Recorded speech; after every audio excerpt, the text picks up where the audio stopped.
4 days straight.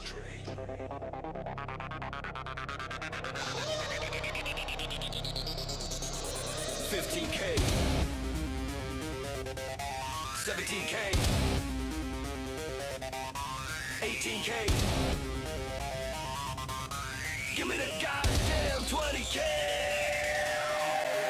Load it, lock it, who go head first?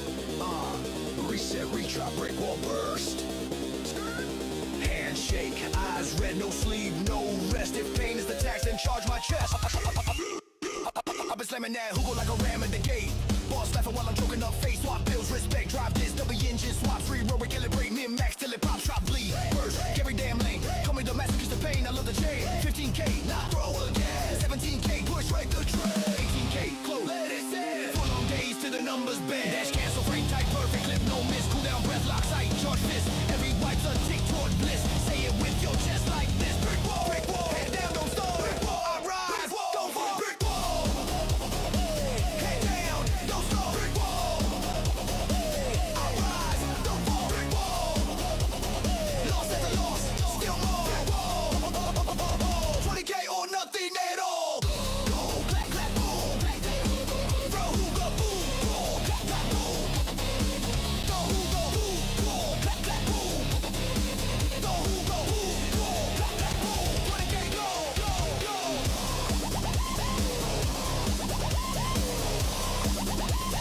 20K, go, go, go.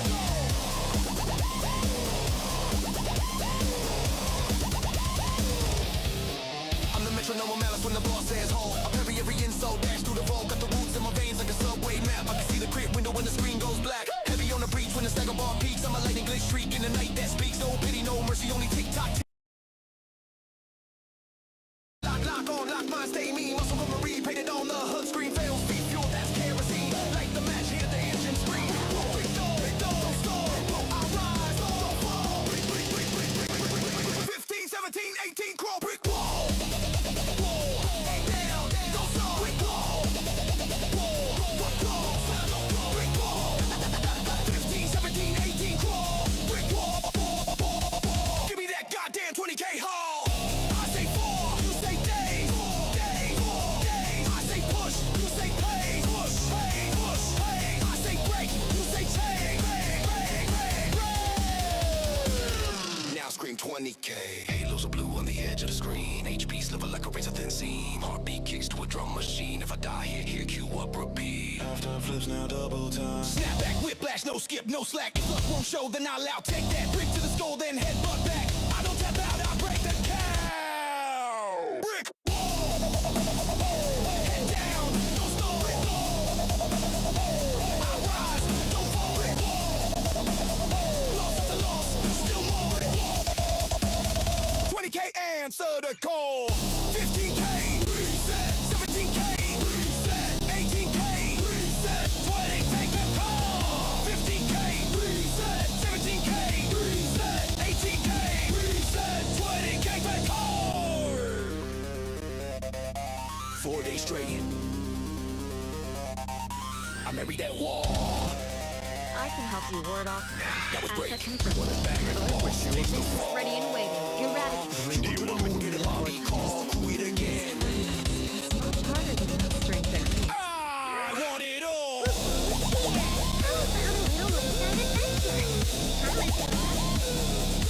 Show your pride.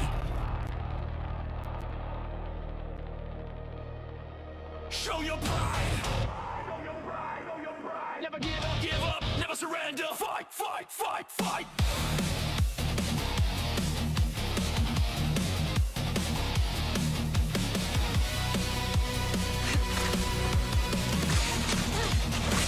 Obliterate form and spirit.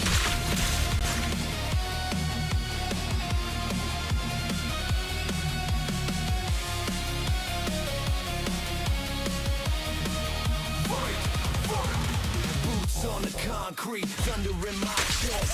Scars like Evil shall return to dust. test. Cut the signal, drop the noise. We don't fold, we deploy. Locked in, poised. Fire in the eyes, rising from the I get the name of the night.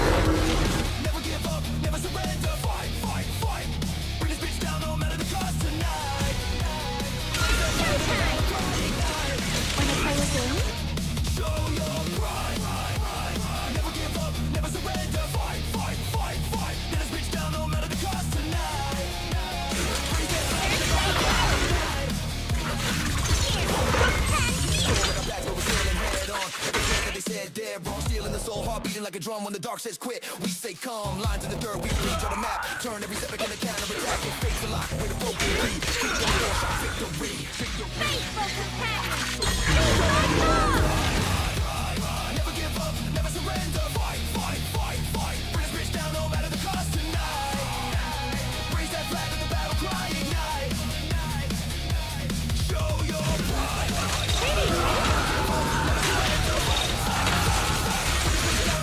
Yin and yang. Relief will be. It's here! You say surrender, never surrender. I say fight, fight, fight, fight. You say forever, fight forever. When the night gets loud and the hope runs thin, we light the fuse and begin again. If the world says stop, we throttle the gas, turn fear to ash, we outlast. Show your pride. Your life is here. Fight, fight, fight. Bring this down no matter the cost tonight. Raise that flag, let the battle cry, ignite. Show your pride. Never give up, never surrender. Fight, fight, fight, fight. Bring this bitch down no matter the cost tonight. Raise that flag, let the battle cry, ignite. Obliterate form and spirit. Bring this bitch down. No matter the cost. Show your pride. Evil shall return to dust.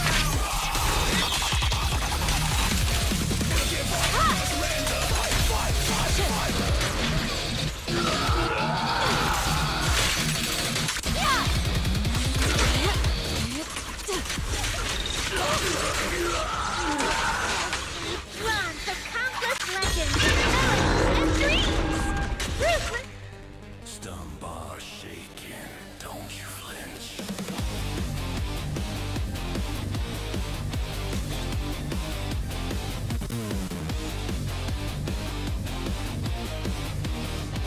Chrome boots on the catwalk, sparks in the rain, heartbeat metronome. Thunder in the mist.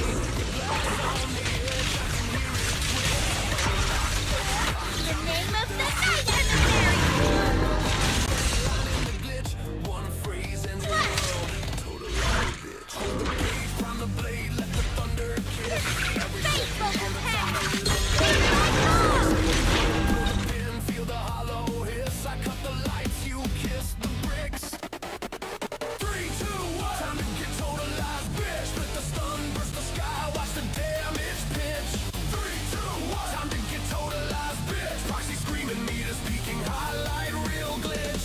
3, 2, 1. Time to get totalized, bitch. Neon epitaph strip, consider this the switch. 3, 2, 1. Time to get totalized, bitch. Good night, lights out, click.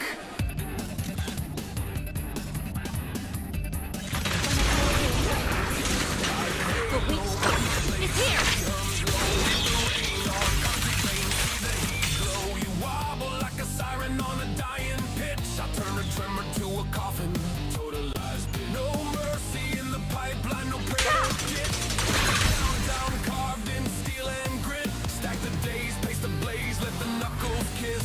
Every Hello. every footstep bliss. When the bar starts breaking in the room goes crisp. Say the chant and make it hiss. 3, 2, 1. Time to get totalized, bitch. Let the stun burst the sky, watch the damage pitch. 3, 2, 1. Time to get totalized, bitch. Proxy screaming, meters peaking, highlight, real glitch. 3, 2, 1. Time to get totalized, bitch. Neon epitaph strip, consider this the switch.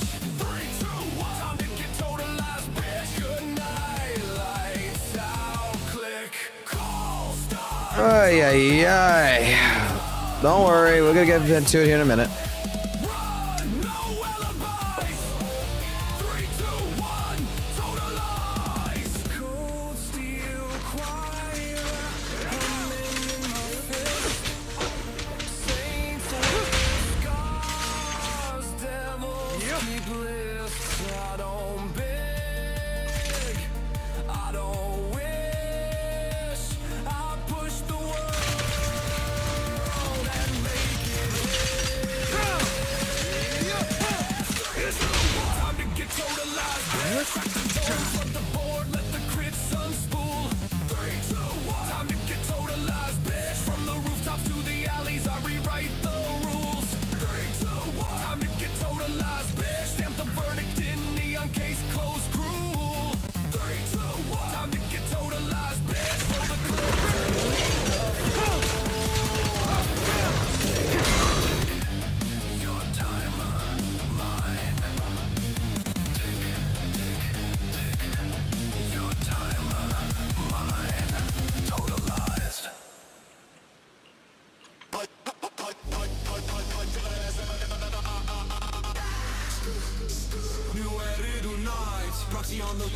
bang boo like the sun.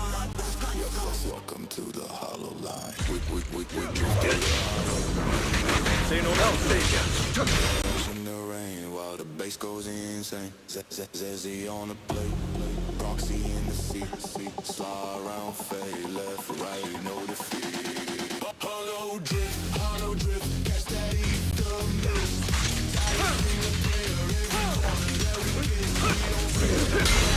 We just vibe and persist. You ready to on fire when we hollow drift. Remember when the dash with the map of the rift, cold letter drops heat, makes the city lights lift. Billy in a spin with a laugh and a click, and beat cuts time clean, Perry so slick. Nicole cross the line, like on the perfect line. The ring chain, soldier 11 silent, precise with the aim. I'm miraculous.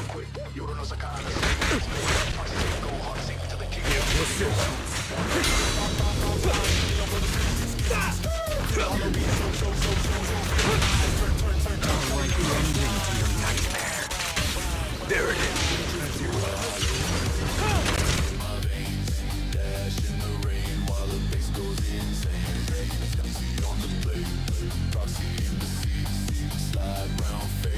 Repent.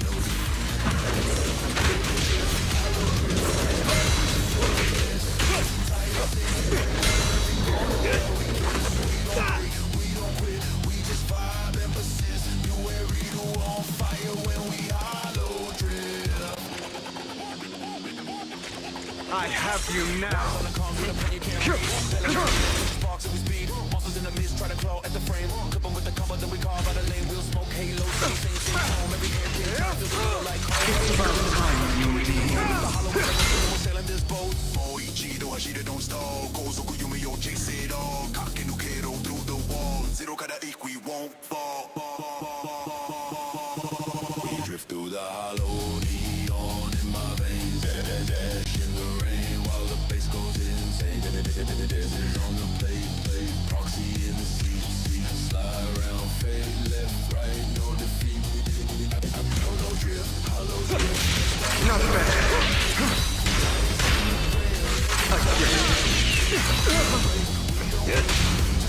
Truth is a beloved fairy tale. Gotcha now. I'll write the ending to your nightmare. Prostrate yourself before the abyss. Keep up. Let the party begin.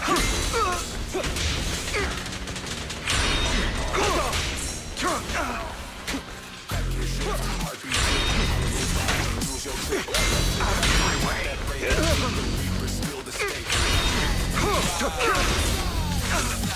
Through the zero where the shadows collide. We dare. We thrive. Nowhere to build a city alive. We drift through the hollow, neon in my veins. Bang, dash in the rain while the bass goes insane. These are good fucking pictures.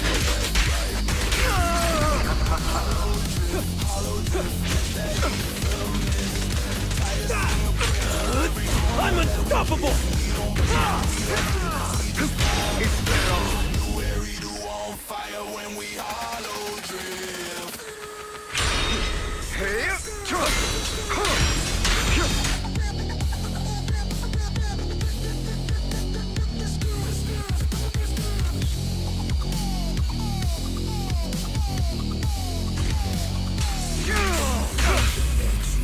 Awaiting orders.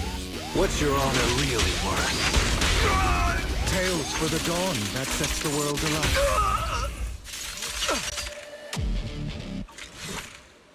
Turn it up. Turn it up.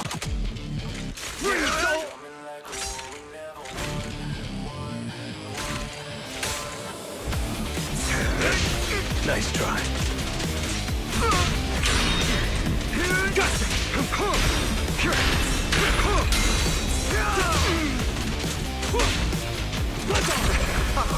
Neon halos over sleepless skies. We train our minutes from electric lights. Just up in gray skin suits. Flowers made of static with the whips and news. We breathe in acid. There it is. Through a TV screen. Silence is a coffin. How we kick it in. Truth is a beloved fairy tale. I'm not opposed to it. I'll write the ending to your nightmare. Let order and madness stand.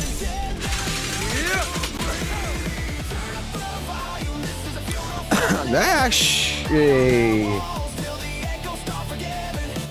we actually got a good couple of pitches out of that one. Holy shit. Let me just play a little bit, get the fucking shit that I need to get done.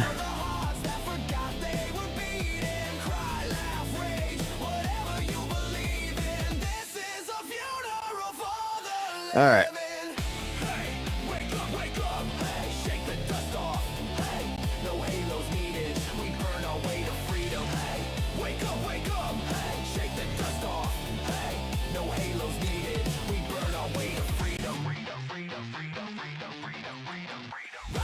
On the thunder clouds, ink of storm signatures loud. If pain's a hymn, then let it ring. Ay, ay, ay.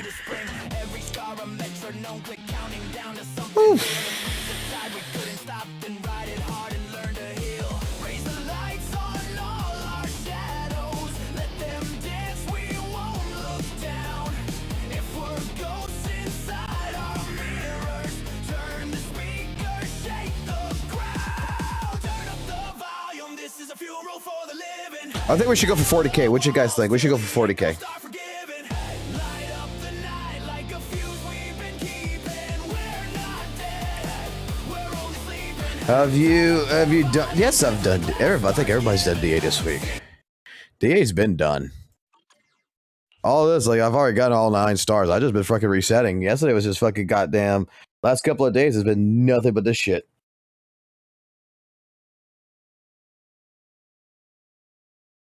Let's do it. Let's go for fucking 40K. Let's go for fucking 40 goddamn K. Yeah. Alrighty. Happy fucking Saturday, everybody. So, no, I got Shield Defense. Yeah, I already did Shield Defense. I did that yesterday because, like I said, I'm a little bit meh right now. I want to go capture the fucking moment something happened because someone had fucking timestamped this and I want to go see it.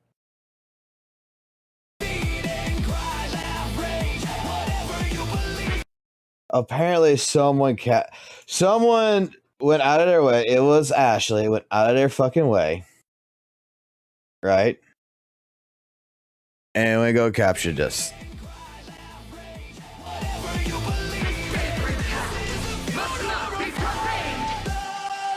I need to clip this.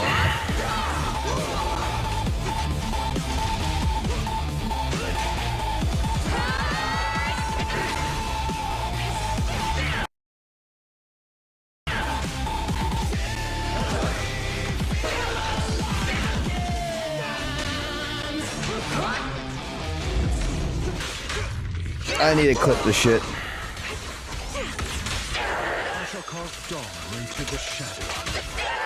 Immortalized forever. It is immortalized forever. We're saving it.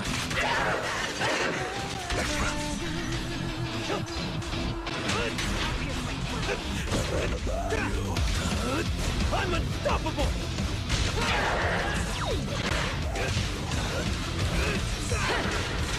Oh, I fucking went with the Banyu song too.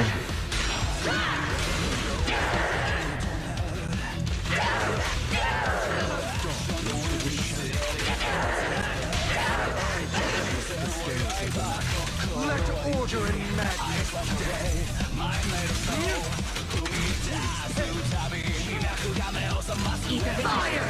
Forge the path I tread!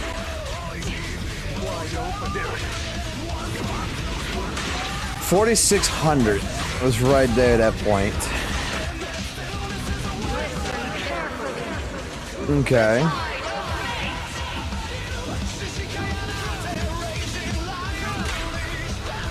Impaired. We're at 89.66.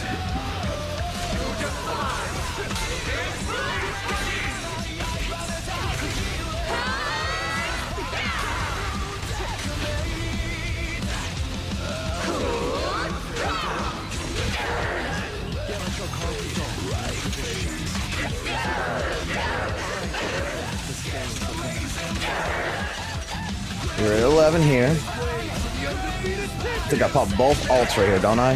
Yes. One shot, one kill. So I want that daze meter as high as possible right here. I want that meter as high as possible.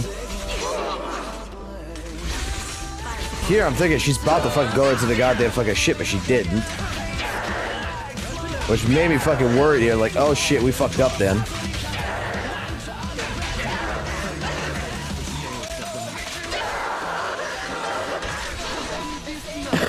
So, 46 seconds. 44.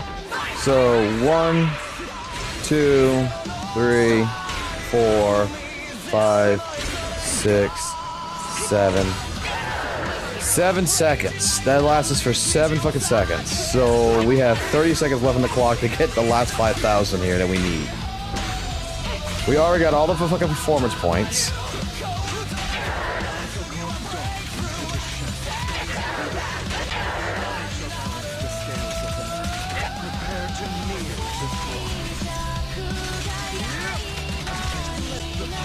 That totalization crit at the right fucking time. That was luck. Are one with the wind.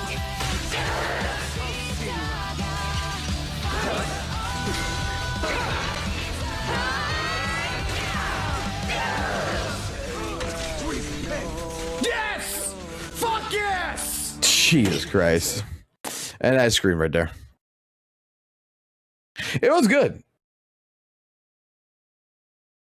Like I said, I gotta clip that. We're gonna have to clip that shit. 4 days of pure fucking hell. So, lesson to be learned on this. Lesson to be learned.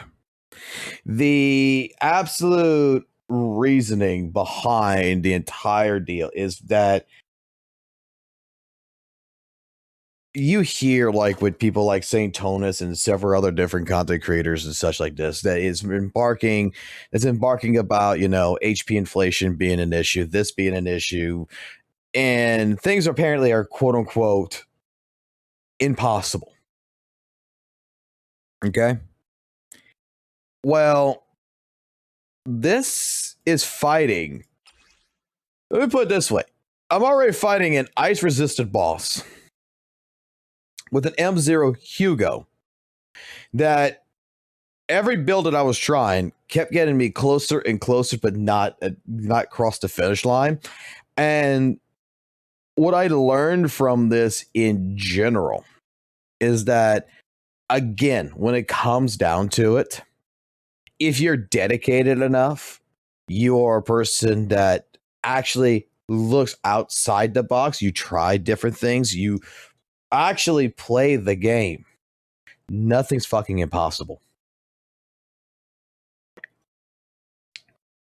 And that's the reason why the last couple of times playing Butcher and then Defiler with Hugo was the key thing. It's just you're just doing something different. It's not impossible. It's, again, the way I look at it, and not everybody's going to agree with this, but I think that, you know, this is a testimony to my thinking pattern. I think I'm not fucking wrong now. Is the fact that, like, with all this HP inflation talks, all this fucking crap about fucking bad boss designs and stuff like this, everything that's going around the damn plate. Bruh.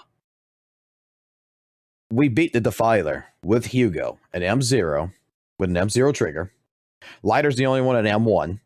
And did that. Was having so much shit throwing at us in the last 4 fucking days, throwing my Hugo into a fucking brick wall. Fucking got through it. Did it.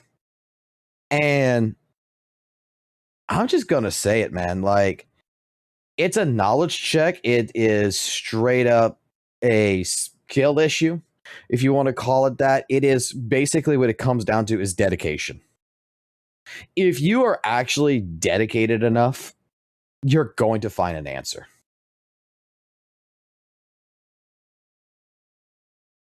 That's what it comes down to. If you're dedicated enough, you will find an answer to a problem.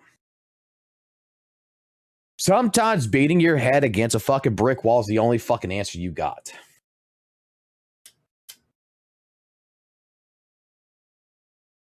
You won't beat it next patch? Oh, damn, they actually lowered the fucking HP down then. Because Defiler was supposed to be at 161 million, so and it was supposed to be at 131. Now you're telling me it's at 125, so they even lowered it even more? Are you kidding me? They fucking lowered the fucking boss's fucking health even fucking more? Because I was keeping track of that for a little while. Like, it was at 161 million, then it went down to 131, and now you're telling me it's 125.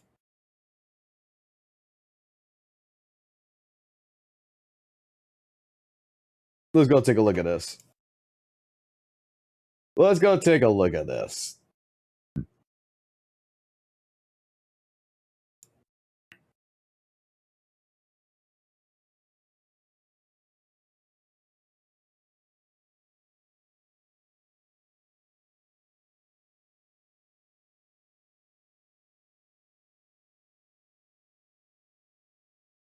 Actually, no, the Defiler state. Okay, Scott, sorry, I was looking at the wrong one. I thought you were talking about the Butcher. Why did I just mix up the Butcher and the Defiler? Why did I just mix those two up? Hold on.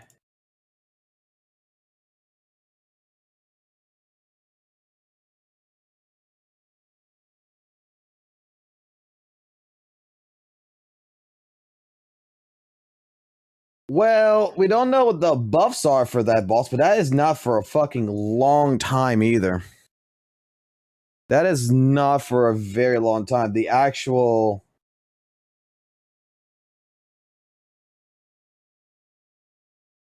Defiler in the next DA is still 109. And let's see something. Rupture agents get a 10% increasement. A Dream gets, let's see, Asians and thing, anomalies will get this. And then they bring it back, and they're going to still use the combined one. So we still got basically the same 3 buffs for the next one. Okay.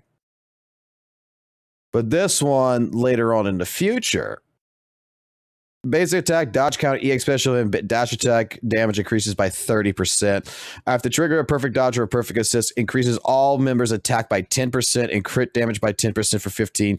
Stacks up to 3 times. The duration of each stack is calculated separate. That seems like a perfect fucking buff there for fucking Hugo to utilize. So when she's going to hit 125, they're going to have this buff. Don't know what the other 2 buffs are going to be. But we definitely got this buff. I can utilize that. So I think that might actually help. I think actually that might be fucking easier to get through Hugo at that point. Am I going to try it? Probably. We're probably gonna make it a fucking thing to where every time the Defiler comes in, we're just gonna fucking use Hugo to fucking deal fucking damage. By that time, I should actually get fucking discs.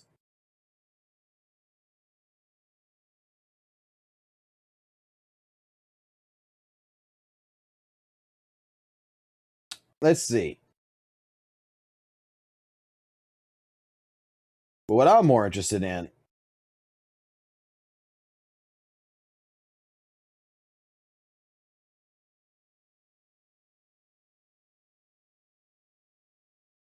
Wandering Hunter's gonna come in. That's gonna be beautiful as fuck.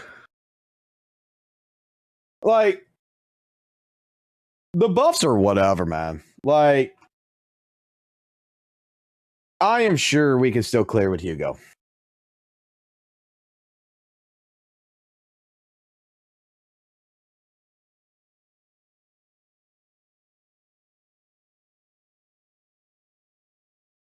And if you're talking about like 2.4, those numbers aren't yet finalized either to 125. I hope it goes to 125, to be honest. But that's in beta right now.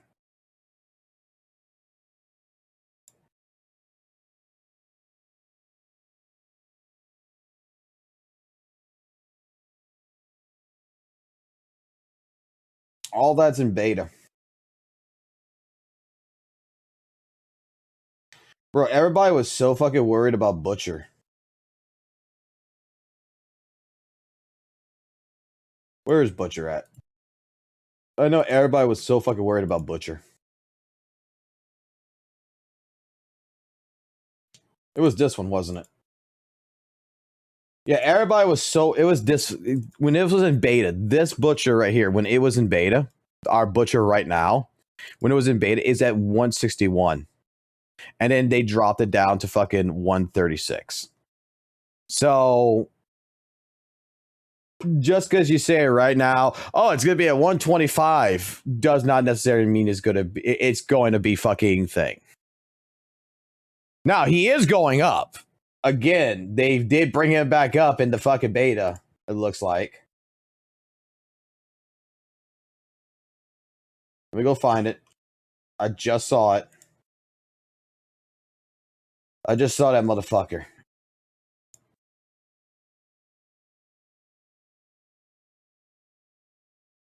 I just saw that motherfucker. Where is this shit? I just saw it. There it is. There he is. He's going to come back into the rotation. They got him right now in the beta at 156. They got him at 156 right now.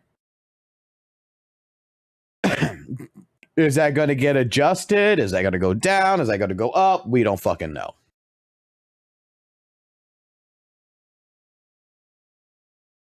But the thing is that, like, saying, like, you know, oh, well, you know, right now that the filer is going to be at 125 in 2.4 is like, yeah, it's like right now they're doing a balancing right now. Is it going to be like that permanently? You know, is that actually set in stone? No, it's not. When everybody was bitching about the Butcher being at 161, oh god, HP inflation. And by that fucking time, if I'm going to fucking do this shit, if I'm going to fight the filer by the time 2.4 comes around the corner, then I might as well be preparing myself for some fucking new discs.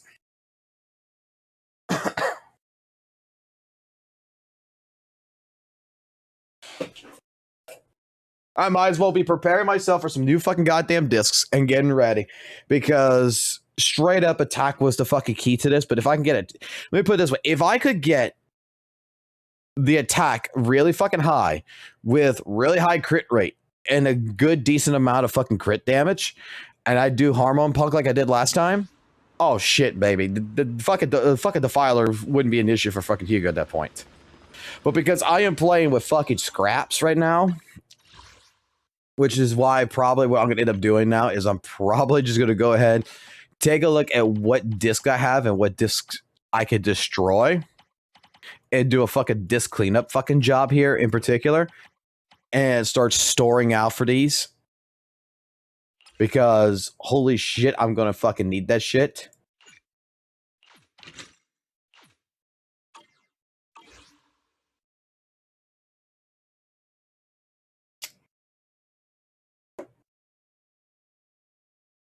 You know what's fucking hilarious? You wanna know actually something hilarious that I fucking noticed? Bringer is resistant to physical, but weak to ice, right? But his arm is weak to physical. Okay, the arm that he pops out the fucking time is weak to physical. Defiler's fucking goddamn dagger in the ground was actually weak to fucking ice. When she threw the fucking dagger on the ground, it was actually weak to ice. Kind of fucking hilarious, huh? All right, time to get into our daily returning fucking live stream of sorts. Oh boy, it's been a little while since I've actually fucking did fucking react content, and apparently there was a comment that was on here somewhere or something that someone fucking took a snapshot that said that I was gonna fucking blow a gasket on this video. I don't think I am. I don't think I will, but apparently I want to hear it. So WUWA has the best devs in the gacha space. Let's take a look. Let's hear this shit. I'll agree that Wuthering Waves devs are really good. When it comes to the community feedback, responsiveness, innovation, and creativity, they're easily up there with some of the best developers in the gacha space. But after watching their most recent dev talk, it honestly gave me a whole new level of respect for them. You start to realize it's not just about flashy updates or new characters, it's about the process behind it all. The amount of thought, research, and dedication that goes into every aspect of the game is wild. They kind of give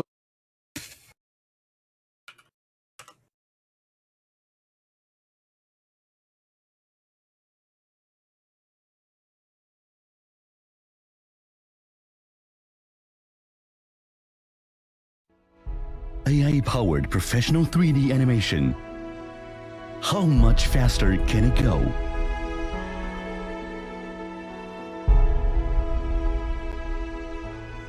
Motion Blink MIB, the future of animation creation, where keyframes spark full animations in a single step. Bid farewell to tedious frame-by-frame manual adjustment. Motion Blink.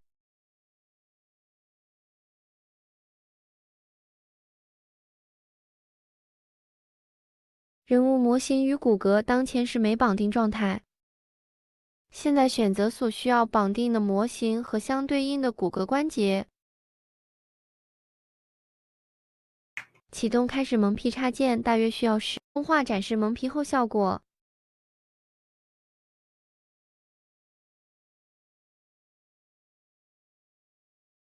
Okay, just wanted to make sure. us a sneak peek behind the scenes. On the surface level, QUN is a really cool character, but knowing they actually researched how blind people would fight, studying movement patterns, perception, and awareness to make his combat feel both authentic and respectful is really nuts. Then you have the Sun and Moon animations for Yuno and Augusta, which went through 3 different draft phases. They easily could have settled for the first one, but they didn't, because to them, good enough isn't just good enough. And that's what really stands out. From accessibility to visual storytelling, every detail shows that Curl Games isn't just chasing trends, they're setting a standard. This dev talk wasn't just a behind the scenes update, it was a reminder of why Wuthering Waves feels different. And today, I want to break down exactly why this video proves Curl Games is one of the best devs in the entire gacha space. But before we get into the meat of the video, if you're new here and have been enjoying the content recently, make sure to subscribe and turn the notification bell on. Into it. Let's start with one of the most impressive things that came out of this dev talk, the research that went behind QUN. Now, it's one thing to design a character who's blind and make them look cool. Most studios would just stop there. But Curl went above and beyond when it came to creating QUN's gameplay. Here's what baffled me when they said this. They actually took the time to research how blind people would fight, how they perceive space, how they move, how they respond to the rhythm and flow of a fight. They studied real techniques, drew inspiration from adaptive martial arts, and used that same knowledge to make QUN's combat feel grounded in reality. I'm not gonna lie, that one was a curveball for me. That's an insane amount of attention to detail, because think about it, this isn't just visual design, it's mechanical empathy. It's Curl asking, how would someone who fights without sight actually read the battlefield? And then using that question to shape his animations, sound design, and even his ability timing. Most developers would just add lore justification, something like he can sense energy, and move on, but Curl kind of went deeper. They wanted QUN to feel authentic, not just in theory, but in how he plays. And that's a massive deal, because this kind of design goes beyond creativity. It shows respect. This is empathy driven design. You almost never see it in this genre, especially not in gacha games. It's thoughtful, it's intentional, and when you look at QUN, you're not just seeing another cool looking character, you're seeing the result of a studio that actually cares enough to do their homework. I highly respect that. Then they started talking about the Sun and Moon concept behind Yuno and Augusta, and this part honestly blew my mind. Apparently there weren't just 1 or 2, but there was 3 full drafts of their Sun and Moon animations, 3 entire versions. And my first thought was the same as probably anyone else's. Wait, isn't that kind of overkill? Like, most studios would have taken that first version that looked decent and called it a day, because in most development cycles, time equals money, and redoing something that already works is usually seen as a waste. But that's clearly not how Curl thinks. Does he think that Curl Games is the only fucking game developer in the fucking world, like even in the gacha space, that fucking was like, you know what, this is good animation, but it's not good enough. We need to fucking rehash this. Like, does he honestly, you know how many fucking video games have been delayed because of that shit? And like we always say in like general scope, like if there's something we're excited about, let the devs cook. Let them, like, even like Grand Theft Auto, like how many times have I heard that Grand Theft Auto is coming out next year? They showcase a fucking trailer. They showcase something, and then all of a sudden it's delayed. Like, in all honesty, like, how many times are we going to go through this same pattern? Like, this is what game developers do. Like, if you want to talk about like research and everything, there is only one developer that I'm going to fully fucking respect in the amount of fucking research that he's ever fucking done for his fucking video game. And that is going to be fucking the person who created Tekken. Like, this motherfucker legitimately flew across the fucking world to different fucking places to go go watch different fighters and stuff like this, to go look at like fucking Poland. He went to fucking Poland when he made the fucking goddamn fucking prime minister character. He went to Poland. He went to go look at the architect, everything else that was there to go ahead and get an idea how to create it. The dude actually went to a martial arts studio to that based their type of fucking fighting style or whatever it was for the character, and he watched it and he put it all together. Like, game development isn't just like, 1, 2. I can expect that out of an indie game. I would expect that out of fucking a majority of game developers. Not at all. Even in the gacha space. I would even expect that Hoyoverse, from seeing a couple of their development logs back in the day, how many times something has changed. Like, even in ZZZ, the fucking development process of certain characters has changed completely, considerably before their fucking release. That it's, again, it's research. It's looking at it. It's like, does this actually work? Does this not work? And coming up with those current ideas. I mean, again, this is how you create toxic positivity. This is you being overly fucking positive in the fucking WUWA space. Like, it's great, you know what? But this isn't something. Let me put it this way. This is like my kid going to fucking school, going the first time and drawing a picture and coloring it, bringing it home. I think it's amazing. I think it's great. After the third, the fourth fucking time of him doing it, it's not as special as the first time. It's still great that he's doing the same thing, but I mean, after a little while, it's not as special as it used to be. When he's learned something new and he's able to go ahead and tell me his, how 1 + 1 = 2 kind of deal. And then he knows his multiplication table. And he knows his thing. And he's sharing this different knowledge with me. We got bigger moments of pride that comes in. I mean, this is just general. This is general game development. Like, we're really taking the developer log and really bolstering it. Okay. To them, it's not about being efficient, it's about being intentional, about creating something that doesn't just meet expectations, but feels right. And that tells you everything about their mindset. They're not just chasing good enough, they're chasing something great that's worthy of the consumer's time and money. It's the difference between a studio that wants to meet deadlines and a studio that wants to make something timeless. One that's willing to take harder, longer route, not because they have to, but because they care. And when you realize that level of effort went into something as specific as feels right, and that tells you everything about their mindset. They're not just chasing good enough, they're chasing something great that's worthy of the consumer's time and money. It's the difference between a studio that wants to meet deadlines and a studio that wants to make something timeless. Okay. Okay.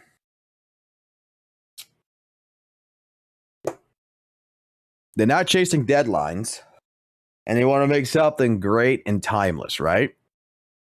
Now, I'm sitting here and I'm defending 2.7. I'm defending what WUWA's doing with 2.7, 2.5, 2.6, and probably even 2.8, because we all know that 3.0 is going to be there, is what they're really focusing on. But if they really respect the player base, it's just why for the last 3 fucking patches has there been no fucking combat events that's been making the WUWA content creators happy?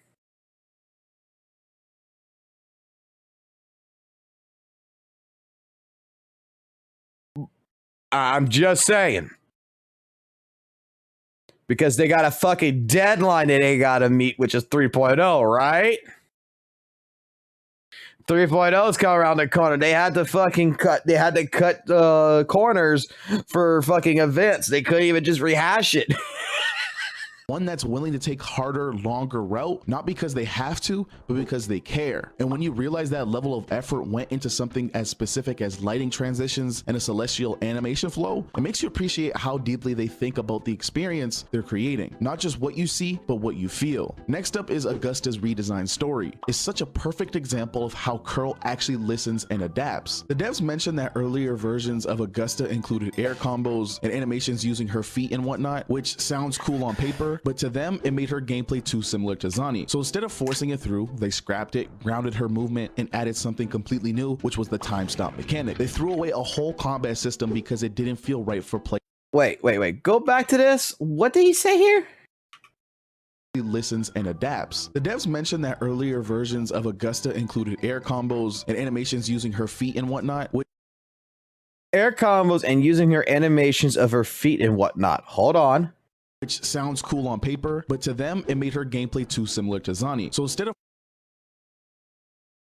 it sounds like they fucking made two characters in one. It sounds like that is fucking Uno's fucking gameplay. So let's separate the fucking character into two.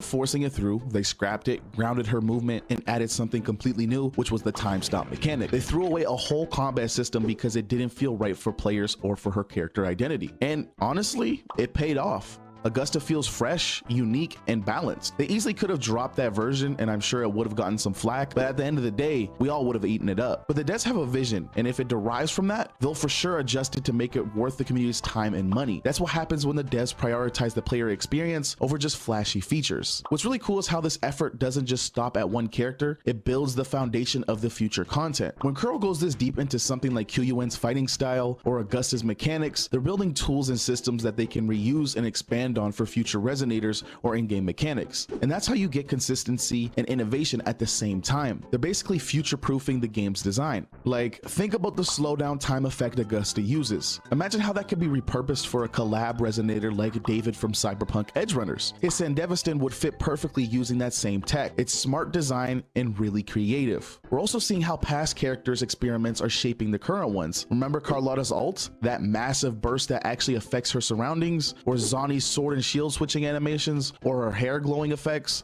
You know, it would be actually fucking hilarious. I am not gonna lie. You know, it would be really, really, really hilarious. I don't think this is gonna happen, but I would laugh my ass off if it did. What if the collab is actually not characters, but like a costume? Like, you make like Zaddy look like Lucy, and you make something like Gia look like David or some shit. That's actually not characters in particular. It's just, it's still a collaboration. It's still a collaboration. Like, I know it's not gonna happen. I know they're actually gonna throw characters in there. It's just, it would be fucking hilarious. Because I tell you what, that would be like the biggest, coolest fucking thing ever. Be like, yeah, CD Projects didn't allow us to actually use their characters for this, but they did allow us to do a costume. I would just laugh at it.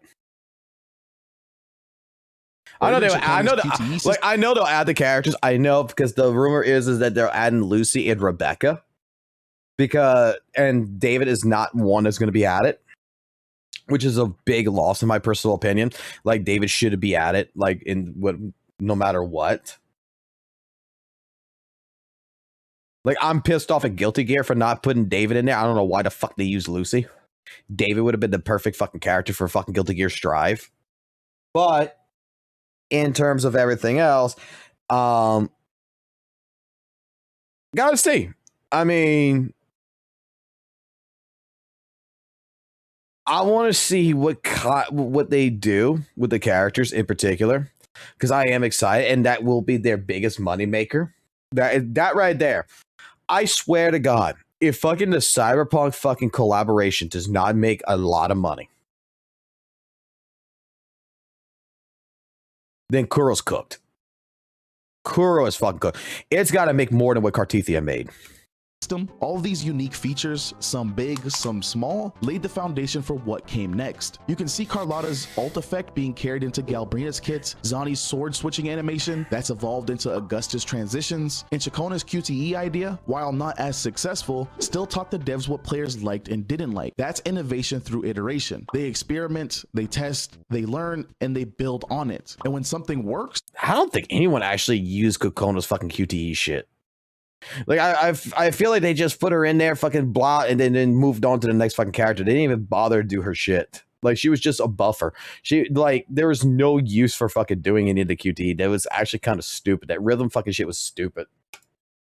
they expand on it across the roster. It's a level of evolution design we don't see enough in gacha games. And it's not just the characters getting love, it's the enemies too. The devs revealed that they actually had a dedicated monster design team, and man, that honestly explains so much. Because if you've been playing the game since the earlier patches, say the 1.x versions, you can see the evolution. The boss fights used to be pretty straightforward, but now they're more cinematic, dynamic, and full of unique phases. Take the False Sovereign for example, easily one of my favorite fights in the game. He doesn't just transform, he changes his entire moveset, 2 phases and 2 completely different sets of attacks to learn. It's a perfect example of how Curl keeps raising the bar. They're not just making enemies harder, they're making them smarter, more expressive, more alive. After watching that dev talk, one thing becomes crystal clear for me. Curl's not just making a product, they're crafting an experience, something that they're willing to waste resources on to make sure they're delivering a pristine product. From the way they handle accessibility and representation, to the way they iterate on animation quality, to how they build systems that evolve with each update, every decision shows care and passion. They're learning, refining, and constantly trying to top themselves. Not for marketing, not for hype, but because they genuinely want to make the best game they can. So yeah, after seeing everything they talked about, it's hard not to call them what they are. One of the best devs in the gacha space right now. They're innovating, they're improving, and most importantly, they're listening. It's not about getting everything right on the first try, it's about caring enough to keep trying until they do. And that's exactly what separates Curl from everyone else. This glaze was much deserved, and I look forward to what's in store for us in the future. So let me know what you thought about the dev talk. Was it insightful? Did it give you more respect for the devs? Let me know. To be honest with you, Smack Saint, everything you just said here, I could apply the same shit to fucking ZZ devs. I could apply the same shit to fucking probably Genshin devs. I could probably fucking apply everything here to fucking HSR devs. Like,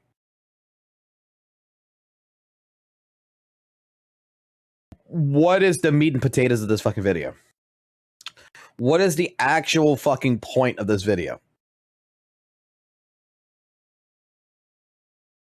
Like, no bullshit here. Like, I'm not bullshitting at all. Like, what exactly are we talking about here?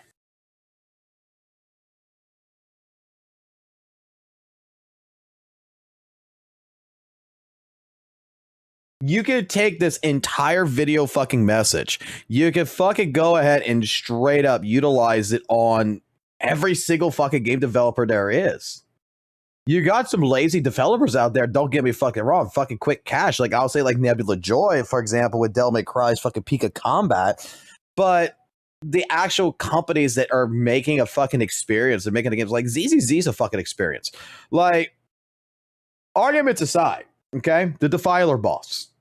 The fucking boss that I fought for 4 fucking days. That I kept fucking breaking and fucking beating my fucking Hugo against the fucking brick wall type deal here, right? That is a fucking boss that 100% is made in particular for fucking casual players who hate collecting performance points. The Wandering Warrior the Wandering Hunter is going to be the same shit. Miasma Feed, same shit.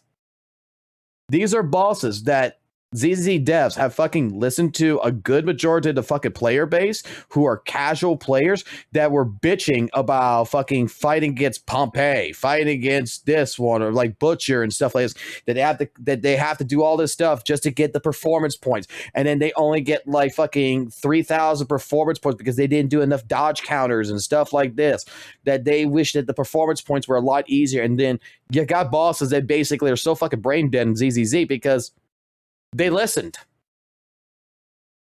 They listened to the fan base that they want to collect, not to the experienced players.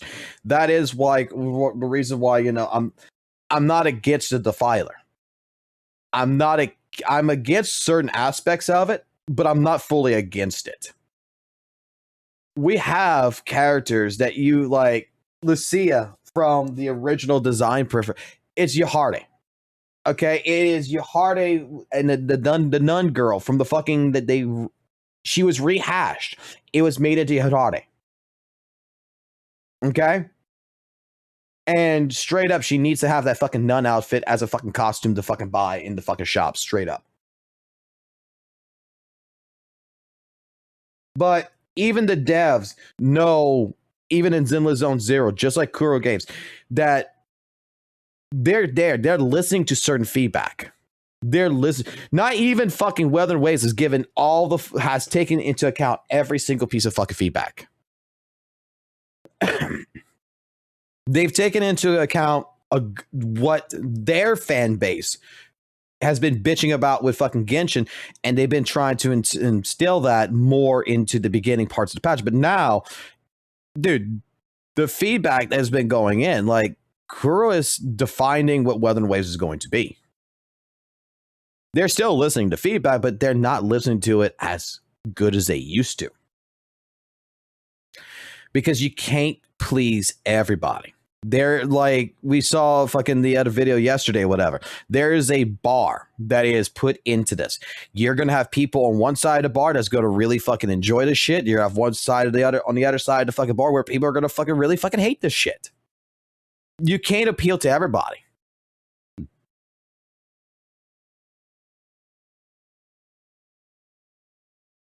Fox, I keep telling you that casual players hate that boss.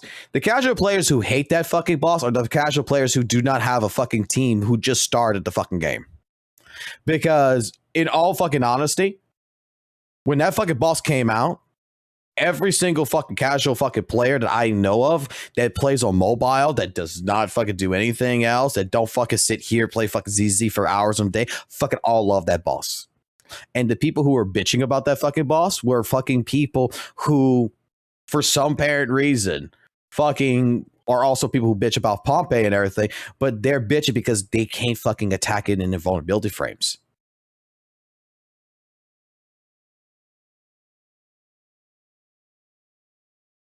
It is designed with the casual mindset in tow. That's why, again, it might be a fucking miss. Okay? The Defiler might be a miss to a lot of fucking people. But regardless of what you think, that fucking boss is 100% designed with the casual player in mind. The fucking player who is pulling for the fucking characters on the fucking banner, who is fucking straight up playing the game, who is straight up not trying to fucking clear fucking 9 stars. That they are trying to clear just what they can. That boss is in 100% been designed for them. It's not designed in particular for people who want to sit there and have a fight. They just want a cinematic experience. That's why it's got those invulnerability moments, the phases, is because it is absolutely designed. Hey, no matter fucking what, you can fuck up as much as you fucking want. You're getting 5k performance points. I played that fucking boss for 4 days straight now.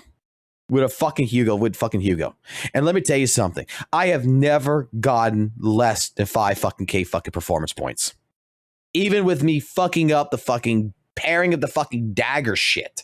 Because the last 2 fucking phases, the fucking where you're hitting the goddamn fucking tsunami shit and you're fucking knocking her from fucking the air to the fucking ground, doesn't fucking matter. You're getting the performance points. Because if you don't fucking do it, you fucking lose. You have to actually fucking try not to get it to not get it.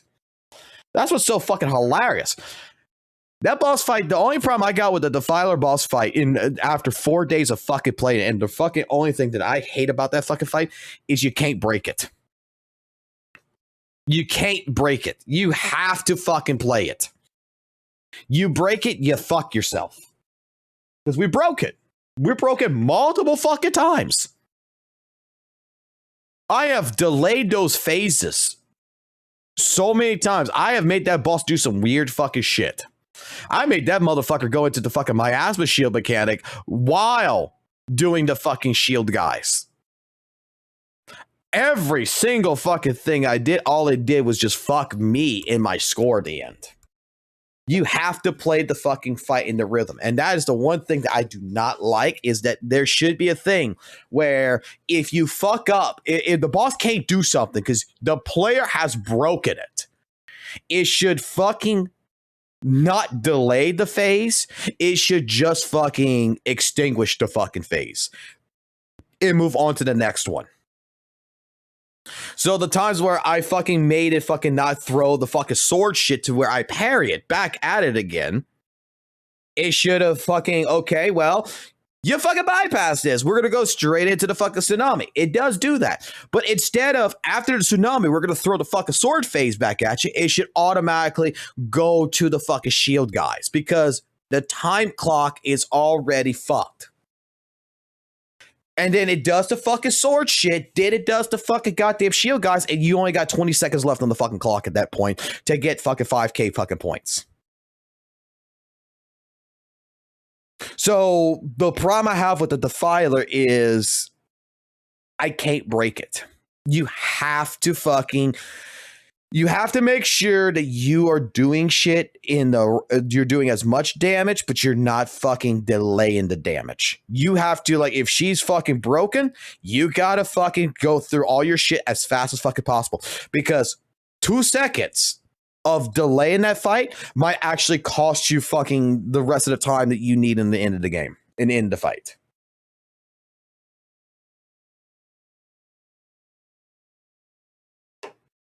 With the timer looming over their head in the fight, I've seen a lot of casual players complaining it's a waste of their time in other stream chat. Are they casual players?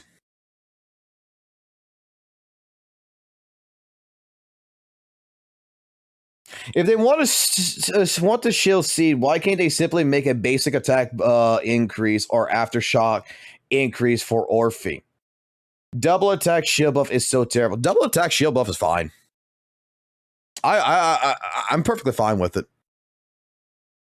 Like, you could put fucking Korn and Nekomato on the same fucking team and you can clear the shit. You can fucking put something like fucking Evelyn and fucking Haramasa with Lighter on the team and never fucking use Haramasa, and fucking Evelyn gets the entire fucking buff except for the electric fucking shock. You could technically fucking throw Haramasa or Grace. Well, not Grace. You need to fucking have an attack agent. Haramasa is the only attack agent I know of that has it electric.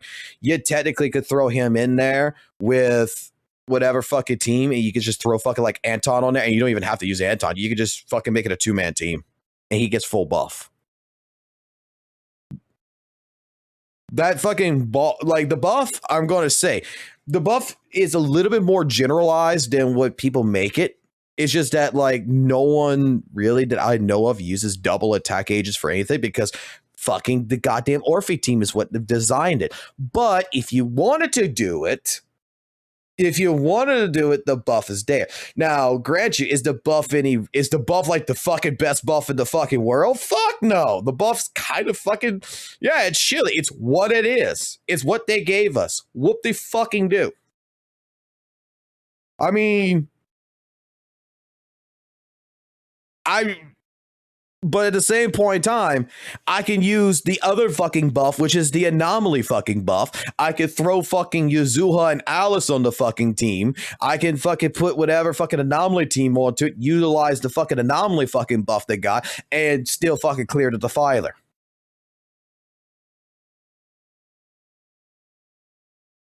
I could go ahead, since right now, the entire fucking phase changing for Rupture Agents, I could use their shit. Although, the fucking buff that I'm going to say is absolutely, like, let me put it this way. The attack buff, everybody's bitching about the fucking attack buff, okay? Everybody's bitching fucking about the attack buff.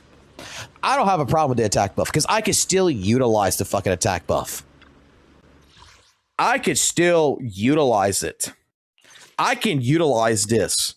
It's not the greatest thing in the world, but I can utilize this. I could utilize this. If you don't have Lucia, you can't utilize this, Rip. You can't fucking get the full fucking benefit from this. This is for fucking Lucia. You fucking need Lucia. You need to get her shit for this buff. The only thing is I can use the top part of this to fucking sheer damage with like Yizhuan or whatever, but the fucking thing is that she's the only one that fucking enters the fucking Ether Veil for Agent sheer damage to keep. This buff sucks. If you don't have Lucia, this buff fucking, like, dude, you are fucking losing 30 and 45% fucking multipliers here. You're fucking losing. That buff sucks. This buff I'm okay with. This buff I'm okay with. This buff, this is straight up, it says it right there. While in Ether Veil, the sheer agent damage additionally increases by 30%. I don't like that. I don't fucking like that. Here, I can read this. As long as I got 1 or 2 attack agents on my fucking team, I can either get a 20% or a 60% bonus. And let's just say I don't have electric. Oh, well, we kick this out. But I still could get a 30% attack specialty, damage to their shit, which with repeated triggers will reset the duration. I can still utilize that to a good degree. That the only thing that if I don't use Haramasa, I don't use Seed, I don't use anything that's electric, well, this fucking 20% is out the fucking table. This is out the fucking table. This is fucking useless to me. But I can still use part 1 and part 2. Here, if I don't have Lucia, I can only use part 1. I can't use the second part. Second part's useless.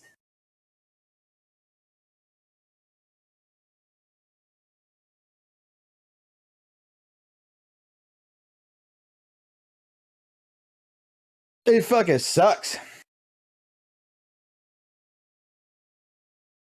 I haven't seen Vince's latest videos yet.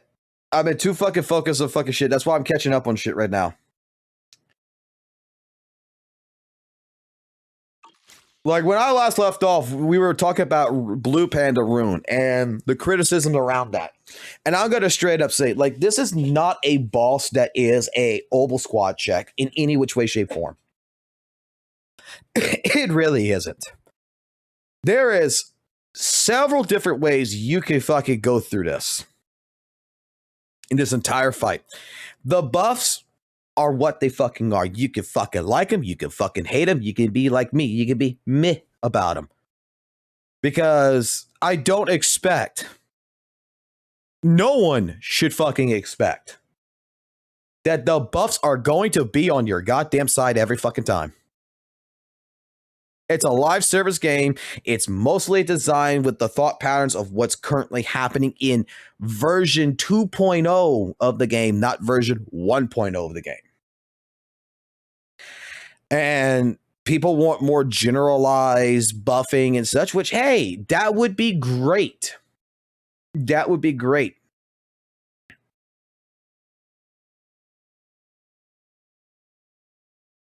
But the likelihood of that happening,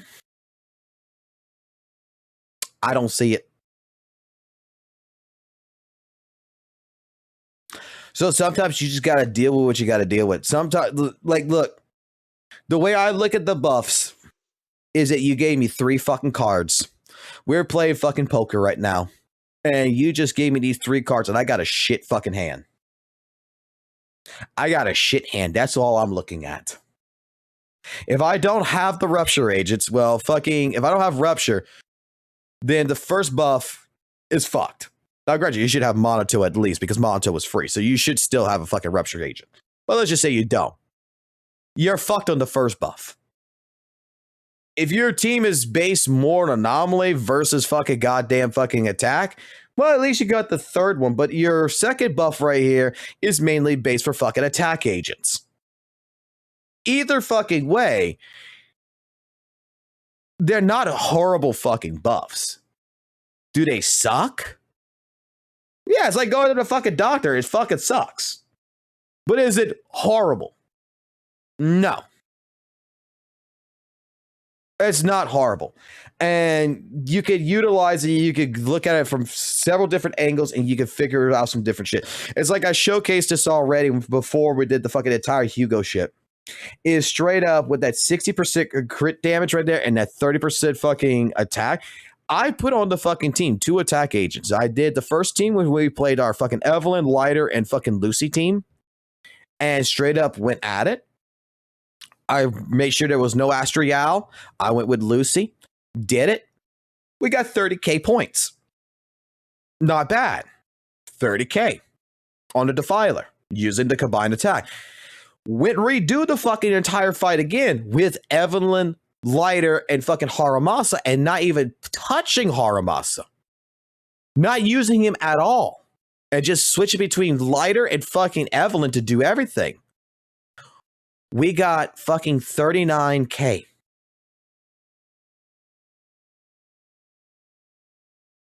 We got a large fucking increasement from this buff by just adding a fucking goddamn attack agent that we're not even gonna fucking use.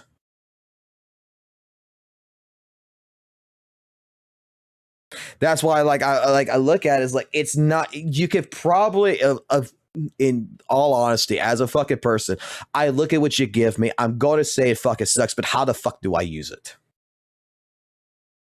First person's thought process is they look at combined attack buff and they say, oh my god, I need Obel Squad. Obel Squad would be really fucking good for it. It is made for them. It's made for Seed, Orphe, and Trigger, 100%. However, does it mean you can't use it? Does it mean you can't find a way around it to make it usable? And if you're a person that pull for, like, you know, I would even say it like this. You pull for fucking, you have an anomaly character. In particular, you have Yuzuha. You have fucking, let's say you have Jane Doe and Yuzuha. You got Dream Delusion. You got Anomaly. You're perfectly fucking fine. And it's going to clear fucking goddamn Defiler. It's going to clear fucking Butcher. If you've been basically doing everything Anomaly, you still can go through this shit relatively fucking easy. I would love to see what they would do with double attack agents. Like, I would hope that maybe they introduce more buffing around it. I would hope they would introduce more characters around it. I would hope that they would figure a way, maybe even like rework defensive agents to act like a seed component that could utilize dual type of fucking like different element fucking attack agents or some shit. I think that would be fucking phenomenal. Give us more play styles. Give us different ways of doing things. Like, so many people are bitching in the fucking goddamn fucking gaming world, especially when it comes to fucking gotchas and shit. It's like, none of these gotcha devs like to take fucking risks. None of them fucking take risks because, you know, and that's what makes it so fucking bad. It's like when you fucking got a fucking developer that puts the fucking Opal Squad in here. Nobody fucking likes it. They took a fucking risk. They're trying something new. Nobody fucking likes it. But yet, 6 months ago, people were bitching about ZZZ, about fucking Honkai Star Rail, about fucking WUWA, about all that they don't try something fucking new. And the moment they try something new, they get fucking castrated for it. They don't like the fucking bosses because it's something fucking new and it hits your fucking comfort zone. I'm all about new shit. The only thing I'm fucking fully fucking against when it comes to any of these games is when you're going to put a completely unfair fucking challenge and you're fucking doing on purpose to fucking ruin the entire objective of what your game is. This is the reason why I left fucking Lords of the Fallen as a content creator. Was because every fucking Thursday, it wasn't about fucking fixing the game. It was about fucking straight up fucking destroying people's fun. Every fucking patch. Because they were pissed off at the fucking speedrunners and they were like, our game is supposed to be hard. And they're doing on purpose to put stupid shit in the game like fucking gates and shit to fucking stop us from speedrunning. Because they wanted to put an annoyance factor in it.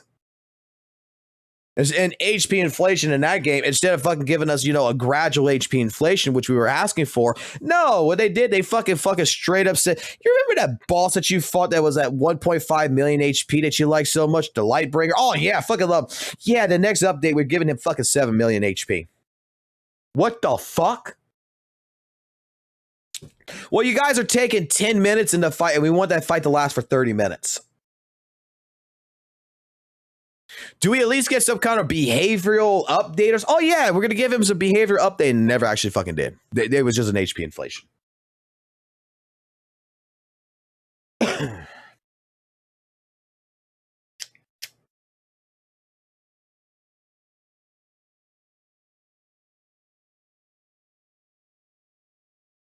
Defending gambling architects ain't it, Chief.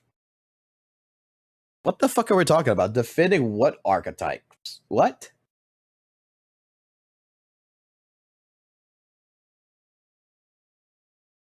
I see Lawless is back.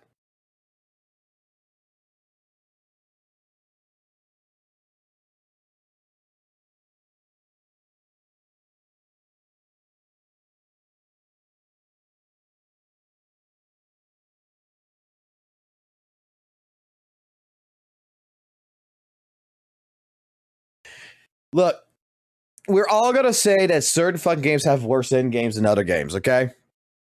I think ZZ's end game's fucking great. Some people I know think Genshin's end game's fucking better. I know some people who fucking love HSR's end game, and I know some people who fucking love fucking WUWA's end game.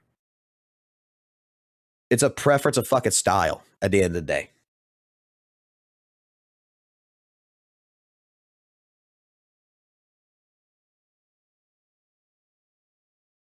HP inflation equals fun. Yes.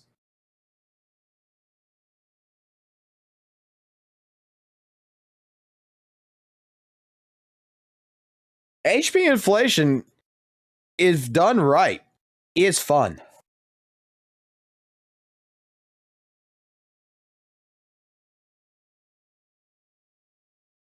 $100%.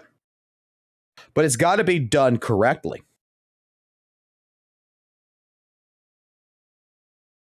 Because straight up, one of my problems with fucking Weathering Waves was for so fucking long, they didn't do fucking HP inflation. And those bucket bosses, at first, when you're a first-time fucking player, you're a first-time player, oh my god, the bosses are fucking great. They're fucking amazing because you're fucking level fucking 20, you know? You're grinding the fucking stage, getting to level fucking your soul level 80 up here. All right? You're fucking grinding, and you're every fucking time, every day you're logging in, every day you're getting more XP, you're getting fucking stronger, you're getting more XP, and then you finally reach the fucking top, and when you're level fucking 90 and your fucking characters are fully fucking built, you got the great fucking echoes in them, and you go into a fucking boss match and you kill it in fucking goddamn less than a fucking minute. And then it's more about every fucking time the new Nightmare Echo set comes out and you kill it in fucking 30 fucking seconds because there's no HP inflation. You go into Tower Adversity. That challenge that you had is gone. That pressure is gone. It's no longer fun. To some people, it's still fucking fun. To me, it's not. I like playing my games. I like the developers fucking posing challenges. I like to see if things are possible. I want to have a ceiling. And I want to see if I can break that ceiling.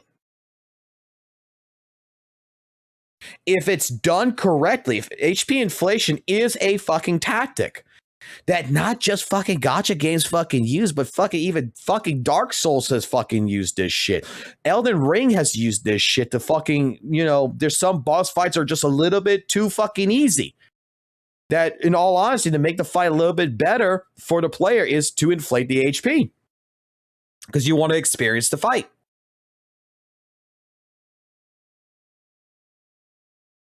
You want to be able to see the boss actually do shit before you kill the fucking boss.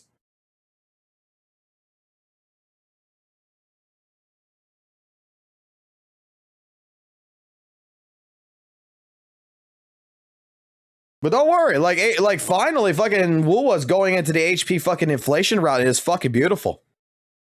Like, I'm getting ready because they're adding fucking boss mechanics and everything else to 3.0 from all the leaks that I've seen, and the fucking HP inflation is going to be hitting that shit. And the fucking defense fucking inflation, oh my fucking god. Fucking WUWA might actually fucking be fucking nice for fucking Tower Adversity and shit. You might actually fucking struggle with fucking improper fucking builds.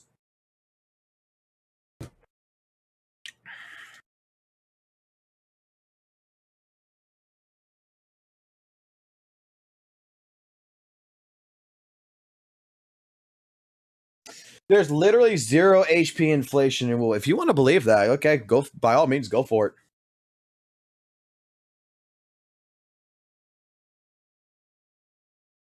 Even Saintonis has fucking agreed that there's HP inflation.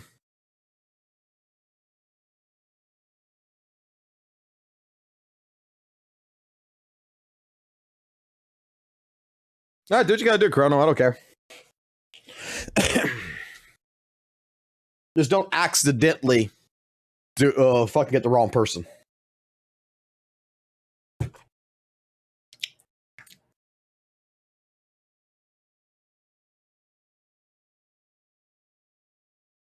Yes, they increased it by 114. And people were fucking bitching holy hell about it, but it wasn't that. Even I went through it. I was just like, this ain't a fucking... the HP inflation wasn't as drastic as what people were complaining it out to fucking be. Like, you can still clear a lot of shit. Oh boy, combat showcase for fucking blind fucker.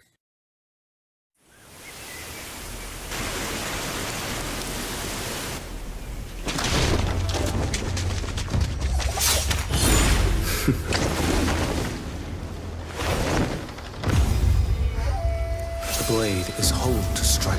Wait. How the fuck did he do that shit? He's fucking shirtless.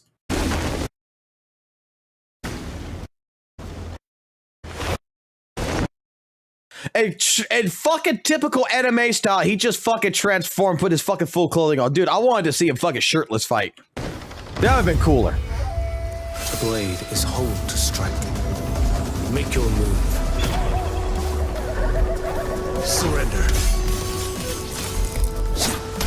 Off with you. Winds howling. Next. What the fuck is this quality? Too slow.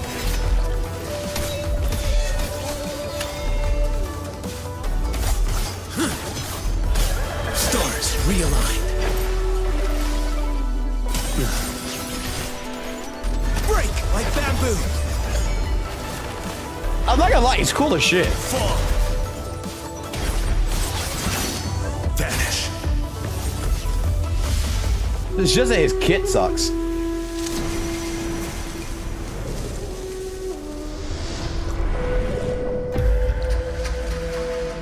It's not supposed to be a DPS. Judgment falls.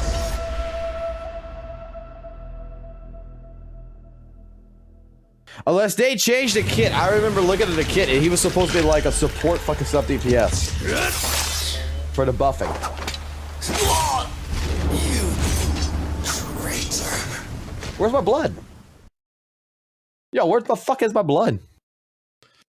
Dude just fucking stabbed him right under the fucking armpit.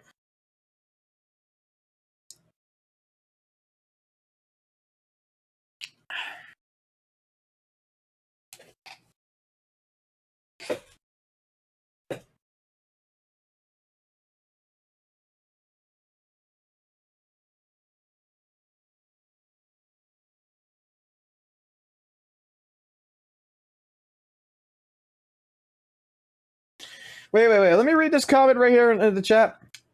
Let me move it over here. Hold on. Let me move the chat over here. Let me read this shit right here real quick.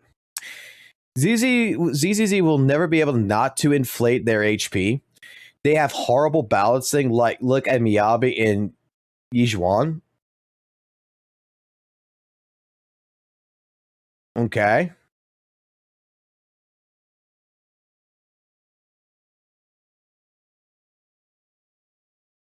I'm sure a new Void Hunter will power creep all of them, and then you will need to inflate HP. Okay.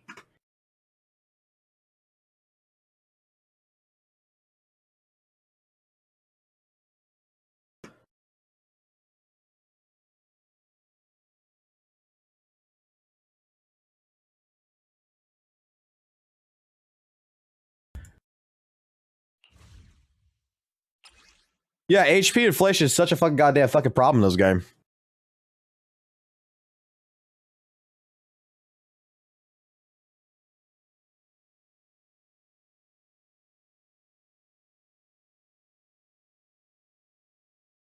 Granted, it took me 4 fucking days of dedication and fucking reworking my builds until I got the fucking right build for it. But fighting a fucking enemy resistance with a fucking M0 fucking Hugo, I still got fucking 20k. Took 4 days, but that's dedication.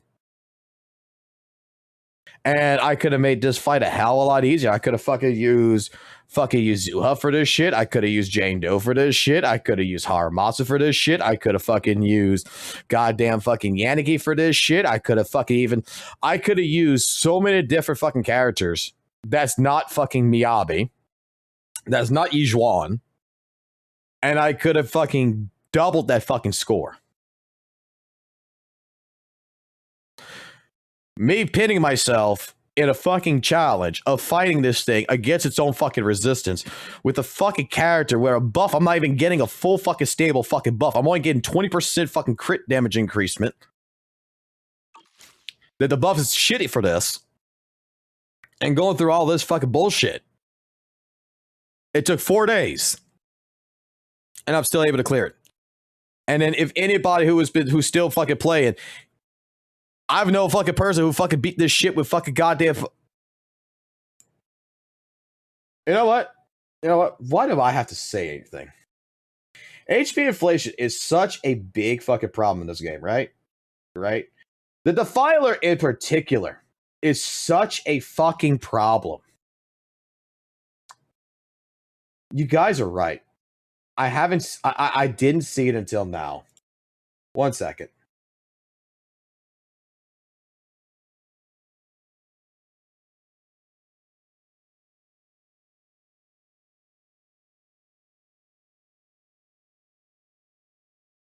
Where is it?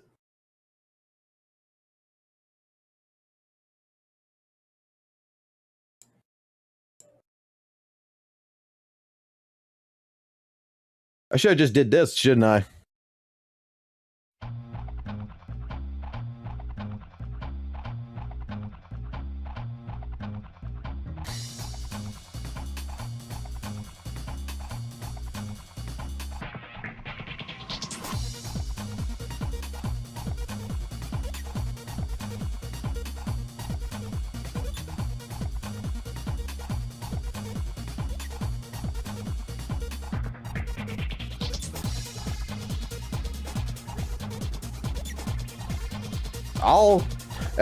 All M0 except for Nicole. The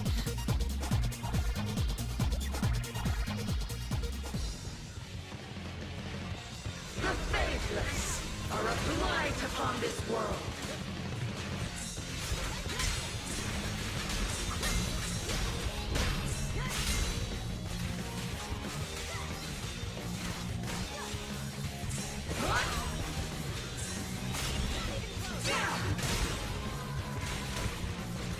Let's get to the end of this real quick.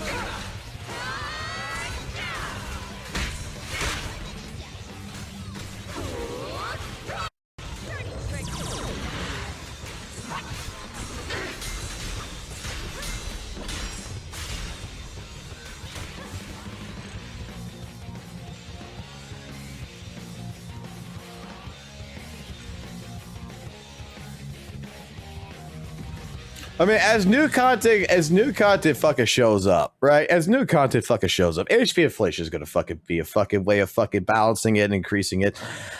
It is what it is. People don't like HP inflation, but fucking HP inflation has happened in every fucking goddamn fucking video game that I know of. It's not a new component. It's not something that's fucking going to ruin the fucking world. And you always have answers to fucking certain situations. And if you're dedicated enough, you can make fucking shit work. If you're not dedicated and you just want to fucking have a simpler fucking time, you just want to get through the fucking content, you know, and you want to fucking be comfortable, then just pull for the fucking new characters.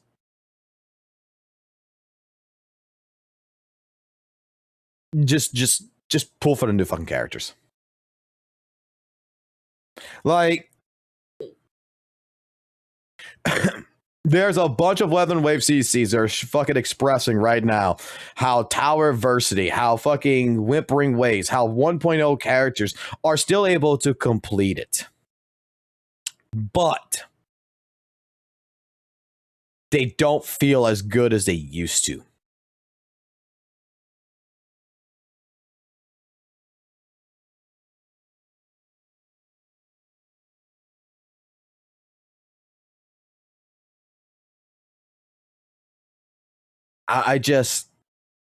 But the new characters feel absolutely fucking amazing. Yi feels absolutely fucking amazing. Like, Yi an onboarding character. Like, if you started in 2.0, you probably would have fucking gotten Yi. You're a person who came back into the game, you probably got Yi. Yi is going to be basically your easy button for a lot of the content.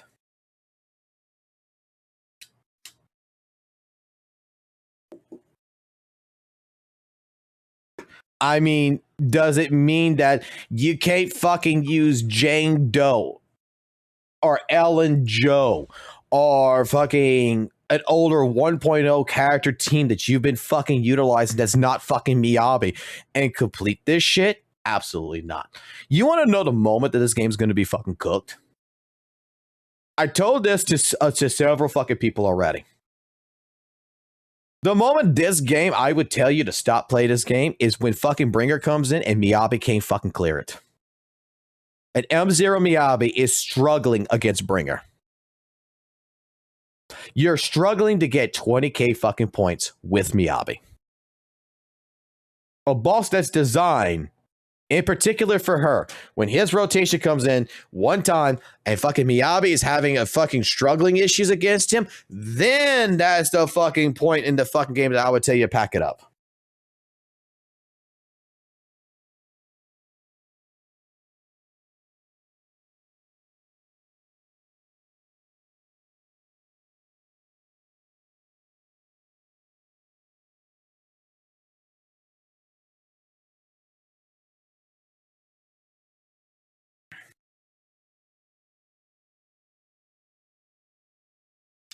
I love what Laws is saying right here. I really fucking love what Laws is saying. It's like, go play. It's like basically saying, do you realize there's other ways to make in-game content challenging than inflating HP, right? Yeah, totally. 100%. I fucking agree with that. I wish Weather and Waves would have fucking deployed fucking actual boss mechanics. One thing that, like, I used to play Weather and Waves every fucking day, all fucking day long. And it was a game that I wanted fucking boss mechanics. I wanted fucking HP inflation. I wanted the fucking bosses to actually be fucking bosses. I'm killing bosses in fucking 14 seconds. In this fucking game, just like the Defiler. As much as people might not like the Defiler, I'm just going to say for myself. Defiler, Butcher, Priest, Miasma Fiend, the Wandering Wanderer, you have to play their fucking game. You have to play their mechanics. If you want to score high, you want to fucking get your points, you want to get your performance points, you want to do shit, you have to be willing to play the fucking boss mechanics. Why do I have to? And like, I used to hear this all the time. Well, if that's the case, just go ahead and play one character versus the tactical hologram bosses. That's a challenge. Yeah. Why do I have to create a challenge for myself? Why can't the game create a challenge for me? And that's what the fucking ZZ does for me. They introduced something brand new. Miasma shield mechanic. Okay. Priest gets it. Defiler gets it. Fucking goddamn Miasma Fiend gets it. That's a whole new fucking mechanic on its own. Got used to it. I'm hoping they introduce something newer in the future. I hope that they fucking put something else like a fucking goddamn fucking Dream State fucking Miasma Shield or some shit. HP inflation is only there because if I'm pulling for the fucking new characters like fucking Rupture Agents or whatever, my god, how fucking powerful Rupture Agents. But there still needs to be a fine line to where it still needs to be balanced around older characters to clear it. And they are still clearing. Older characters are still fucking clearing the content. So it's fine. Welcome to Gambling 101. Welcome to a fucking casino. Shit's predatorial as fuck. Whoop they fucking do. There's HP inflation. Whoop they fucking do. WUWA's no fucking better than fucking Hoyo. Hoyo's no better than the goddamn fucking Capcom and fucking Konami. All these companies are all they're doing is trying to fucking take money out of your pocket. Every single fucking multi-billion-dollar fucking company is doing their best to fucking take money out of your pocket. And if you don't enjoy it, you don't enjoy it. Go find something you enjoy. But if you're enjoying it, hey, you're enjoying it. Do what you want, boo-boo.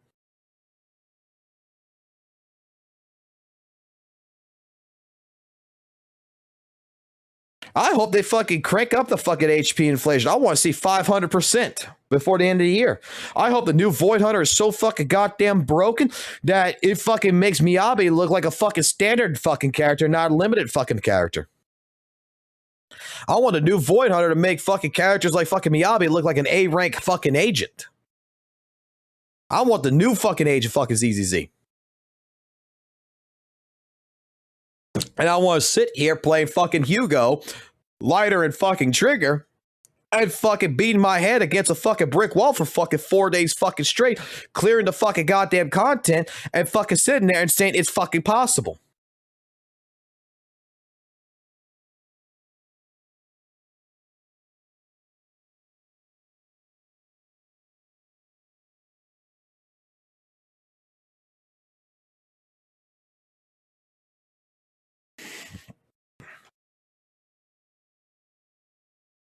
Like, let me put it like this. I didn't come into fucking goddamn Hoyoverse because I fucking hate Weathering Waves. I think Weathering Waves is a very fucking still enjoyable fucking experience. I think it's still a fucking great game. And I'm waiting for 3.0 right now.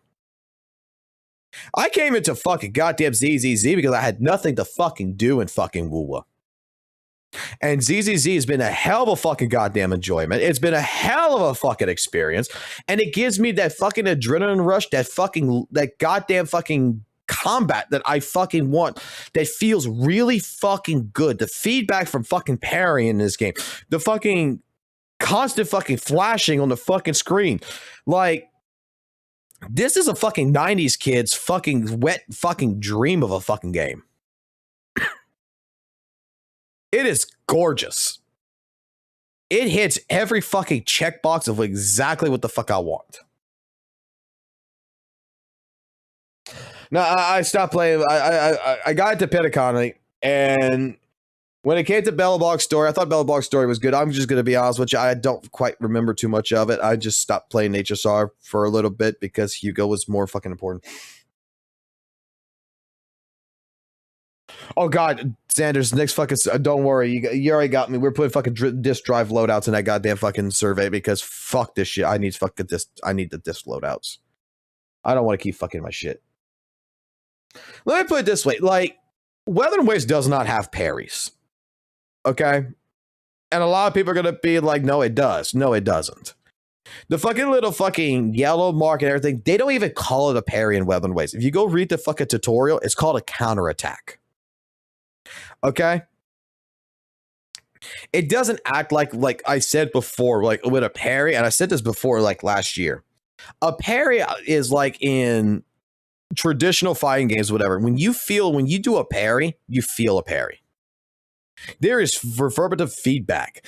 Like your character gets pushed back. The idea of a parry versus a counterattack is a parry puts back both players or the NPC and yourself into a neutral ground. Into a neutral state.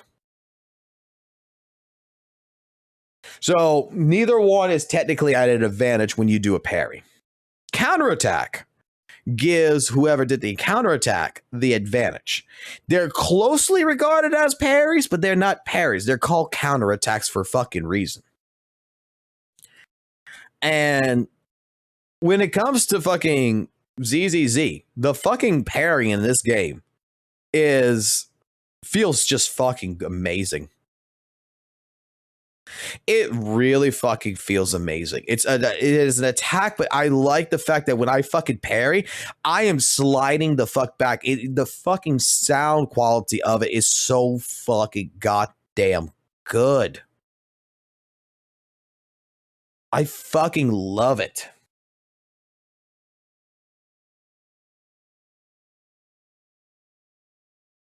Certain characters have a parry, okay? Gully, yes. Certain characters have a fucking parry mechanic like fucking Monk Girl and shit like this, okay? They do have parries outside of that. But the majority of cats that you're going to play, like GN does not have a fucking parry that he can just amplify. He has to fucking do a counterattack.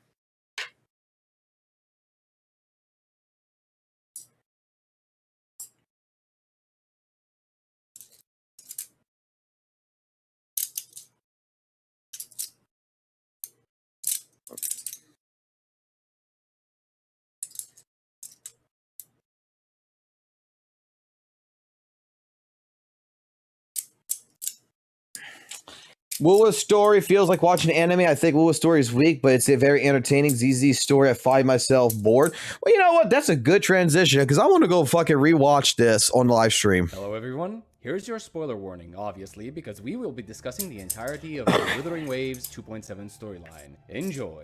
You know what? I'll say this. Wuthering Waves 2.7 absolutely knows how to make an ending feel epic. From the cutscenes to the music to the sheer sense of scale, this is Kuro firing on all cylinders. The presentation is top tier, you have crisp cinematography, emotional scoring, and easily some of the most beautiful visuals this game has ever put out. When everyone comes together in the final battle, it feels like the story's been building to this moment for years. It's one of those scenes that makes you sit back and go, yeah, this is why I play this game. And I'll be honest, for the first time in a long while, I felt proud of this story. I really did. Everything, all the threads, all the heartbreak, all the characters we've met were finally converging. From the moment the Grand Architect stepped onto the scene, it's been nothing but a non-stop roller coaster ride of emotions, tension, conflict, and pure absolute hype. Galbrenna unleashing her flames, the spirits lost within the river Styx rising to help her, proving that humanity's deepest desire is unity, the entire first-person sequence, which is by far the most imaginative and creative thing I've seen a gacha game ever do. All of these things built an exciting experience that kept me banging my head to the music's rhythm with a giant grin on my face. Not to mention the great appreciation I have as a Devil May Cry fan for all of the DMC references I found throughout the main quest. The entirety of patch 2.7's story continuously proves that Kuro's passion is still at the center of everything they do. And of course, I can't go without talking about that absolutely insane cutscene at the end when they take on Leviathan. It was a full 3 minutes and 20 seconds of pure, unadulterated cinematic bliss. An absolute action-packed feast for the eyes that also sprinkled in some interesting lore drops, like how Leviathan is capable of copying the powers of our Resonator allies, how Abraxas was not only confirmed to be a Threnodian, but also that Threnodians are aware of and know one another. And most importantly, the Fraxidus showing up and having the Grand Architect reveal that they were once Rover's Waystones. Some people might overlook this simple line as another one of Kuro's metaphors used only for the sake of sounding good, but the entire point of it was to drive home the idea that every single member of the Fraxidus used to be companions just as important to Rover as the current Renacita cast. The Fraxidus was always presented as a villainous faction that wanted to recruit Rover for their own plans, which is why the implications of this line of dialogue go much deeper than one might think at first glance. It implies that they were unironically dear to Rover, close companions with whom he had a deep bond that he would sacrifice anything and everything for. It implies that Rover was part of or even founded the Fraxidus in his past life, that he could have been at one point a cold and calculating person who would be willing to do anything if it meant achieving his objective of eliminating the Lament regardless of the cost of human life. It also implies that what we're currently doing in Solaris is still within the boundaries of past Rover's plans, and that the Fraxidus is still trying to fulfill that plan even after Rover willingly erased his memories. It's great to see these future plot points already being hinted at before 3.0. It gives us something to look forward to while allowing us to speculate on where the story is potentially heading in the future. I also want to say that I'm rather happy with Galbrenna herself as a character and how she was presented. Now, I won't say she's perfect, but she definitely gets points for being an independent character that acts of her own accord without the need of Rover to be around her at every step of the way. Bonus points for actually being the one to take the initiative to dive into the dark tide and clear the way for us and saving Rover when he was trapped in a trance. It gives me the hope that we won't just be getting wives in the future, but wives that are their own person before anything else. From a story-only standpoint, Wuthering Waves 2.7 does many things right that actually makes me think that they've topped off the Renacita arc with a perfect ending. And I'd love nothing more than to end the video here and call it a day. But if I did that, then not only would I be lying to myself, but I would also be lying to you, the person watching the video. Listen, if you've been watching my channel for a while now, then you'll know that when it comes to my critiques of the games I play, I'm honest to a fault. Any video I make that's critiquing a game performs poorly. It doesn't matter if it's about HSR, Wuthering Waves, or ZZZ. The message is clear. People just don't want to hear someone saying negative things about This motherfucker's a goddamn Hoyle shill. This motherfucker is fucking bastardizing fucking WUWA's goddamn fucking story right now. This fucking review is shit. Let's let it continue. their favorite game. But the reason I talk about the negatives of a game isn't because I want to spread negativity or stir up drama. I want to talk about them, bring these problems to light, and make the community aware of them in the hopes of getting these issues fixed. That's why I spend hours researching and reviewing my material before writing a script. That's why every time I write a script, I don't just point out the problems, I try to come up with solutions to them. I've been getting a few comments recently that are questioning the direction of this channel, some saying that I've turned to praising anything Hoyo does and bashing anything Kuro does just for the sake of views. That's not the case. As I mentioned before, being critical of games has resulted in my worst performing videos so far, but I will still do them, views be damned, because this is what I believe. I don't subscribe to any form of gacha tribalism. I'm not a Hoyo shill nor a Kurobot. I'm just me, and the conclusions I come to are my own. Whenever I say something good or bad about a game, I say it while putting aside the feelings I have for that particular game. All right, I'm noticing there's an issue going on in the chat right now. I'm noticing there's an issue going on in the chat. So let me give the fucking signal. Let me get the bat signal out real quick. Hold on. I don't know what the fuck's going on. I'm gonna let the mods make the decision on this, but I'm just gonna play this real quick. And I think they're going to know exactly what this means.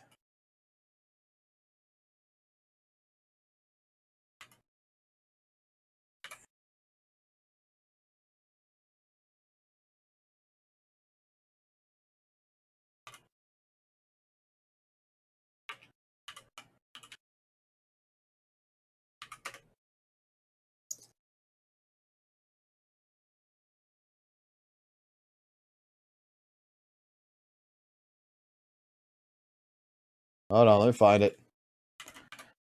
Mods? Chat mods? You got 39 seconds. Let's go. Let's clean up my chat. You know what niggas need to go and what niggas need to stay. Thank you. And mods, clean up the chat on anybody trolling. Thank you. Mods, you know what to do. Clean up my chat. Clean up my chat. Clean up my chat. And we gonna clap you out of my stream. Mods, clean up my chat. Mods, do me a simple favor. Clean up the chat for LOLs and all that type of shit. Just kill everybody off. Thank you. Mods, clean up my chat for the rest of these Drakes and Mars workers. And mods, clean up my motherfucking chat. Let's clean up my chat. You know what, nigga. All right, you got 39 seconds. Do it. So with that being said, I hope you'll continue to stick around for the rest of the video, where I will be pointing out the aspects in which I believe the film I fucking love OTG. Some might question how I can say that there are aspects where the story failed if the ending was perfect. Well, that's just it. The ending is perfect. It hits every emotional beat, sells you the sense of teamwork, unity, camaraderie. But these moments don't just stand on their own 2 feet. The emotional impact these moments try to elicit from you depends on the characters you've met in the past, on the things you've gone through together, and the bonds you've formed along the way. But therein lies the problem. When it comes to character development or the relationships Rover has with those characters, a lot of it is done off screen, and that's when I realized Wuthering Waves doesn't build towards its hype moments, it skips straight to them. It shoves the world building in dialogue, rushes past key emotional beats, hides characters' interactions off screen, and refuses to use the most fundamental technique in storytelling, show, don't tell. Take the Sentinel's relic, for example. We don't see how Tethys analyzes the relic. We don't even know if we made the journey there ourselves. We only figure out that it can't be unlocked by Tethys and that it's called a civilization capsule just because Abby says so in a single line of dialogue. Moments like this are why Wuthering Waves' story often feels like a collection of spectacular scenes without the connective tissue that makes them matter. An even better example is Avidius. When we meet him again in 2.7, he's suddenly cordial, even addressing us as Your Grace. But let's not forget how he acted the last time we saw him in 2.6. He was openly hostile toward Rover because Yuno's existence had been erased and every trace of her connection to him was pinned on us instead. There was tension, there was resentment, there was a setup for resolution, and yet the entire conflict just vanishes. No explanation, no reconciliation, no follow-up. Avidius simply flips from an overly hostile character to a steadfast ally as if nothing ever happened and thus damages the continuity. That emotional through line, the clash born from misunderstanding, could have been one of the strongest character's payoffs in the entire arc. Instead, it's brushed aside. Why? Probably because it's not flashy or hype enough. Wuthering Waves trades genuine character development for cinematic spectacle, and we see the same problem play out in Avidius' arc. He finally gets his time in the spotlight, and rightfully so. I was genuinely happy to see him shine, especially since he's been the most compelling character in all of Septimon to me, even more so than Rover or any banner unit. And yet, his death rang hollow. Theoretically, Kuro did everything right. His final scene is cinematic perfection, the personal struggle of a fabricated existence trying to find meaning beyond what its creator designed it for. He fights, he fails, and in the end he sacrifices himself to hold back the dark tide, entrusting his hopes for the future to Rover. On paper, that's tragic heroism at its finest. So why didn't I feel it? I kept thinking about it, especially because I made a video on Zenless Zone Zero about the importance of death in storytelling. In that video, a character of similar narrative weight died, and her death hit me like a brick. So why didn't Avidius's? And then it clicked. It's because I wasn't connected to him. Avidius was fascinating, yes, but he was distant, detached. We never got to build that connection with him through Rover's eyes. He simply appeared, delivered exposition, and died beautifully. But beauty alone doesn't create emotion. That's what makes his sacrifice feel hollow. It's tragedy, but without the intimacy. And since we're on the subject of intimacy, let's discuss the trio of Augusta, Yuno. Hold on. Let me just go get into this. This is, yes, I have to agree with Vincent on this one. Isolde's death was something that was actually very fucking tragic because since the beginning, we were building a relationship with her. She was an NPC character. Let me put it this way. She was an NPC character that everybody, including myself, I think every single person was like, dude, I want this as a fucking character. Like every time she would show up, I'm like, dude, I want her. I want Mommy as a fucking character. Please, Hoyle, make Mommy into a character. And then all of a sudden, my hopes, my dreams, and everything was killed when they fucking killed her. And that's where, like, in regards, I have to agree with Vincent on this. Is like I stated this before. Wuthering Waves in the beginning, I think the fucking story, which a lot of people did not like the story of 1.0, and I don't understand why. 1.0, I think the story was absolutely fucking better than 2.0. Prime example is GN. Right? Fucking GN was a character that from his questing, we got to see, him bear the weight as a fucking soldier, as a medic and everything, that turned into a fucking general on the battlefield that had to send people to their fucking death, that he had to fucking live with that shit. We built an entire thing to where with Genshu Lin and how that his entire story came about. It was fucking great. And then we even got the final conclusion, which hit fucking hard as shit when you played his character story at the end. Like, all of this came together for a character like him.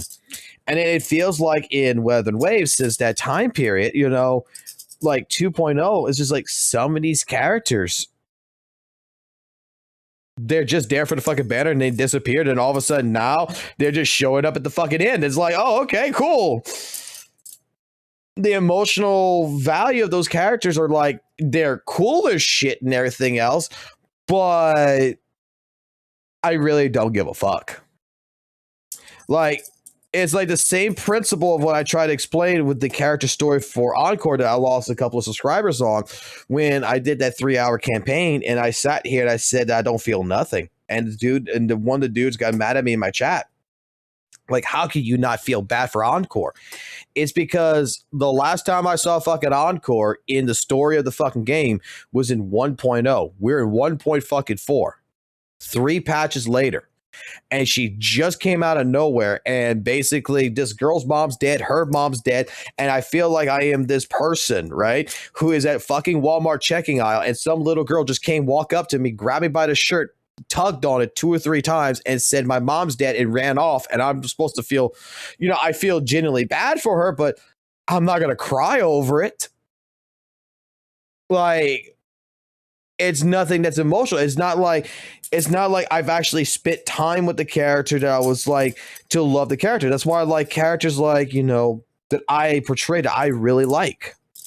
Nero from the Devil May Cry series is a fucking character that I fucking hated. I fucking hated that fucking character DMC4. I wanted fucking Dante. I've said this before. But what ended up happening is that throughout the entire story, going through everything, when we got to the halfway point in the game, then I got to finally play Dante, I was actually more upset that I wasn't playing Nero anymore. That all I wanted was fucking Nero. To which Nero became a great character. That the story around it was like, this is not fucking Dante. Fuck this character. I don't give a shit about this character, but you fucking made me fucking fall in love with this character, because as much as I want to hate this character is really fucking cool. In Weather and Waves, I felt like in 1.0, they did that quite a bit. They did that in the story with some of these characters and everything. That even in 1 point fucking like with Camellia, even with fucking Shorekeeper and all this other shit, that the original story in 1.0 and all this with Chang Li, with Jinshi, you made it to be an emotional investment around these characters. When 2.0 came around the corner, and with each individual patch and all these characters, and with these characters, it just, they don't hit as fucking hard. They're just, dare I say, figurines for me to collect and look at their feet. Like, there's nothing about the characters that has, like, let me put it like this. ZZZ versus Weather and Waves, okay? Weather and Waves, I saw all the fucking drip marketing, right? For all the fucking characters. And I always said the only character I'm interested in was Zanny. Okay? I still hold true to that. I went through 2.0, 2.1, to the break, went to 2.3 and all this.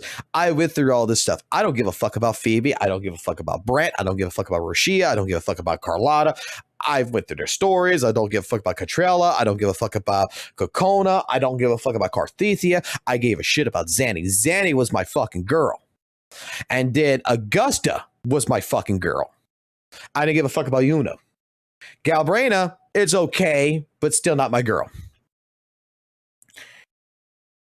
In ZZZ, I went ahead. I started 1.7. And I got Yijuan because anniversary character, strong fucking character. Let's just not deny the fucking fact, the fact that there is. Character's fucking strong. You're going to get the strong character. But I saw fucking Alice. I saw Yuzuha. I said, oh my fucking God, these characters look like shit. I fucking said it. That Alice looked ugly as fuck. That she had a big fucking forehead that her hair's covering, and that she looked like a fucking goddamn balloon. Then I played the fucking story. Then I pulled for the character. Because then the story of Alice was actually good enough to actually make me go like, holy shit, she's actually cute. Her personality is actually great. And I fucking story fucking gave me feelings to where it's like, even though it was a mid-story, I still had an affection towards her to where it's like, okay, I'll pull for Alice. I like Alice. I like Yuzuha. Again, same shit happened with fucking Seed. I wasn't going to pull for Seed. I didn't give a fuck about Seed. I didn't like Seed. I don't like Orphe. I still don't like Orphe. I'm going to be honest. I still don't like fucking Orphe. However, the entire story surrounding Seed and her mental stability and everything else about with Seed Senior and everything else, and that fucking ending to her side story and everything, like all this shit together hits the heartstrings, to which is like, okay, I like Seed. I think Seed's good. And I pulled for Seed. Orphe is not a bad character. Okay? I got Orphe. Wasn't supposed to. Well, I was thinking I was going to lose a 50-50 on that one, but I ended up winning. So, of course, we got Orphe. But in general, I still prefer Seed over Orphe. Orphe's not a bad character, but doesn't hit the hamstrings for me. This last patch, okay? This last patch in particular, Lucia is fucking incredible. Her fucking entire story, all the way to the ending with the situation with the wandering hunter and everything, absolutely fucking amazing. I fucking love the little goofball. I love the story of the day. I fucking love it all. It is great, and I'm glad that I pulled for her. But what made this story fucking amazing and for me right now is Monato. They did the fucking Deadpool and Wolverine scene in it. They made Monato into a fucking goddamn father figure who is fighting for basically for himself, for the kids and everything else. That he wants to protect everybody. That is struggling to be not a badass anymore, but to be, you know, refined. And he doesn't know which route to go. That altogether, this was a Monato patch. An A-rank agent you get for free anyway. Like, I fucking loved how his story came in. Great fucking character. And I'm interested because of Banyue, how he came into this fucking story. Dude, fucking Banyue is fucking goddamn amazing. I want to see, and he supposedly knows Seed Senior and shit. I want to see if that portrays somewhere in fucking 2.4 story. With fucking goddamn, like, Zhao and everything, I'm actually starting to enjoy Zhao a little bit. Like, didn't think I was going to like the little fucking furry little bitch. But depending on her gameplay and everything, her character is not too bad. Her personality is actually kind of fucking refined too, that I'm actually liking. The difference between WUWA and ZZZ is that ZZZ's story, for me, absolutely has its moments. And like 2.2 was a fucking hit of a patch for story. 2.1, 2.0 was a little mid, but it did do fine. It had its moments. 2.2 was the greatest so far. 2.4 wasn't too bad. 2.3 wasn't too bad. 2.3, I still give it a 9 out of 10. Even the Hidari fucking situation is even fucking pretty damn good. And a lot of people who's like, well, I don't like the way that Hidari looks at Belle or fucking Wise, like she wants to fuck them or anything. It's because the goddamn bitch can't see no one fucking else, and she can only see fucking the fucking goddamn Lord Faith in here. In the Hollow Zone, she's fucking blind to everyone else, and the only thing she can see is it makes perfect fucking sense. And the way that they kind of introduced her and the way they introduced Lucia does make more sense. A lot of people didn't like that. Oh, they just showed up out of nowhere. But fucking goddamn animes do that shit all the fucking goddamn time. Okay? Even fucking Weather Waves does that fucking bullshit. It's not a big fucking deal. Fucking stories do that shit. They just introduce a character out of nowhere that we've never heard of before. But technically speaking, we should have known about this. And there's probably even more fucking Spook Shack members out there that could even come into the faction. Because why? They're a bunch of fucking online goddamn forum motherfuckers. It's fucking Reddit fuckers. So it makes sense how they came in. But the entire thing is that compared to Weather and Waves and compared to ZZZ, the stories that I've experienced, I don't give a fuck about Phoebe. I don't give a fuck about Carlotta. I don't give a fuck about half the goddamn fucking characters. Their stories did not bring in an emotional impact enough for me to want to pull the fucking characters. Zanny's fucking story basically being fucking Batman was fucking goddamn great. I fucking love the workaholic shit. Fucking story with fucking Augusta and everything else with her fucking past and everything was pretty damn good. It was a little lackluster here and there. Carthethia, I just fucking refused to fucking pull the fucking character. I got one fucking big problem with fucking Carthethia, and that problem is she looks too much like fucking Zelda from Legend of Zelda. I'm not pulling fucking Zelda. I fucking hate that bitch with a fucking passion, and Link should have fucking always let that fucking Ganon have his way with the fucking princess. Always. That bitch fucking annoyed the shit out of me, and just because she looks like basically the ex-girlfriend of fucking Link here, nah, I'm not pulling for that bitch. But when characters have a story that connects them to where, as a player, you're making me fucking really want to pull for the character because of their story, I think that that's fucking good as shit. There's a lot of people I know of that did not want Seed either. That was not going to pull for fucking Seed. But after the fucking story, they actually fucking pulled for fucking Seed. Orphe was the one that a lot of us did not pull for. A lot of people did not pull for, and I should have not pulled for it either, but I did because fuck it, why not? But Orphe, the story was good, but it was no fucking Seed story. Seed story was a fucking 100 times fucking better. Seed side of the story was absolutely fucking amazing.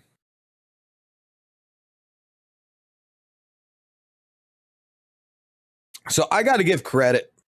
While in regards to what Vincent's saying right here, yes, I agree.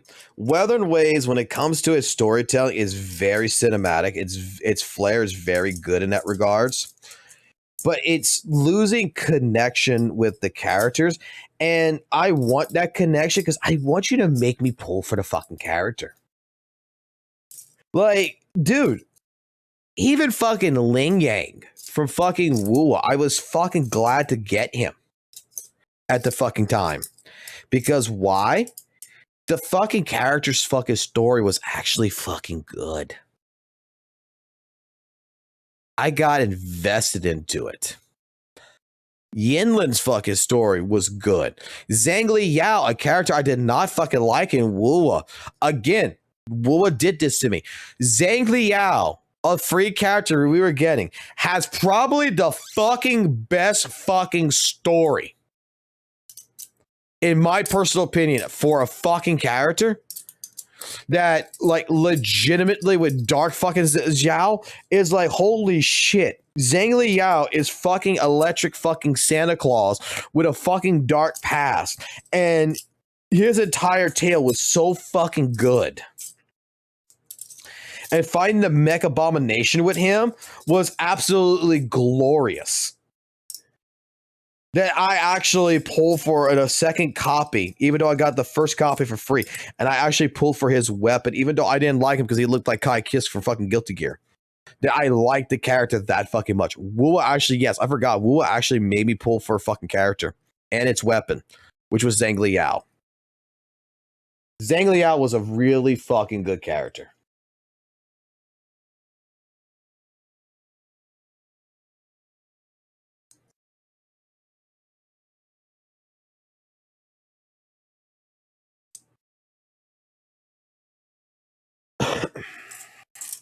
Story doesn't make me pull characters. I pull characters for cool factor and meta.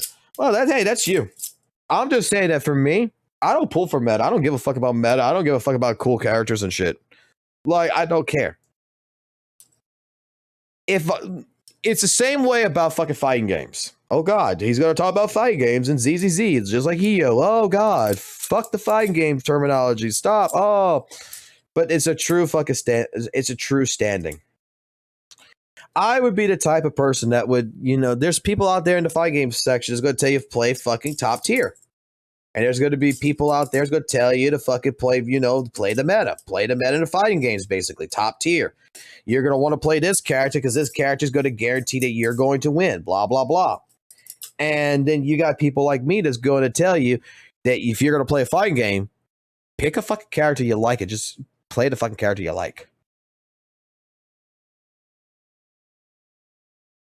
Who cares? Play the character you like. Because if you're actually going to fucking bother to fucking actually enjoy the game and learn the game and play the game, pick a character you want to play. Pick a character you like to play.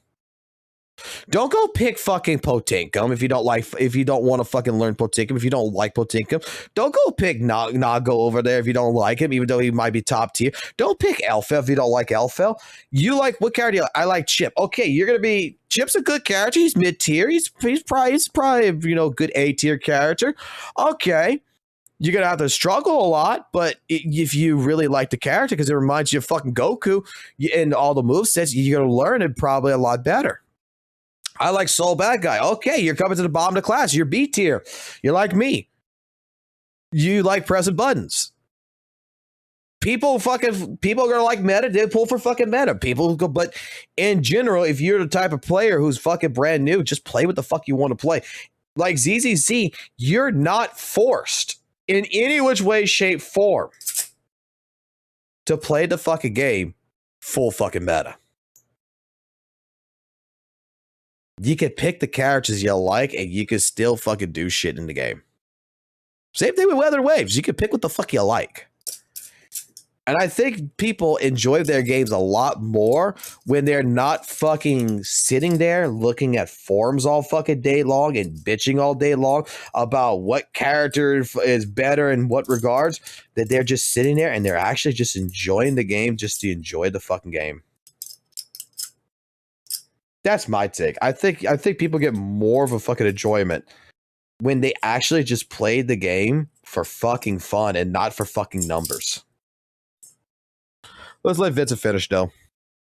And Galbrena. Nobody can deny that Augusta is closely connected to both Yuno and Galbrena. Yuno was Augusta's best friend who offered her support when ruling Septimont. Galbrena was Augusta's childhood companion, a ghost of the past embodying her biggest failure and the cause of her childhood trauma. And yet Augusta's reactions in 2.7 regarding both of these characters are disappointing at best. In Yuno's case, Augusta acts like she doesn't remember Yuno at all. Yet at the start of 2.6, Augusta still had memories of Yuno, proven by the fact that she blames Dark Tide-induced dissociation as the reason for having those memories. The moment Yuno returned from Chaos, Augusta should have realized that this was the Yuno Rover was talking about before venturing into Chaos, and yet she still acts like she never had memories of her to begin with. In Galbrena's case, once it's revealed that she was in fact Augusta's childhood friend Angel, Augusta doesn't have any real emotional response. There's no visible shock, no hesitation, no vulnerability. She's just as headstrong as ever, brushing it off with a knowing smile at the end. And yes, Augusta is a strong player, but strength doesn't mean numbness. When you are that was like the dumbest fucking move that Curl missed an opportunity on. Basically, if you remember with fucking Augusta's story, like the reason why she's a strong leader and everything, and the thing is that she fought the Dark Tide. She lost her friend to this shit. And your friend's been gone for 13 fucking years. Your friend shows up. You find out this is your friend, your Angel. I don't give a fuck. Like, I am pretty sure that the most epic conclusion there would have been is fucking Augusta to break down into tears and run to her fucking best fucking friend and be like, oh my God, you're alive. Because for 13 years, you thought she was fucking dead. No, it's just like, oh, you're my friend. Okay, cool. Like, that was like, when me and Vincent talked about that shit, it was just like, where's the fucking emotional impact that should have been there for that? Like, kind of ruins Augusta for me. You long thought to be dead, your oldest friend, the person you failed to protect, and see that she is hale and whole, your mask has to fall. It doesn't matter who you are, your strong facade cracks even if it's only for a moment. I'm not asking for her to drop down to her knees and cry her eyes out, but a trembling voice, a faltering breath, a single tear held by a hug. Side, any of that would have been enough.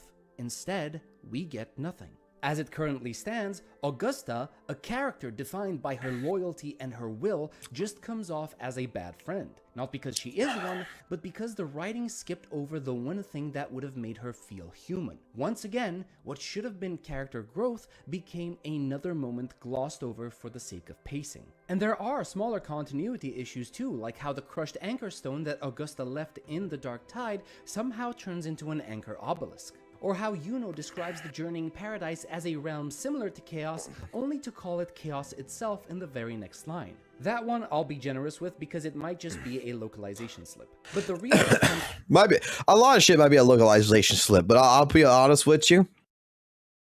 A lot of fucking goddamn times with how the story is being portrayed, especially after like 2.0, like I would say like 2.3 in particular. No, it would actually be 2.4. It'd actually be 2.4. After 2.4, the story so far, dare I fucking say it, feels more and more like an AI program is writing the fucking story. I don't want to think like that's the case. I want to actually think a real human being is writing this shit. But I feel like maybe a real human being is writing this shit and then fucking having AI fucking, you know, revise it. And it almost like it seems like it's forgetting shit that happened in the previous patches. And then all of a sudden, 2 patches later, it comes back up again. It's like, and it just goes missing, or it's just skipped right over, because this all, like, in some cases it does feel like when it comes to fucking WUWA, and like I'm saying, like how the story kind of starting to feel more and more like it's AI generated, is more feels like it's like going to fucking college and fucking taking a look, or okay, I'll even give a better example than that. It's like when I fucking do fucking job interviews, okay? And I'm fucking looking at all these fucking resumes. Bro, you could just tell some of these fucking resumes are done in AI. Like the wordings, the fucking dialogue, the wordings that is done in the shit, how it's structured and everything is like, dude, this is totally fucking AI. Like, it's totally fucking is. And it's just, I hope that's not the case. I want to say that I feel like it's still someone writing the story, but I feel like that it's getting redefined by AI, since, of course, it's their fucking tools. And I think that someone needs to double check that shit, unless it's a localization issue and not a fucking AI issue. But something is not feeling right here. Here is the concept of anchoring, which has now lost all meaning. When Rover dives into the Dark Tide, we're told that he needs to anchor himself to Galbrena. That's fine in theory. It's a dangerous, unstable realm, and you'd want some kind of tether to keep your mind grounded. But here's the problem. Anchoring was already clearly defined in 2.6 as a process of experiencing another person's memories, manifesting them, and letting that person absorb those manifested memories to re-establish their existence in the world. So by that definition, shouldn't Galbrena be the one anchoring Rover? If he's the one lost in her realm, then it's her who should be reliving his memories, not the other way around. What happens instead is that we're guided by Chimera to relive fragments of Galbrena's past, which eventually leads us to her. There's no manifestation, no absorption, no anchoring as it was originally described. The writers just reused the same term for a... That's another fucking thing that I love. I don't know if I hate that about Weather Ways or like it, but since 1.0, that is how fucking Rover fucking gets the story of these characters majority of the time. Is he's got to dive into their quote unquote mind, their fucking past, and you see ghosts of the past and all this other shit. It's just like, you know, I've seen it like the first couple of times. It's fucking cool as shit. Okay, you know, like with Chang Li and such, where you see Chang Li as a little girl and everything else. You know, he's diving into the history of the character, the fucking situation with fucking like Camellia doing the same shit and everything, but like, after a while, diving in and looking at the past and shit with all these little ghosts and shit and everything else to tell the backstory of a character, I'm not gonna lie, Galbrena's story should have been just her fucking falling asleep and Chimera fucking just showing up and fucking telling the story of her fucking life to someone like Rover at a fucking campfire. That would have been fucking, in my personal opinion, better. And then you would have gone through like the first person fucking shit and everything else still. But like the storytelling and everything in particular would have been just like an actual fucking storytelling. Not Rover having to go talk to fucking point A to point fucking B to fucking get the next part of the fucking story. completely different process. Even Abby unwittingly acknowledges this inconsistency when he says, if we do what we did back in the chaos, we can anchor to Galbrina and find her, right? Except that's not what we did back in Chaos. And if we accept this new logic, that someone can anchor themselves, then that completely undermines Yuno's quest. Because by that logic, Yuno could have anchored herself back to existence without Rover's help at all. It's like the writers forgot their own definitions the moment they wanted to sound poetic again. And this problem doesn't stop here. We're later told that Cardathea anchored Leviathan by offering up her humanity, trapping its frequency in one place. But why does Leviathan even need to be trapped? He can't leave unless Rover opens the Gate of Ascendancy. And since when does sacrificing your humanity count as anchoring? The term has gone from being a clear metaphysical process to a catch-all buzzword for whatever spiritual thing is happening right now. Even inside Rover's mindscape, the term is misused. By following Galbrina's advice, you supposedly anchor yourself to find your way out of the mindscape and guide everyone else to you. Now, the cutscene that follows looks epic. It's the perfect everyone joins the fight moment. It's visually stunning, emotionally charged, and meant to make you feel like the story has come full circle. But let's recap what actually happens and see if it holds up once the excitement has passed. Rover dives into the dark tide to reach paradise. Everyone on the surface gets swallowed by the dark tide, so logically, they should also be somewhere inside paradise. Then Rover himself gets swallowed by another layer of the dark tide while already inside the dark tide. But this one's different. This is the purest, deepest dark tide, sending him to the deepest level that looks like Rover's mindscape.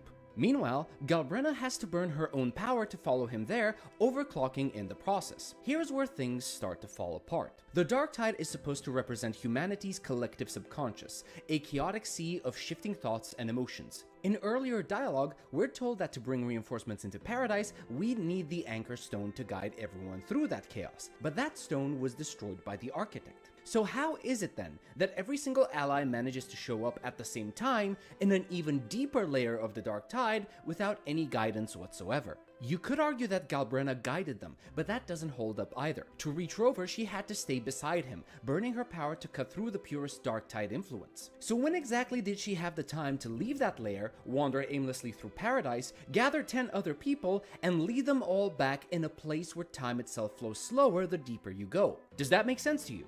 And that's what kills the emotional weight of the scene. Moments like the fabled power of friendship climax hit hard only when the challenge feels real, when there's genuine uncertainty, when victory feels earned. Here, it doesn't. The supposed miracle doesn't feel miraculous, it feels convenient. The writers do a good job of telling you this moment is impossible and then make it possible anyway without explaining how. They even try to justify it by saying everyone believed Rover was their anchor of hope. But again, that's not what anchoring is. Anchoring was clearly defined in 2.6 as the process of reliving someone's memories so they could manifest and reabsorb their existence. Rover was never erased. He didn't need to be anchored. Anchoring was never a GPS signal. It was never a beacon that could pull people toward you. In 2.6, we had to find Yuno. It wasn't her that found us. And now the word has become meaningless. It's no longer a defined process, it's a narrative shortcut. At this point, anchoring has joined frequency as one of the most abused and overused buzzwords in Wuthering Waves. It's tossed around whenever the writers need to explain something they don't want to think about. And that right there is the ultimate tragedy of 2.7 story. It is basically the same principle fucking factor of what happened with Guilty Gear. How do we talk about the backyard? How do we talk about the scientific nature of fucking mana? How do we discuss all this fucking bullshit? Daisuke, explain us the backyard. Explain us about mana. Like, what is the scarce treasures? What is this? What is that? And you know what? After explaining it for so long, the motherfucker fucking finally came out with it's magic. Magic. How did fucking this happen? Magic. How did this happen? Magic. So in Wuthering Waves, it's not about magic. It's about, so how did this happen in WUWA? Anchoring. What about this? Anchoring. What about that? Anchoring. That's all I'm getting from this. That's all I'm getting from this. It treats its own world building like decoration. And the worst part? All of this could have been fixed so easily without breaking the very rules that 2.6 worked so hard to establish. Imagine this. Instead of Rover anchoring himself and magically guiding everyone to him, it's everyone else anchoring Rover, tying him back to Solaris. Picture a sequence where each resonator dives into Rover's mindscape one by one, each of them reliving a memory, a shared moment from the very start of the game up until now. They manifest those memories and we as Rover absorb them. Not only would this preserve 2.6's definition of anchoring, it would also give us something we've been missing since the beginning: genuine character interactions. It could have been a beautiful way to show snippets of dialogue, fragments of unspoken bonds, moments that fill in the emotional gaps left off screen. You could have Brandt recalling a shared battle, Phoebe remembering a lesson, Yuno recalling a quiet promise, all of them reaching out, reminding you who you are and what you mean to them. And narratively, it would have been poetic, because for once it's not Rover saving everyone, it's everyone saving him. It would have turned the power of friendship cliché into something earned, a reflection of all the connections we've built throughout the story, manifesting in the exact same way But you can't do that when Rover is fucking Jesus. Yuno's memories once manifested through unity and remembrance. Even better, it would have tied directly into the Fraxidus line at the end. We were your Waystones, because in this version, our allies literally would have been. That's the real tragedy behind this perfect ending. The potential for greatness was right there, baked into the story's own foundation. But instead of fulfilling that potential, the writers took the shortcut. Lastly, I want to talk about Fenrico, Calcharo, and QUN. Fenrico had the potential to be an amazing villain, one with a tragic but understandable motive. But because Rover barely interacted with him, and because 2.5 focused more on Frolova than Fenrico himself, his entire arc was rushed. His supposed penance at the end of 2.5, turning to stone while holding the Lantern of Napoli 2 to keep the dark tide at bay, should have been a devastating moment. And yet, in 2.7, we're just told he died off screen. Then, he reappears briefly as a frequency to help us lift the lantern one last time. It's supposed to be a redemption, showing that even after death, Fenrico's spirit still burns to protect Renacita. But because he never had enough time to develop, to connect with Rover or the audience, the moment falls flat. And that's tragic, because the seeds for a great story were already there. Then there's Calcharo. If we ever needed proof that Wuthering Waves' story is too disjointed or disorganized, he's it. For those who remember, Calcharo never appeared in the main story or even in his own side quest. Yet somehow, he showed up in the anniversary cutscene and the Peaks of Prestige event where Rover speaks to him as if they already knew each other. But here we are at the end of 2.7 and Rover doesn't recognize him at all, to the point where Galbrena has to introduce him. How does that happen? Because Kuro keeps writing these scenes as if the emotional groundwork already exists when it doesn't. And then there's QUN. Now, one of my viewers asked if his appearance with the lantern counts as a Deus Ex Machina. Honestly, I don't think so. We always knew where the lantern was, and retrieving it was entirely plausible. But what is a Deus Ex Machina is the lantern's miraculous recovery. When we dove into the dark tide, QUN tells us it only has enough energy to protect one person. And yet, right after we return, that same lantern suddenly has the power to purge the entire dark tide from Renacita. That's not poetic, that's inconsistent. And after thinking about all these contradictions, the rushed arcs, the reused buzzwords, the broken logic, I started asking myself, why? Why does Wuthering Waves keep tripping over its own narrative? And here's my theory. I think Kuro Games still hasn't fully recovered from the massive story rewrite that happened 3 months before launch. It feels like they've been playing catch-up ever since rewriting and retrofitting pieces of a larger story that was meant to unfold differently. I wouldn't be surprised if before that rewrite, there were scenes that showed Rover in a less heroic but more human light. Moments that might have shown him feeling vulnerable or even painting an unflattering picture of him. Moments like that are essential for emotional storytelling, but maybe they didn't fit the new direction or timeline. It would also explain why certain arcs feel displaced, why Renacita appeared earlier than planned, and why Calcharo shows up in events where we already act familiar despite never meeting him in the main story. And honestly, that gives me hope, because if this is Kuro scrambling to patch together what was lost, then maybe, just maybe, version 3.0 will be the point where they finally stop rewriting and start building again. That's my tinfoil hat theory anyway. But if I'm right, then all this inconsistency we've been seeing isn't just bad writing, it's the aftermath of a story trying to find itself again. Anyway, if you've made it this far into the video, thank you. Let me know your thoughts in the comments below.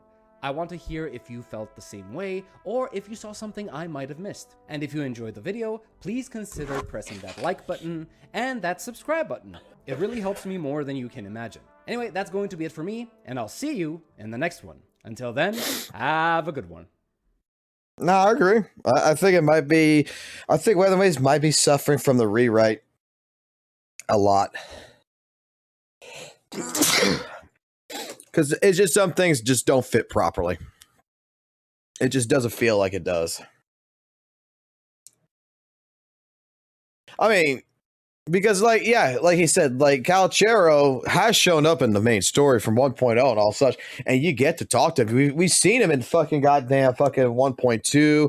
We had a conversation with him there. We saw him in the anniversary. Calchero has shown up, and then now we're treating him like, oh, we've never met this man. We don't know who he is. He's a strange fellow. God damn. Why am I sneezing so fucking much? Not bad, not bad.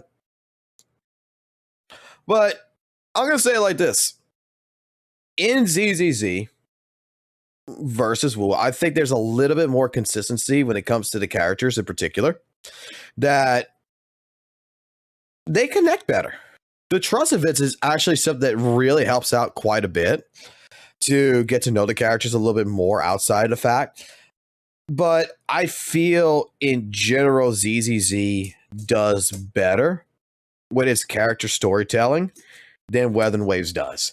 And that there's still a lot of fucking love between the old characters that's still showing up in the new characters and shit.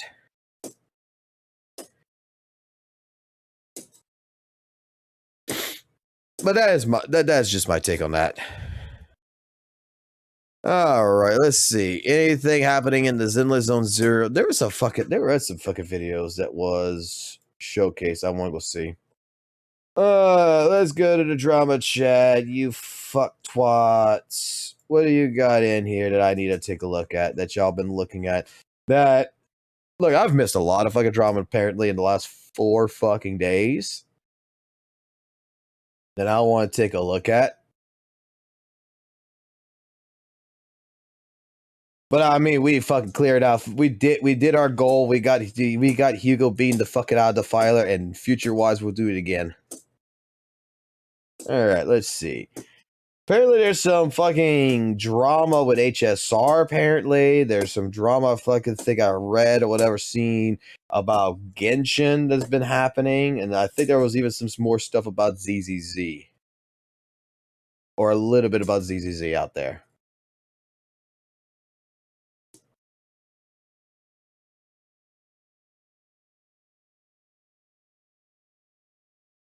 So let's go back 4 days ago. And let's look at what everybody's been posting.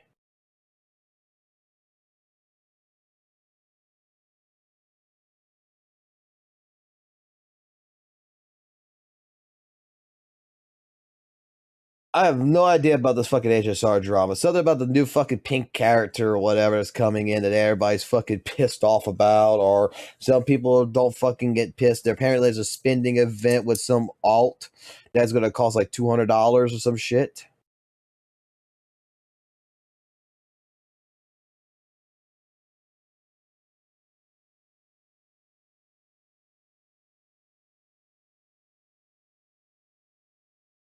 Now to catch up. All right. Here we go. This is where all the stuff's at. All right. We watched that one yesterday. That's the one about the HP inflation.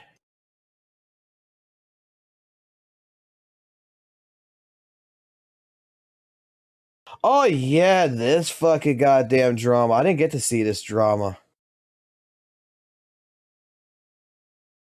I didn't get to see this drama, right?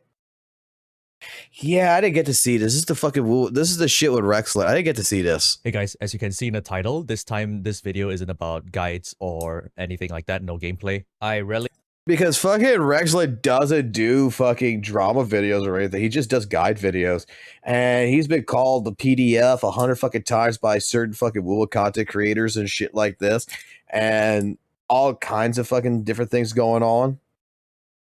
So he's calling out Nasharu WUWA. I've seen that person on fucking Twitter a few times. So I wonder if this is interesting. Let's see. Make videos about individuals, but this time I think it's something that I need to do. For those who think I'm a hypocrite for bringing something like this up, I'll address this later. So I have a document on what to say for this video because I'm not used to stuff like this. So you're gonna see my eyes dart to the left, to my left a lot. Anyway, to bring you guys up to speed, I was doing my 2.7 WUWA story on stream, and one of my viewers mentioned Narushio, aka Sane. I'm just gonna call him Sane from now on, X-A-I-N. And I went off on a tangent on why I dislike him and brought up a few points. Since then, Sane has posted a long tweet addressing some of these points, and that was about 2 days ago from this time of posting. More people came up to me with even more evidence and stuff about Sane. So instead of trimming out that part of the stream, I'm going to talk about it here in more concise points. But if you still want to watch the stream, it's in the link in the description below. For starters, some of you may say that I shouldn't be digging up dirty laundry of somebody from so long ago. As a matter of fact, I should have done this a long time ago. So the background, I've known Sane 3 to 4 years ago, ever since the PGR days when he was also a fellow player. Only when Wuthering Waves was about to launch, that's when Sane went on a hustle and rebranded himself as Narushio. And if you don't know what Narushio means, Narushio is the translated name for Wuthering Waves, aka Ming Chao in Chinese. You'll get Narushio, except in JP, most people also call it Meicho, so it's more like interchangeable, Narushio and Meicho.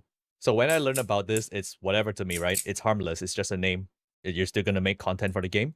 Saying progress with his activity with reposting and re-uploading videos from the official server, official channel, official media, official videos in other languages, all into his own channel. I don't know whether people think he was official at that time or not, or whether the effect was intended or not.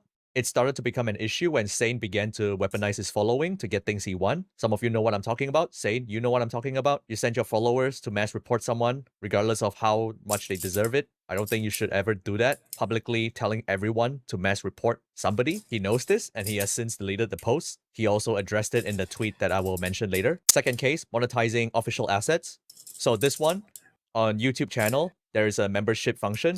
This is basically a paid membership where it's like Patreon, except on YouTube, where you pay and then you get perks out of it. So, Sane monetized Kuro Games media, wallpapers, Live 2D wallpapers behind his membership. You have members asking on his YouTube channel on where did he find these wallpapers, and he would say, oh, you should support me, and then you'll have access to it. Let me remember what he said exactly. I have the screenshot here. So, look at this. Do you have those movement wallpapers in Wallpaper Engine, Live 2D wallpapers? Please, I want them. I do, but you have to join channel membership to download all Live 2D wallpapers. It's something I like to offer to all members who join the membership to support me. And at that time, Sane was in my Discord server, so I just publicly pinged him and said that you shouldn't monetize free assets. And that's when he replied, it has been changed and removed. So what does that tell me? You're gonna continue doing this until you're caught? Or if somebody else finds this amiss and they're gonna point it out and then you remove it after you make enough money out of it? Don't tell me you don't know about this. This is official asset. You know what's official and what's not. So this is already a known fact for most people that know Sane. I'll talk about the next one. It's PGR beta. So for this topic, I need to shed light on this one because most people... So basically, he was trying to sell official wallpapers, basically, in a sense. Okay, I don't think that's that big of a deal. Okay, I'm gonna say I don't think this one's a big deal so far. Like, the dude got fucking Kuro Games fucking Weather Wave wallpapers, and people couldn't get them, whatever, even though the free assets. He's like, oh, do you have it moving or whatever? Yeah, join my thing, and I'll give you access to them. All right. I mean, if they're uploaded for free or whatever, but maybe there was something else. I don't know. I gotta say, I think that this one right here, particularly, this one, not as a nothing burger, I just don't think it's that big of a deal. Okay. Let's see. What else you got? Don't know how this works because it looks scummy. PGR CN. And two things, not many people play PGR today. Well, yeah, the wallpapers are free and it's scummy, but what I'm saying is that a lot of people do a lot of shit. Okay, so far this is not like detrimentally fucking. Okay, let me use my words. Let me put it this way, okay? When I'm not sure how big Narshu or whatever as a content creator or whatever is or whatever, but let's just say at this time period, this person is a small channel, whatever. You're gonna do a lot of different shit, you know, to try to get fucking memberships and stuff like this. You're gonna fucking do what it takes. And while it is scumming, don't get me wrong, in that part, yeah. Is it really that big of a deal for some fucking wallpapers? It's like, okay, if the fucking wallpapers are free, the wallpapers are fucking free. It's like, is it really that big of a fucking deal? It just sounds like someone is just trying straight up to make a quick buck, and if you got scammed, it's, you know, you got scammed. It's not like someone's trying to sell the fucking wallpapers for fucking $800 fucking dollars or some shit, like $80 a piece or some shit. He's monetizing official work, yeah, but dude, there's people out there who fucking monetize fucking official work and throw in fucking coffee cups and shit and sell fucking coffee cups and t-shirts and shit, which they shouldn't be doing. And it's frowned upon, but it's not like that's the worst thing the person could fucking do. So hopefully, I'm just going to see. Let's see what else this guy's done. I mean, PGR has a healthy fan base, but not many present people in this era play PGR, newcomers, so they don't know. And also, secondly, not many people play PGR CN and also have beta. So let me educate you on how beta works in PGR, how access is gotten for PGR. First off, there are 2 ways to get PGR beta. Only 2 ways. The first way is by joining a lottery, a raffle. So in PGR CN, they will drop a banner saying that the form is open to apply for PGR beta. Every player can access it. Every CN player can apply for it. And then you just get lucky. Maybe the lucky 1,000 players will get into beta. And then they will send you your beta access key. And then you download a beta client and log in through it. So that's the first way. That's the normie way, the normal way. The second way is more special. Second way, you need to be a VIP for PGR. And VIP was an old feature back in the early days when PGR was smaller, where you spent a certain amount of money, about 50,000 rainbow cards. You can do the conversion yourself, 50,000 rainbow cards, and then they might send you an in-game mail saying that you're quarterly invited to the VIP program. Here are all the perks of the VIP, blah, blah, blah, blah, blah. And one of the perks would be you're guaranteed beta access every version. All you need to do is just apply for it. You apply for it, you get in right away. So that's how I got into all my betas ever since, like, what, 4 or 5 years ago.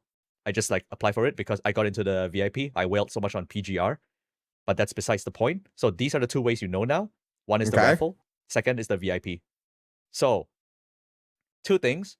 When you get into the beta, you get invited to a QQ group. So QQ is a Chinese messaging platform.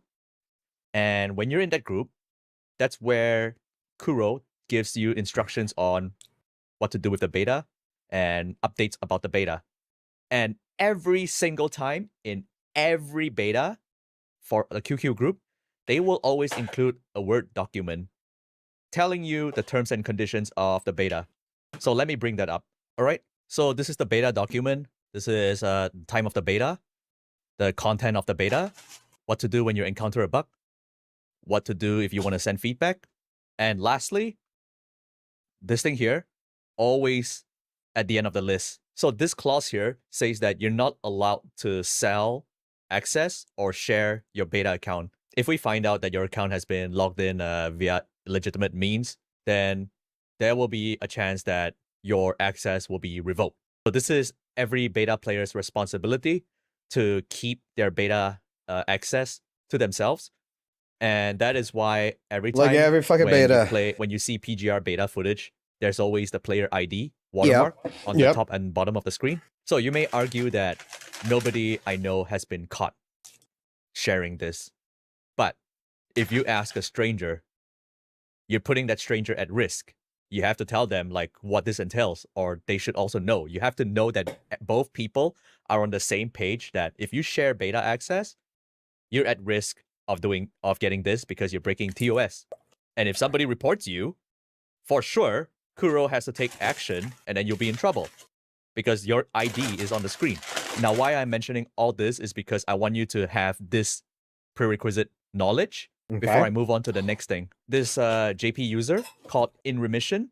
So In Remission was or is a big Kuro CC. He was a big PGR CC in the JP scene. And Sane decided to DM him asking for beta.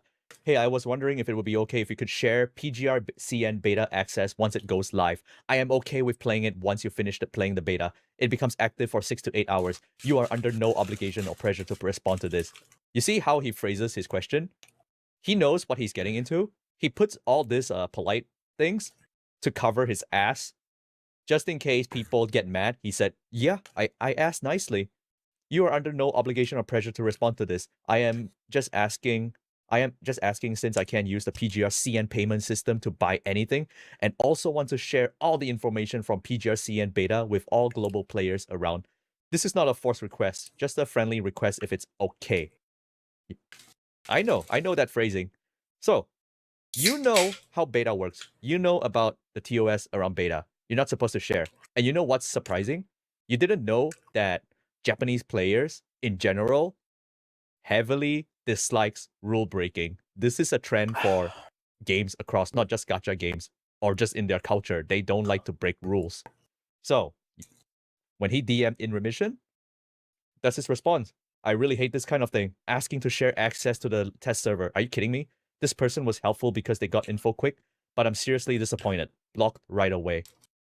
And then, because he sounded out about this, which I think he is the victim in all this, you ask him to share beta access and he got mad, and rightfully so. He should be mad. I would be mad if somebody asked beta like this. Can you give me beta? I was like, no.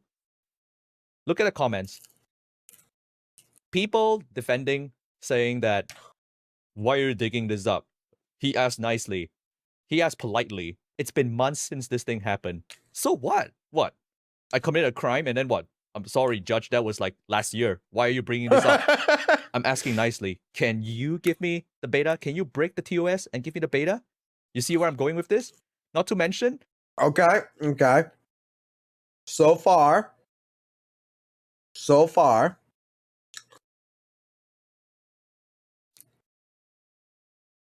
See how much more we gotta go going in with this, but I've had this happen before where I've been in fucking game betas and gotten asked and I had to say fucking no. Okay, so this is not something detrimental still, but okay. I'm gonna let Rex cook a little bit more. We're 9 minutes. Let's see. You cannot say that Sane doesn't know about this.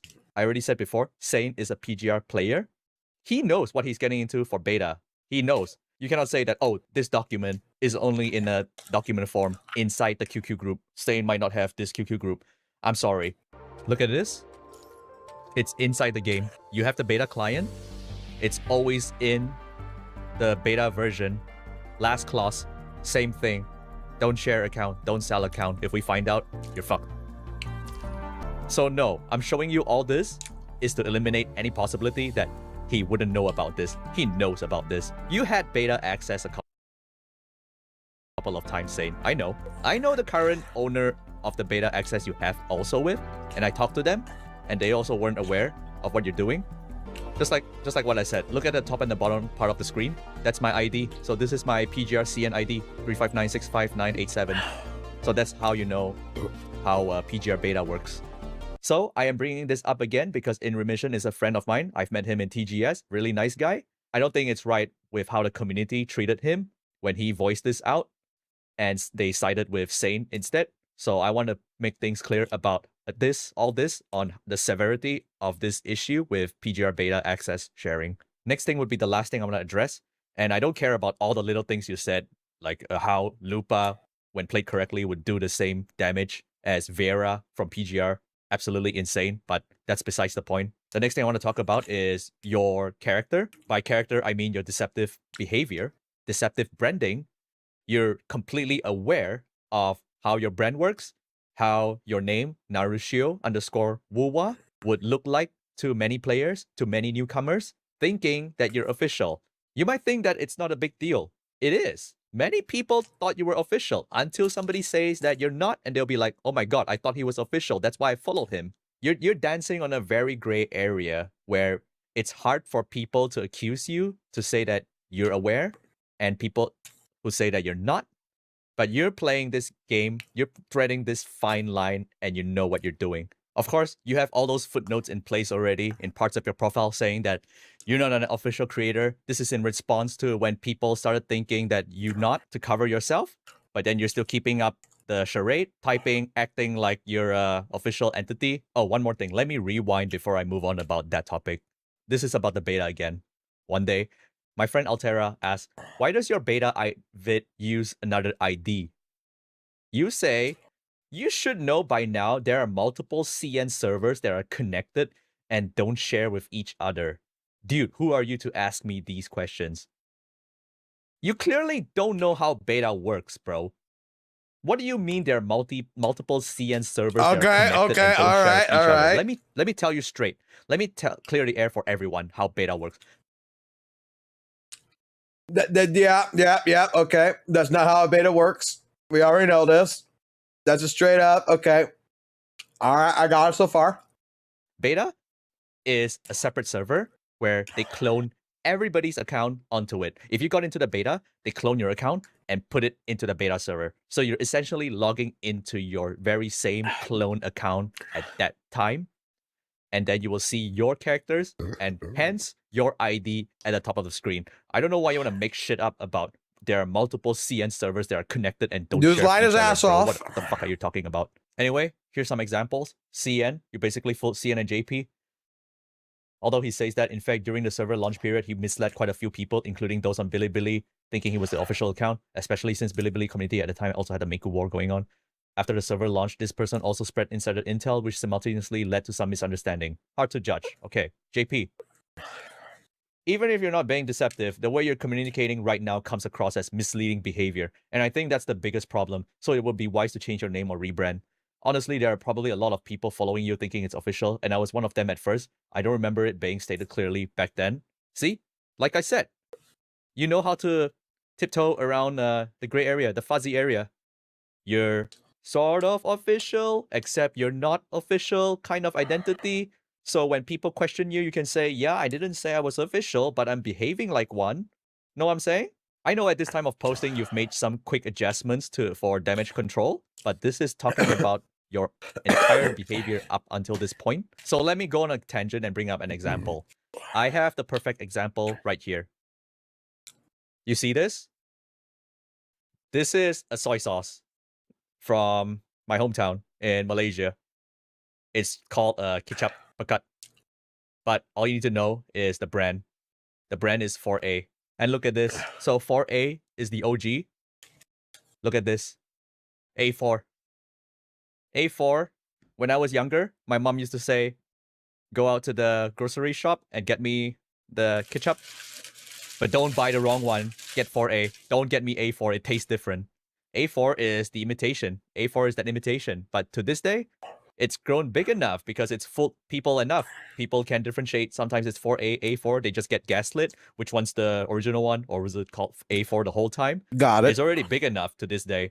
And you, Sane, you are the A4 of WUWA. You're basically the A4. You're just riding on deceptive branding, getting to where you are right now. Now, there's already accusations about saying how I'm hypocritical because I said I didn't like drama before, and now I'm starting a drama. No, I really don't. I don't like drama. I don't partake in what people say, oh, this person thinks this about me. I'm going to make a response video to say what I think about what he thinks, and then it's going to go into a loop. What he thinks about what I think about what he thinks about what I think. I don't partake in that. My channel is proof enough. However, if you can't tell the difference between this call out versus a typical CC drama, then you have a problem. This is something that's worth raising, in my opinion, and I want to spread this awareness.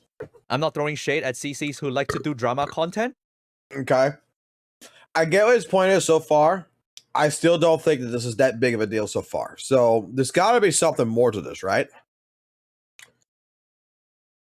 That's fine. That's still content in the end. People enjoy those content. In the end, they're still making their own content. When I made my comment on the stream, which was answering somebody, and I just casually said that how I don't like Sane, I dislike Sane. It's fine to dislike somebody. I had my reasons for it. So Sane, in his nature, made a whole damage control post, quickly addressing everything I said, and tried to make it look like he's the victim here. And you can read this on his own page. I just want to talk about the last part of this wall of text. Jesus fucking Christ! After reading all this, back. Wait, go back here. He's. How long is this shit?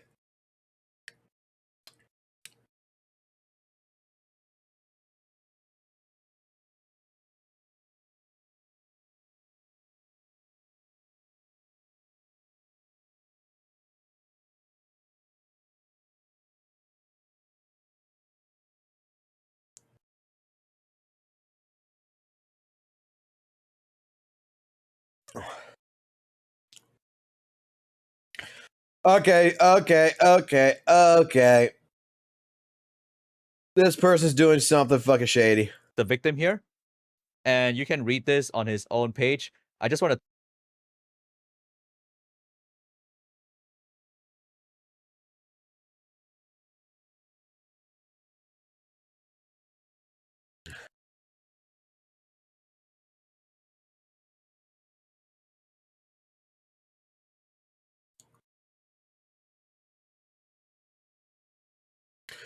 Okay, so he's acknowledging this, blah, blah, blah.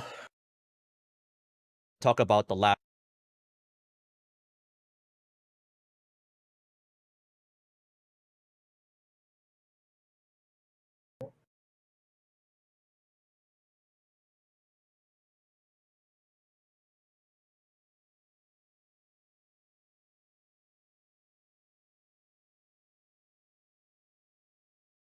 I would like to also speak about my VTuber model.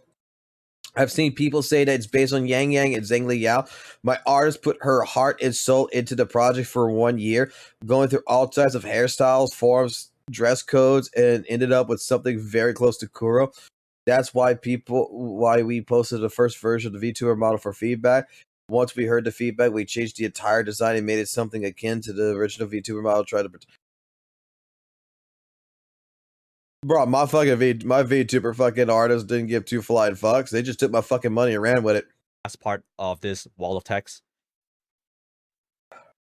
After reading all this, if you think I'm faking it, that's your right. However, I have said my piece. But please know I'm still a very open-minded person who talks of things out in public and DMs when I should. If I did something wrong, you could just DM me. Naru, you shouldn't say that. And I will accept it and try to improve on that instead of disagreeing with you.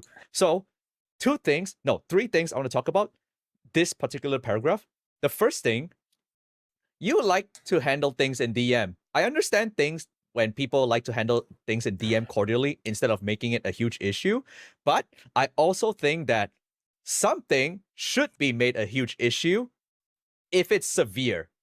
And you, Naru, saying you like to contain everything so that your image isn't tarnished. You like to contain everything into DM.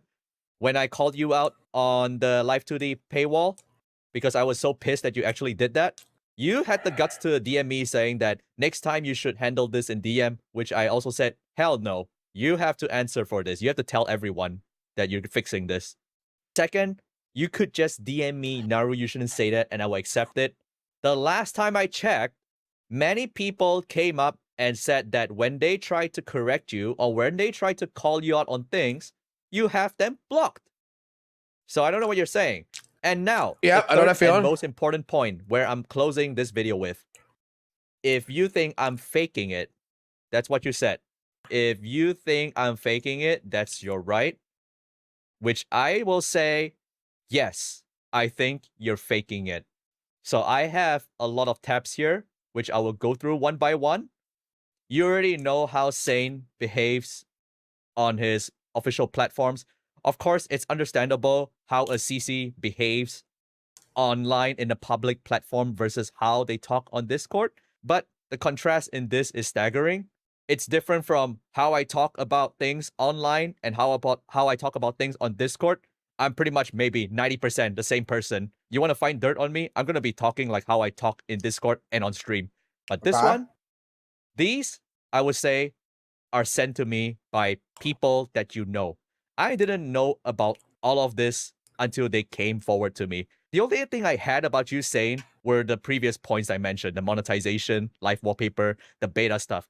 All this that I'm about to show came from people you know. So let's start with this one about you reposting videos from content creators. I know you ask permissions everywhere. You even... Fuck me. Alright. Copy. You couldn't do me the fucking goddamn solid fucking favor, could you, you son of a bitch? No.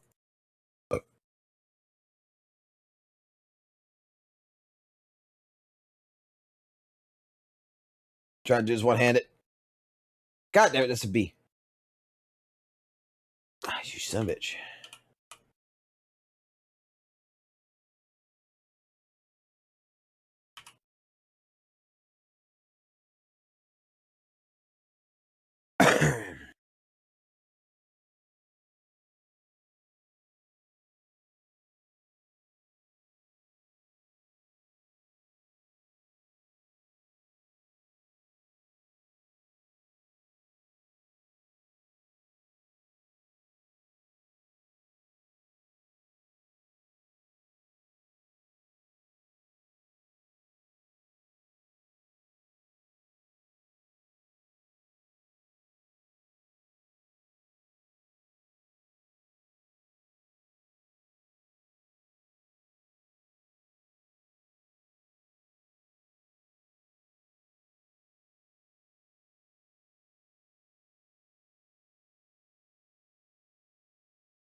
ask for my permission, which I said, okay, but you have to repost from my Twitter.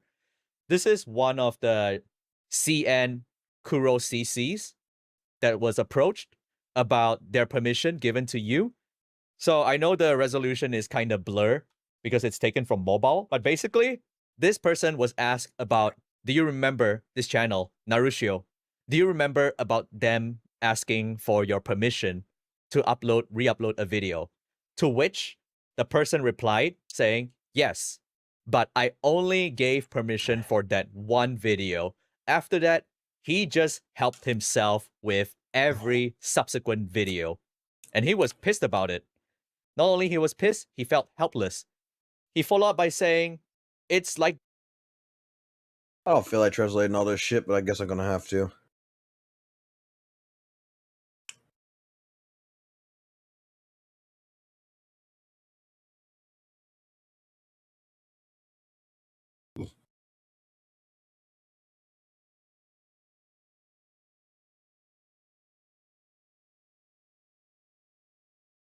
So we got someone who's taking content, but he asked for permission first.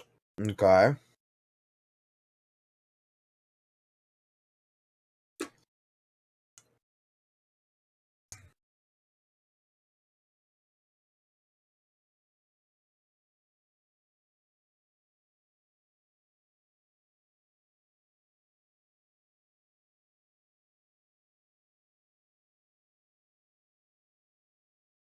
Okay. It's normal. Even on Bilibili, people just steal your video and add music on top of it, and all of a sudden, it becomes their video. So he's helpless about it, especially when you're uploading outside of China. So he's translating it correctly. You can share my video. So he's at least translating it correctly. So this isn't like something that he's just trying to think. Okay. Video. If there is profits to be made, then it will be understandable if there's profit sharing, because you're taking his work, his video, and uploading it elsewhere for engagement. It's only fair if the creator asks. Reasonable as well if the creator asks.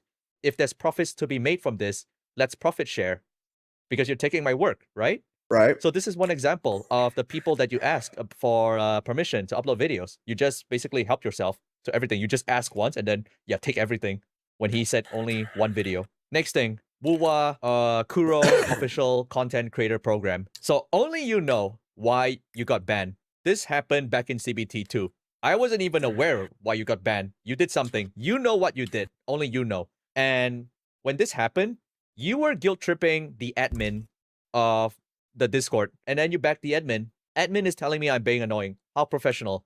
By begging or and then you screenshot it yourself? Understood. Sorry for disturbing you. I will quit being CC. Thank you for your time and have a wonderful day. I told the admin this and ended the chat. And then admin responded, you're not disturbing me. I just want you to understand what you did has consequences. I hope you understand the situation. To which he responded, I see. I just wanted another chance, but I guess there is never another chance. What is done is done. It cannot be undone. Anyway, thank you for the time. I'll move on and find an actual job and forget about everything. Man, I really wanted to do something in life. I guess life hits you back. I mean, the admin is kind of based here, just nonchalantly replying, good luck on your future endeavors. Why are you... The fuck? Because he was banned from the fucking CC program, he went into this fucking goddamn fucking shit of like, I'm gonna move on and find an actual job. What the fuck? Oh my god. That's funny. That is fucking funny. Guilt tripping the admin. Why are you typing like this? I will quit being CC. Thank you for your time and have a wonderful day. So you put this thinking that you will win with your bluff, and then it turns out it didn't go your way. Admin just says that it has consequences. You realize that they called your bluff, and then you just continued with your guilt trip. I wanted another chance. What's done is done, cannot be undone. Thank you for your time. Man, I really wanted to do something in life. I guess life hits you back. Bro, what is this told, man?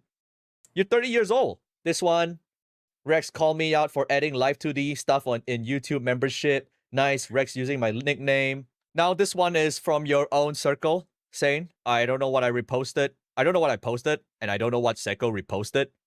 And then your response to it was, wow, retard retweeting retard. I mean, okay, I say the retard word a lot of times, but that's not the point here. It's not about whether you saying the word that makes it a bad thing or not. This is not a gotcha moment because you said retard. This is a gotcha moment because of how you act and how you claim you act in front of everyone, saying that you're not faking it, but behind the scenes, this is your behavior. Rex is the most piece of shit server I have ever seen. Can he call Rex P2? Motherfucker quoted Rex AL Live 2D. And I remember making this funny post about Frolova story. I know she's probably tricking me, but I can't prove it yet. Can't prove it. This stupid retard. And then this one concerns other people. Saint Tontas, so many viewers sign up that I'm booked for the next 2 weeks. The vocal retarded minority screeches the loudest. This retard. People are so stupid paying $30 for account review. This is the worst person to get your account reviewed, and bro is not even rejecting it. Such a retard person. On to someone else again. Bro proved he is retard and old man. And another one, all I know is saying called Genazet a P or implied it because he's cool with Meiji or something. It's dumb as fuck. Can he call Rex P2? So, there you have it. That's your saying. To answer your question, if you think you're faking it, yes, I do think so. I think you're faking it. Not to mention, the way you talk in this scene, you just talk to your followers. And when anything happens, you make sure you have the narrative in your control first. You make sure you type to your followers first, make up a whole wall of text about your stories, your insecurities, your vulnerabilities, and how it's okay. And finally, enough people applaud you for your courage for admitting to all these wrongdoings. You know why you admitted to these wrongdoings. It wasn't courage. It was because you got cornered. You know that I'm about to make this video. You did all this for damage control. And I just want to close with this. I know I said I want to close with this a lot, but I have a lot to get off my chest. I want to close with this. Narushio saying, you're not a player. You're a fucking politician. And that will be the end of my video. Everything I want to say, I've already said it here. And I'll see you in the next video. Bye-bye. God damn.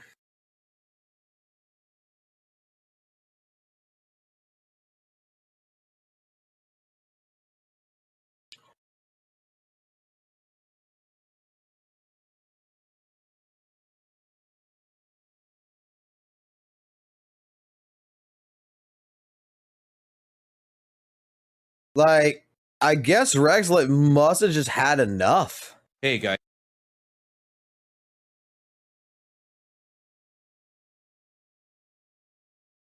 I don't know what the fucking true fucking drama fucking is between Rexlet and fucking Zane, but holy shit.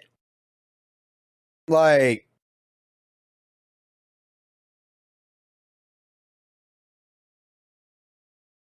bro just got fucking...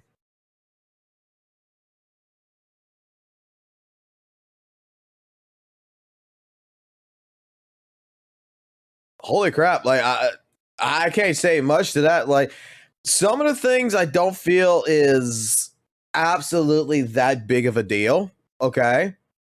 But there's got to be more to it than that, in my personal opinion. And I guess just because, you know, he responded to Rexlin's fucking comments on a live stream with that on that Twitter message, that like Rex like, okay, fuck it. We're just going to expose everything that I got so far. Fuck it. This is why I don't like you. Not what I was fully expecting, but not bad. Rexlet's fine. Like I've spoken to Rexlet in the past. Rexlet's a fine dude.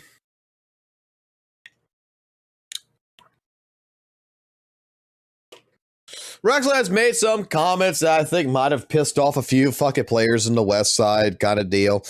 Like, something to the effect of, like, they can't beat bosses because they're stuck with fucking drama or some shit. But the thing is that in fucking general, like, he's not wrong. Too many fucking people want to fucking deal with fucking drama than actually play a fucking game.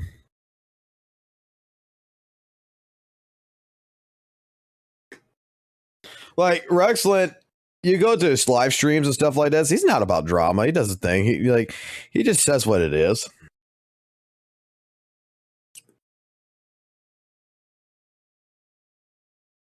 Rexlet, like, I don't like Zane. Zane's like, rant. Rexlet, here's receipts, bitch.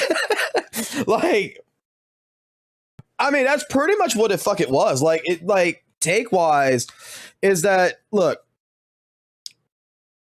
some people think Rexlet is a goddamn fucking elitist, but Rexlet actually plays the fucking game. Like, that's what it is. He actually plays the fucking game. He's not a fucking elitist. He just plays the fucking game. This is a dude that just sits there and has fun. And there's just some things that he doesn't like. He doesn't like drama. I don't consider that a drama video. I consider that, yeah, it's a call-out video. He's calling the fucking shit out.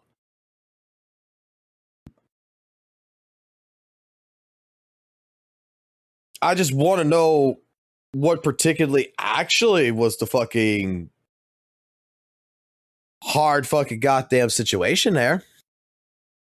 Like, I feel like there's more to it than that. Like, you don't make a response video like that unless there is something. How's it going, Drax? People still start, dude, the drama happens all the goddamn fucking time. What the fuck you talking about? Drama happens all the fucking time in Gacha.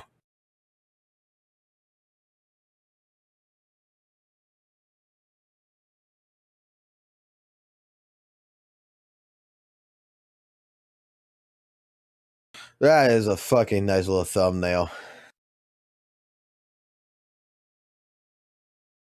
I gotta click it now. Ow, that's loud.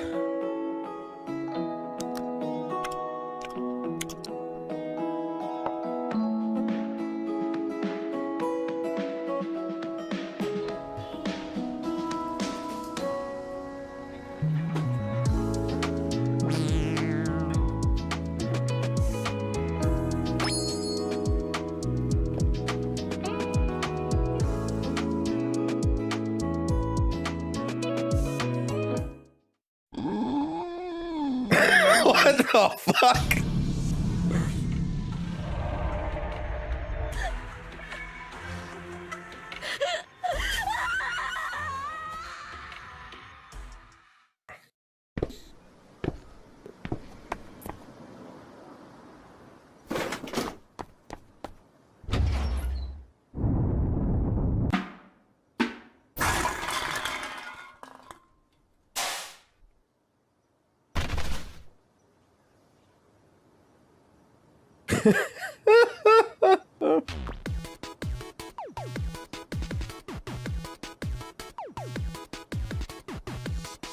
Oh, ZZ's been fine. ZZ's been doing good. ZZZ is at its fucking at its peak of its life right now. Oh no, peak fucking god. Genshin Impact Juice is the most predatorial mode yet. Oh my fucking god. Oh my god. You guys ready for peak? Let's go watch peak. And HSR are in agreed competition. I didn't think I would make this video, but the more I looked into it, the more I slowly realized that this is the worst addition to this game since Stygian Onslaught. But the thing is, at least that was an endgame mode. It built on what they already had in the base game, and it was at least something to keep the late game players engaged. Instead, they opted for something completely random that had nothing to do with Genshin Impact. The only reason they could take a risk like this is because they make millions per month, so your favorite whale probably funded this endeavor. Go ahead and tell them thank you for me. Do you really want to get an idea of the amount of effort that Genshin put into a mode like this? Well, let's see how they're advertising it. Hello, traveler. Welcome to Genshin Impact's Miliastra Wonderland. Isn't this old as shit? Walk you through the following. What is Miliastra Wonderland? The advantages of creating in Miliastra Wonderland, and how to create in Miliastra Wonderland. First, what is Miliastra Wonderland? In Miliastra Wonderland, not only can travelers play various Wonderland stages. Are you serious right now, bro? Miliastra Wonderland. So does something about this sound a little off to you? Well, if it didn't, then you probably have a pretty high chance of getting scammed. Because yes, that was AI. I'm not even trying to make jokes because this one just wrote itself. So I don't know what you want me to say. Oh, I'm sorry. Let me not be insensitive. Maybe the billion-dollar company is on a budget right now because I just remembered that they don't care about the money. So this is all they could probably afford to do. Anyways, I can't take this company serious at all. This is just classic Genshin Impact, clearly showing that they don't care if we know that they're putting no effort into this game anymore because somebody is gonna eat this shit up anyway. And this AI stuff will probably make its way into the actual game when it comes to the voice acting. Don't be surprised when your favorite character sounds a little robotic in the near future. Before you even get the chance to experience the greatest piece of media ever created, just like any other Genshin Impact new game mode, you are automatically bombarded with lore. This is classic. No matter what it is, they have to yap your ear off with a bunch of random lore. And you know what? I would actually be okay with this if there was a skip button. It's just comical at this point that I still have to bring it up, but that argument is just undefeated. But you know what? At this point, it's iconic for Genshin to not have the skip button, so they might as well keep it out. It's funny that even frame one of this Miliastra Wonderland experience, or should I say Mili-ass, you're already being inconvenienced to this extent because of something that can be fixed literally in an instant and make the game 10 times better overall. And that was always one of my main issues with Genshin Impact. It's probably the most inconvenient game I've ever played. Other Hoyo games are pretty inconvenient too, especially if we're talking about the UI from ZZZ, but Genshin is in a whole different league. But it gets worse than that. Bro, you're using fucking goddamn fucking Naruto music in the background of your fucking video. You're actually using very lightly copyrighted fucking music from fucking Naruto, the anime, not even the games, the anime, in the background. I can hear it.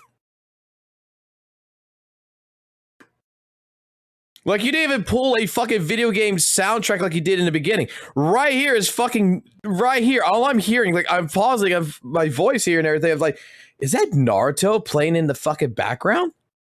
Ever played. Other Hoyo games are pretty inconvenient too, especially if we're talking about the UI from ZZZ, but Genshin is in a whole different league. But it gets worse than that, of course, because none of that is anything too crazy. What really disturbed me about the UGC was the insane cosmetic monetization. Now you could say cosmetics don't matter. We're monetizing fucking Naruto music. Gameplay, but when you look like an absolute NPC with your default clothes on, that's a bit of an issue. When I first saw that there were going to be cosmetics in this mode, I did try to cope. Oh, now I changed it. Maybe they would just be free, but that was the furthest thing from the truth. In fact, there is a gacha system. So because they did this, they can separate these costumes into crafting materials, which is awesome because they could make this as convoluted as possible in order to get you to spend on the limited time outfits. But that isn't even the worst part. Both on the standard banner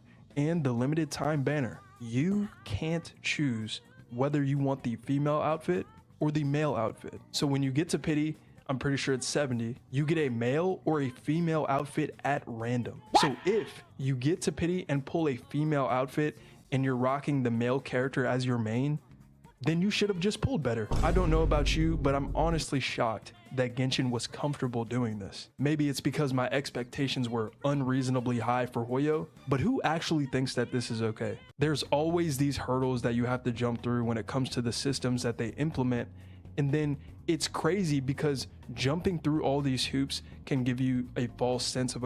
All right. So, we're gonna have FOMO for fucking cosmetics? Because all I'm hearing right now is this is about the fucking cosmetic shit.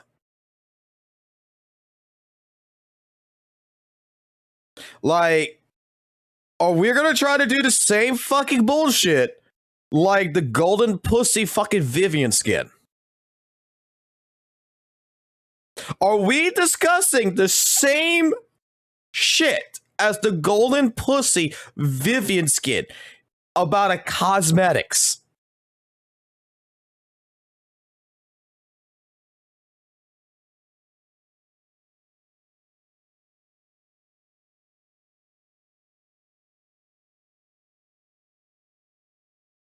Oh my god. Accomplishment when you finally get what you want, but in reality, this is just inconvenient garbage to rage bait you into spending money. But don't worry, it gets worse. Apparently, from what I understand, because I don't want to believe this is really the case, the 5-star costumes in this mode are only available through purchase, meaning you have to spend money on them. By the way, I'm not talking about actual 5 stars in the real game of Genshin Impact that have lore, a unique character model and design, voice lines, a kit, signature weapons, etc. We are talking about an outfit. We're talking about characters that wear costumes, and that's it. But it gets even worse. If for some reason you went through all of that to get the costume on the character of your choice that you already paid for, by the way, if you want to do something as privileged as recoloring that costume, you need to pull dupes. Doesn't that sound like I'm just making shit up at this point? Well, I'm sorry to say that I wish I was just exaggerating, but you know what? Never mind. How could you be so spoiled to not want to spend more money after you already opened your wallet? You don't need a simple color changing gadget. Just spend another couple $100s so that you can see a slightly different color from time to time. It's really not a big deal. So that's right. If you want a 5-star outfit, you have to pay to pull on the gacha. Then if you don't get the gender that you want, you're gonna have to pull again. Then if you want the recolor to that outfit, it's back to the gacha you go to get dupes. And then you can still not get the gender that you want. I almost forgot. As for the 4-star outfits that you get on the standard banner, if you want a specific outfit, you might as well just buy it too. Because while technically, yes, you can get these outfits for free, remember, you aren't going to get the exact one you want because it's random. So you might as well just pay the $13 or whatever it is for the outfit if you want a specific one. Otherwise, you just have to cope with what you get, which is awesome. Now, if you're still thinking, why do you care so much about cosmetics? Well, you have to realize that most people don't care about this mode whatsoever because they're here to play Genshin Impact. So the only reason they could be playing this is to customize their mannequin to use in the overworld of the actual game. But if you do care about the gameplay, which could be the saving grace for this mode, then I'm sorry to be the one to tell you, but they found a way to make this just as bad as the cosmetics. First of all, why can't you get Primo Gems in this game mode? If people actually wanted to play this garbage, maybe incentivizing them that way could get them to play. In fact, I guarantee a lot more people Oh would my play fucking if that was God. the case. But instead, the only thing you can do in this mode is give your money to them. And this is the same game that is begging you to pull units in pairs at this point, so there isn't enough pulls in circulation. All right, I don't know shit about Genshin. I don't know shit about Genshin. However, I remember watching the live stream. Isn't this the same shit that opens up the fucking, like, this is the same fucking part of the update, right? That allows you to go into the developer section to create your own shit. Right?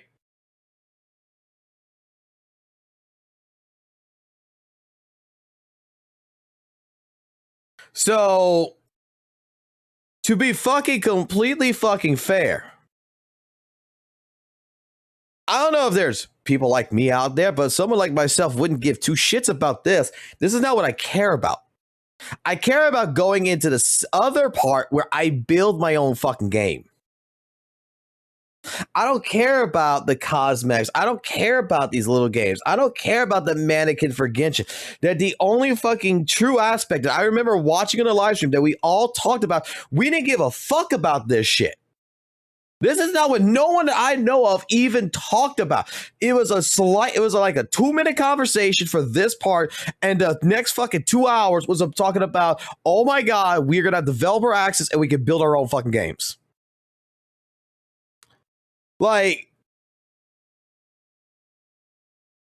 how's that predatorial?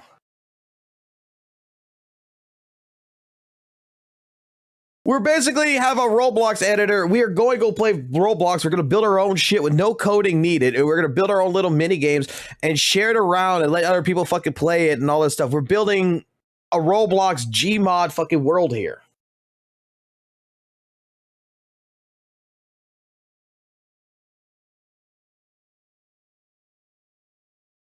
Like, the skins, yeah, the skins are predatorial.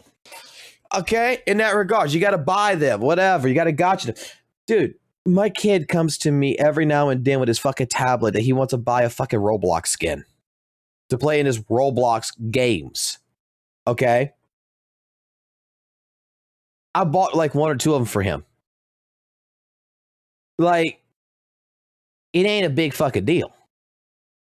So it's a gotcha system. But you can also buy the skin. I'm not sure if you can buy the recolor. But, I mean, it's not that big of a deal. That's not, like, that is one part where if you like something, dude, if I like a 5-star fucking outfit or some shit, right? I go play Genshin. I like this outfit. I really like this outfit. You know what I do? I buy the fucking outfit. I want the fucking recolor. Maybe I try for the gotcha. I don't fucking know.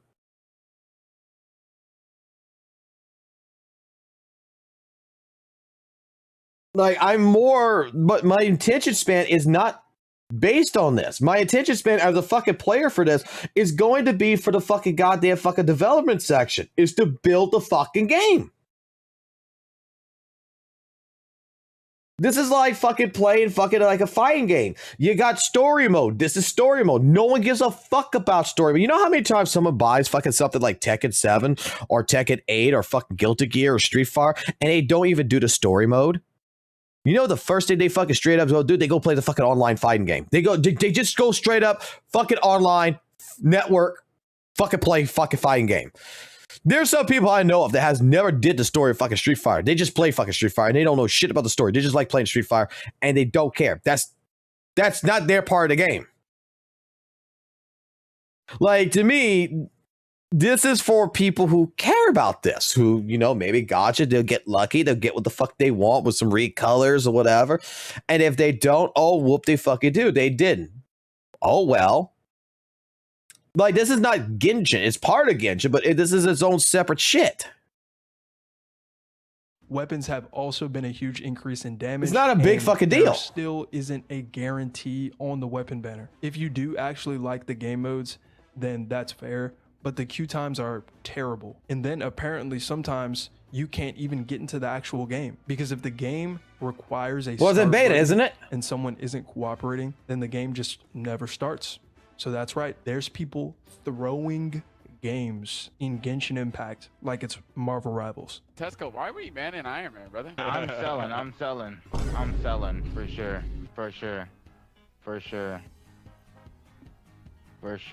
The UI in Miliastra is just pathetic, unnecessarily confusing, just like the gacha system. So at least they're consistent. And I love the Infinity Nikki comparison people have been making, because yes, there is a ton of similarities between this game mode and Infinity Nikki. Oh my But it's god. funny because I'm sure that Hoyo is fully aware of what pissed off that player base and saw the demise of what could have been great, but Hoyo does not care. They probably had the mindset of, we can do whatever we want. This is Genshin Impact, so people are gonna play the game anyways, which is probably true. People are still gonna buy these costumes, and Columbina is probably still gonna make them $100 million. Duet Night Abyss is coming out in a little under a week now. First impression coming out soon, by the way. But let me remind you that this dev team fully removed the gacha system before the game even came out. And here we have Genshin Impact with a gacha system simply just for cosmetics. Remember, they are already making a ton of money on the main game, and they don't care about Wait. the money. So I think Wait. Rewind this again. Hold on here. simply just for cosmetics. Remember, Genshin Impact with a gacha system simply just for cosmetics. Correct me if I'm fucking wrong, but doesn't Dual Knight Abyss, isn't their gacha system on cosmetics?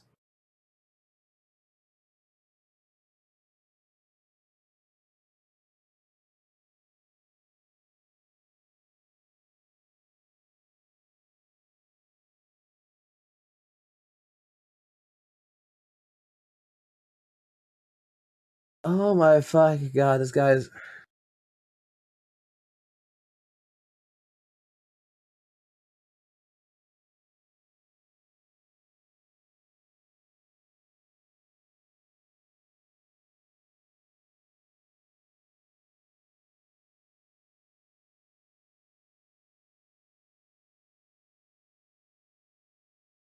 Okay.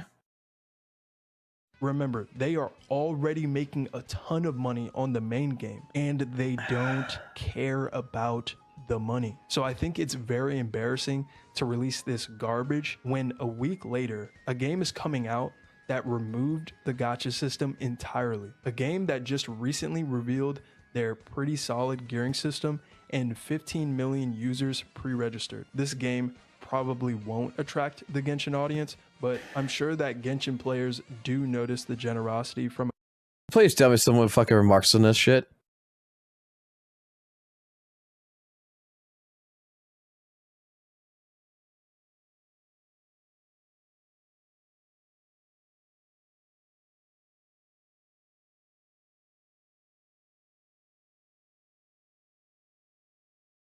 No one's calling him out on it.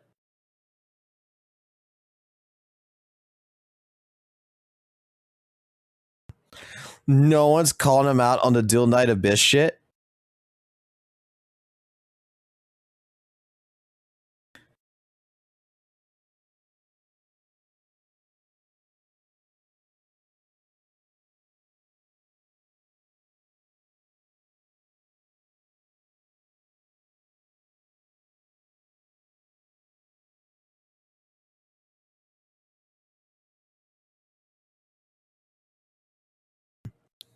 No one is calling him out.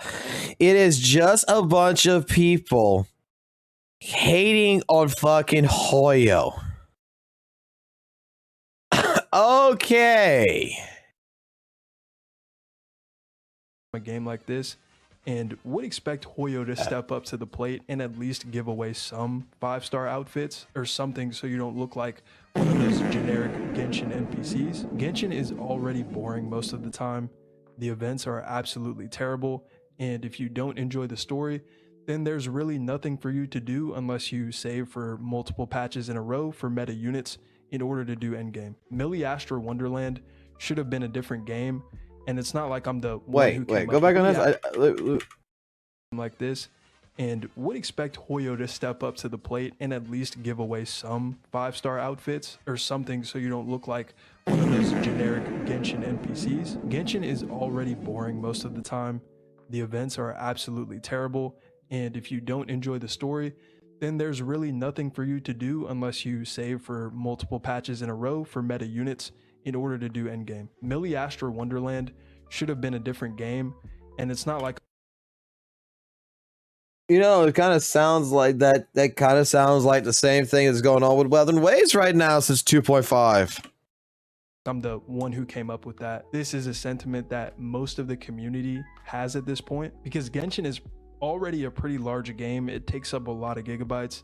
So just adding some random slop world into that large file size is probably taking a toll on your devices. This would be like if Genshin just decided to add Petite Planet into the game and try to add some BS lore to make it work. Speaking of Petite Planet, that is probably one of the more hype releases coming up, and I want to be the #1 creator for that game. So stay tuned for aggressively monetized Animal Crossing. Unironically, it might be better than UGC, so there's that. Your word of the day today is going to be Hoyo. Yes, the company responsible for delivering wonderful content for a low price or even for free. An organization dedicated to your enjoyment and an escape from your everyday lives.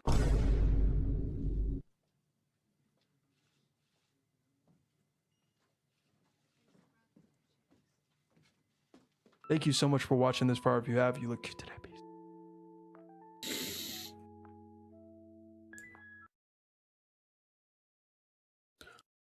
Bro, just being on the fucking hate train of fucking Hoyo is like the fucking best thing you can fucking do in the world, man.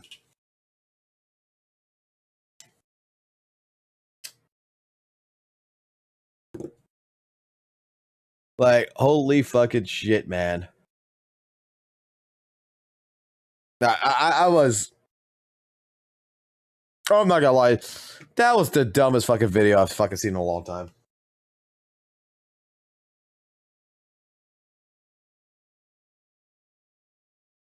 Like, if you're gonna be the type of person who's going to complain that there is gotcha for fucking goddamn clothing, you're bitching about a fucking 180 fucking pulls on a fucking goddamn cosmetic. If you're bitching about fucking cosmetics in a fucking game,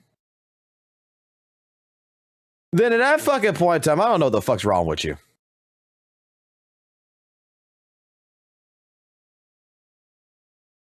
Like, my God.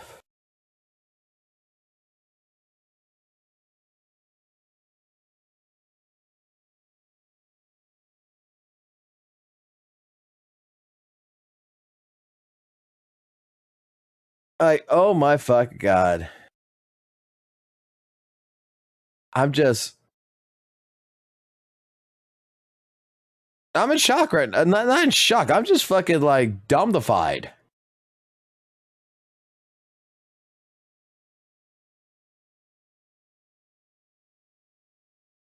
You know what? I gotta feel like I should go back to this fucking game, and I feel like I should go for 40K now. Just to fucking clear my fucking brain. Like maybe hitting my fucking head on a fucking brick wall was the best fucking thing known to man.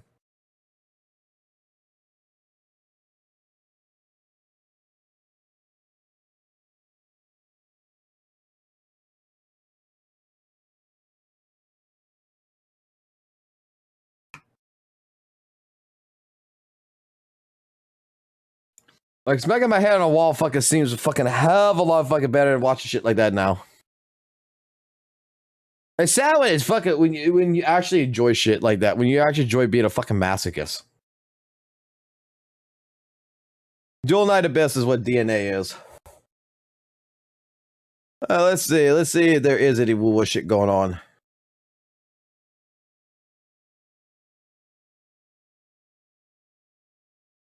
I know why new players prefer WUWA over Genshin. I know why. Another.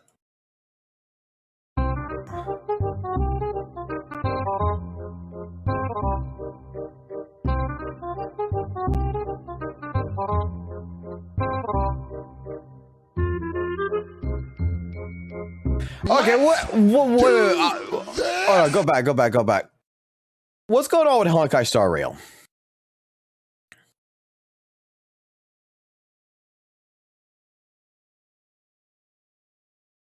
What's going on with the fucking Honkai? Like, does anyone have a video on the Honkai Star Rail fucking drama?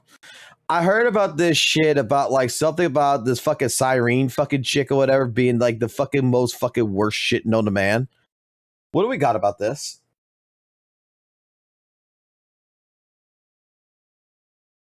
Does anyone cover this shit?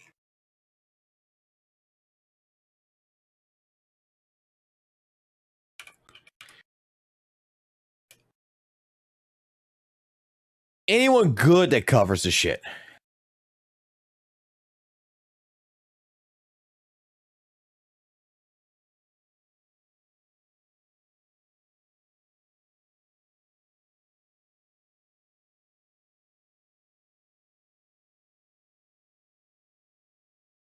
You know what? So if you have been playing Honkai Star Rail, you've probably Let's listen to the man that I can barely understand. came across something like this. That I need actual subtitles for that speaks English.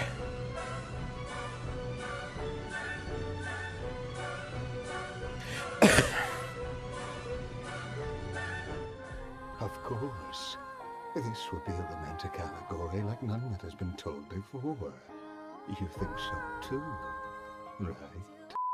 Disclaimer, this video will not contain any leaks nor talk about what Cyrene does, purely just discussing the general sentiments HSR players have towards Cyrene's kit, as well as my personal 2 cents regarding everything that's been going on. Hey guys, Mr. Bogey here, and unless you are completely living under a rock, the Cyrene memes have taken over social media for the past couple of days as of the time of this recording, sparking an almost unprecedented level of discussion within the community ever since Haster's global passive.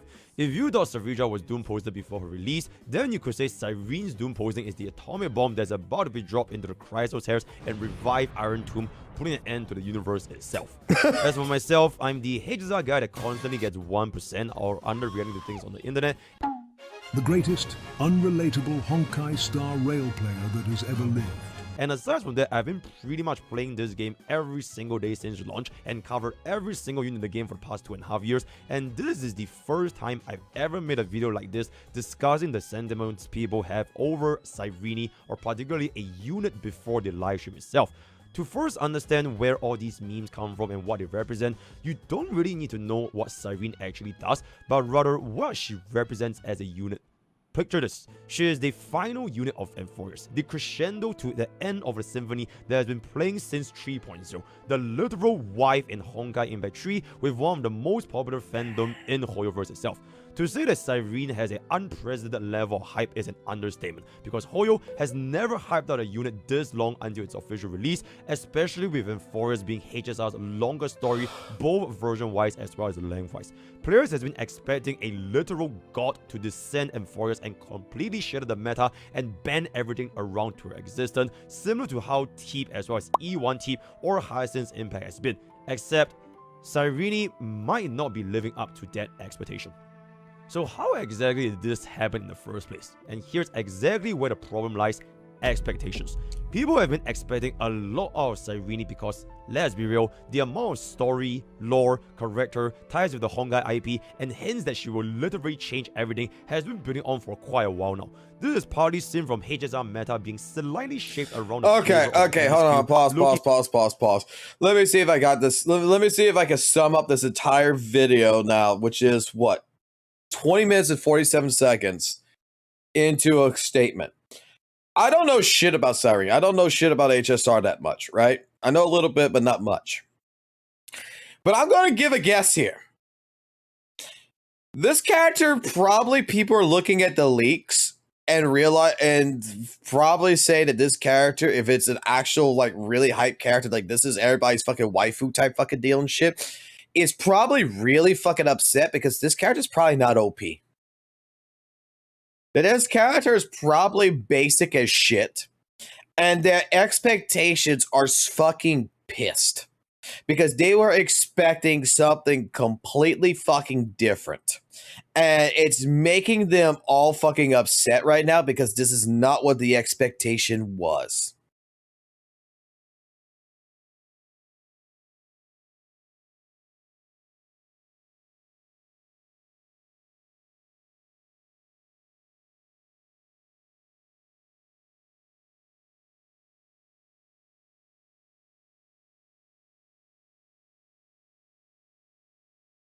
I got a few people saying I'm wrong, and I got a bunch of people saying I'm right.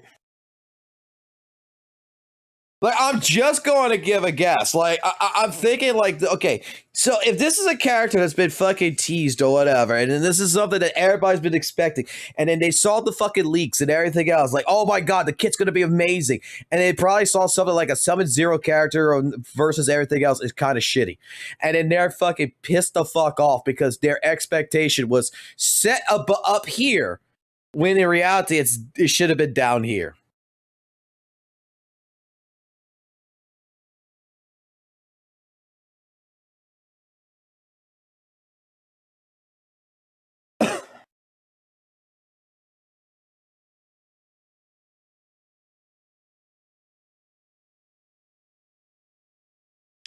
Hyped up says current planet, not as powerful as people expected and strangely restrictive to specific regions. And then isn't it, and I was reading something earlier right here in the chat, is it something about like you get her to a certain level that she overpower creeps the entire fucking game or some shit then?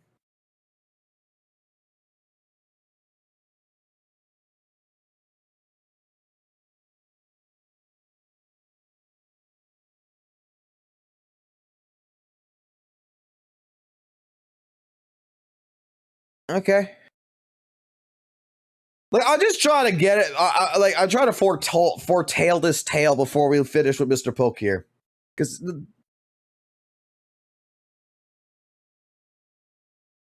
isn't that the way that like? Unfortunately, she's not that much of a power creep. So basically, they were expecting a fucking goddess, and their goddess actually turned to be the Latina fucking maid with... Okay, let me put it like this. Everybody was expecting her to be that fucking hot fucking Latina maid that comes in and cleans your house with the big ass and the thick thighs that you could just stare at, you know? That big fucking lovely hot Latina mama. And then when she came in to clean the house, they were very disappointed because they saw that she had, you know, not an inflated ass, but a deflated ass, and realized that she just, you know, there ain't no bunkadunk there. There ain't no trunkadunk there. There ain't no fucking massive thighs. It's just, you know, a skinny Latina girl, and they're upset.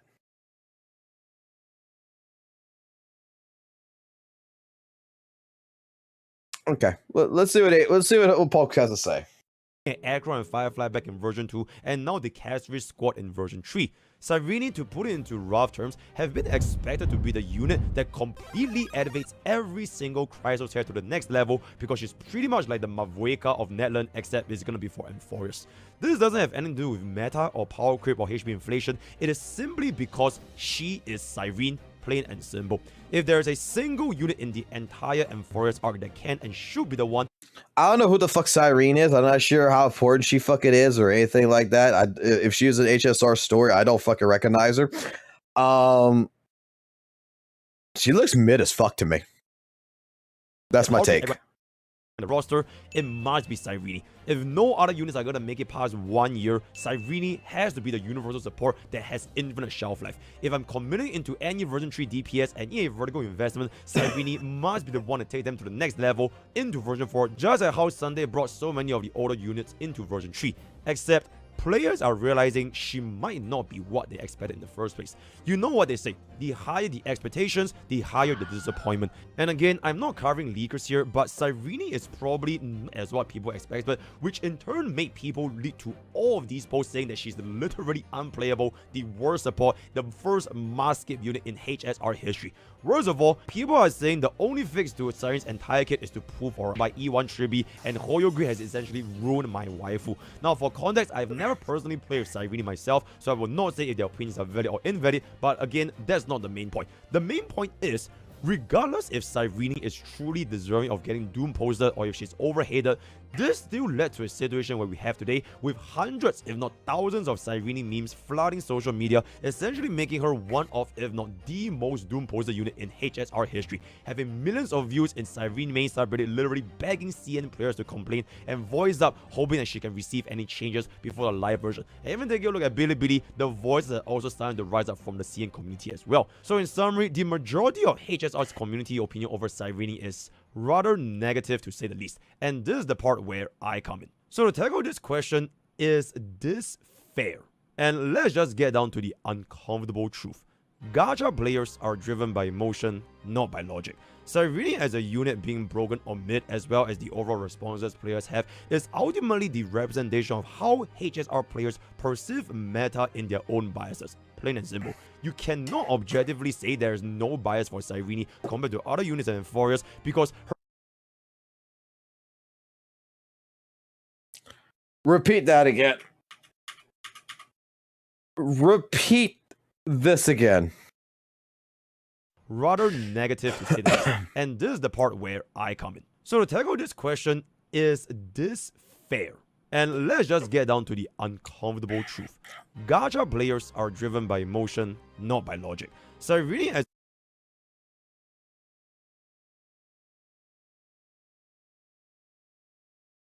That is the biggest W take I have fucking heard in the entire fucking gacha space.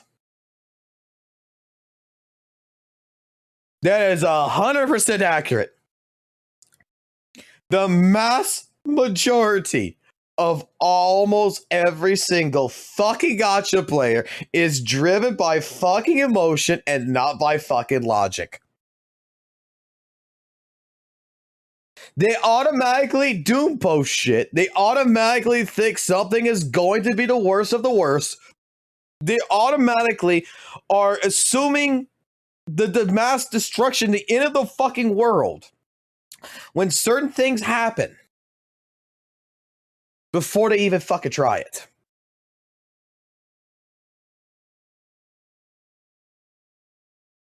That is the biggest W take right there.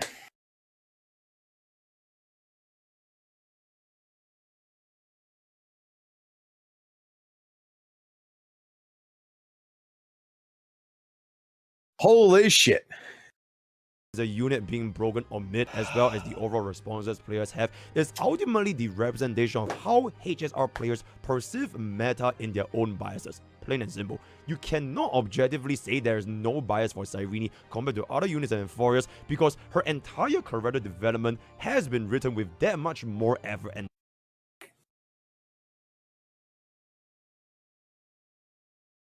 Mr. Poke, if you ever get a clip of this and of me expressing something to you, I think so far the video's good, but like I have to put subtitles on your videos in order to watch them, in order to read. Could you please have like one of your editors do on purpose to like actually, you know, put text on there, because the fucking YouTube fucking the YouTube subtitles are kind of fucking shitty. Either that, or could I get a secondary option of audio here? You know, not just English generated, like, you know, like how they have, and you can give me an AI voice of you speaking, so that way I can actually hear it. Because your accent's so heavy that sometimes I don't catch what you're saying. Just my own PSA for you. That to everyone else. To say that you have no bias for Cyrene would either mean you skip the story and have no idea who is Eliza and Honkai in Pack 3, or you're simply lying. But the best part is, that is completely fine. It is completely fine to show bias for certain units because this is a gacha game we're playing at the end of the day. It is completely... I'm not wrong, right? Like, it's hard sometimes to understand Poke. It is sometimes hard. He talks so fucking fast. And that accent is so heavy. That it's like if he would slow down with his speech, it would be a lot easier to understand. But because he talks so fast and with that heavy accent, it's like I need the subtitles to read. It's a you issue. Well, I guess I'm the only one that has that issue then. Pretty fine to expect the unit that you have seen being written as your favorite fictional character being strong in the meta itself. And at the end of the day, some units will get more development than others because some are side characters and some are main characters. It is what it is. It's like expecting someone to have the same level of bias for Gojo and this guy from Kyoto Class B. Like, who is bro? The devs have written a story and grabbed your attention and interest for a specific unit more than others, and in this case, Cyrene. So can you imagine if Jujutsu Kaisen has a gacha game and they release Gojo as a side grade to bro over here? People will understandably be upset and expect better performances from the man that's been hyped up in the entire series. On the flip side, I doubt there will be as many people betting an eye if the situation was reversed and bro was the one that isn't performing as well or even worse than Gojo. So imagine if the roles were reversed but in HSR perspective and Cyrene was released with the exact same kit as like Tribute or any other support while Tribute was swapped over to whatever she has right now. Chances are the community and the memes generated will not be anywhere near this level, likely around the same caliber as Ceridra before she got launched, which also received her fair amount of Doom posting. Which, speaking of, looking at where that turned out now for Ceridra, her performance is actually a lot better than what the Doom posters have been saying. So now that you have acknowledged that players generally have a bias for Cyrene, which is why it creates the inherent unfair expectations that Cyrene would have over other units, and this is where we can take a look at things from a more logical perspective instead of an emotional one. Now, as someone that has been playing this game for a long time, and I say hundreds if not thousands of hours all into endgame content and everything that's been revolving around the different units, I would probably know how meta works in HSR at least a little bit more than your casual player base. So for context, I have my own account with every single unit with good vertical investments, and I have a free-to-play account that's been cooking pretty well since the start of Euphorius, so my thoughts and consensus about pooling decisions and vertical investments have a pretty long horizon for both free-to-plays as well as spending players even beyond version 3. So from this part on, I am no longer viewing Cyrene as a big Aboba Mimi Y Honkai Battery Eliza simp. I am simply looking at Cyrene just like any other unit, basing purely on her performance and what she brings to the team, plain and simple. With regards to Cyrene's actual kit, again, this video has no leaks at all whatsoever, so please wait until our early access video in the future, but it'll be just purely my analysis on how Hoyo has been doing their banners for the past 2.5 years. Cyrene as the final Chrysos heir and the unit in our 1 year and forest cinema marks the end to our flame chase journey and Era Nova as a whole. Since the next update has been definitively revealed to be going back to Penacony, as well as Daria at the Town of Rich Colony has also been revealed, you could say Cyrene is the final installment for the Chrysos heirs since everyone has pretty much been revealed at this point. And this brings me to the most important question I would ask myself as a player. Remember when Sunday and Field released back in version 2.7 before version 3? Who do you think Cyrene is going to be? Sunday or Fuke? And whichever the answer is going to be, is it a good or a bad thing? Now, the reason why I want to ask this Sunday or Field question is because if you have been paying attention to the HSR banners ever since the start of the game, they have been kind of following the same cycle every single version, but each to their different flares. Version 1 was the start of the game, so it's very broad. Players are basically just TB the toes, and Ranmei was a universal support in version 1.6 that pivoted extremely well into version 2 and even until version 3. Version 2 ended with Fuke and Sunday, with Fuke improving the flare of the version 2 units that was super big, and Sunday improving pretty much every single crit DPS and even more units in version 3 like Aglaia, Anexa, as well as Mighty. Now that version 3 is coming to an end with Cyrene being the final unit in Euphorius, then the whole cycle is most likely going to be repeating itself again. Now, even though we do have a 3.8 patch, which is technically the last batch of this entire version, Euphorius as a whole has pretty much ended with Cyrene, just like how Penacony ended with Sunday and Fuke, and Space Station ending with Ranmei. So here is the thing. If Cyrene is going to be a Sunday, this means that she can make all of our older units, especially those before version 3, even stronger to match up going into the upcoming version 4. This means that she has the potential to bridge a gap closer to version 4, just like how Sunday bridged a gap for so many older DPSs into our current version. If Cyrene is however going to be a Fuke, this means that she will add a greater power spike to the flare of the current version, which is version 3 for Cassius and her friends, but the drawback is that the most shield version archetype in this current patch is also going to be the one that falls the hardest in future version, just like how you can see Super Break fell the hardest out of every single version 2 archetype. So at this point you might be wondering, if Cyrene is going to be a Sunday, she will probably be way better in terms of value and longevity because she's a universal support and lasts long. Alright, who knows the leaks? Who knows the leaks in this character?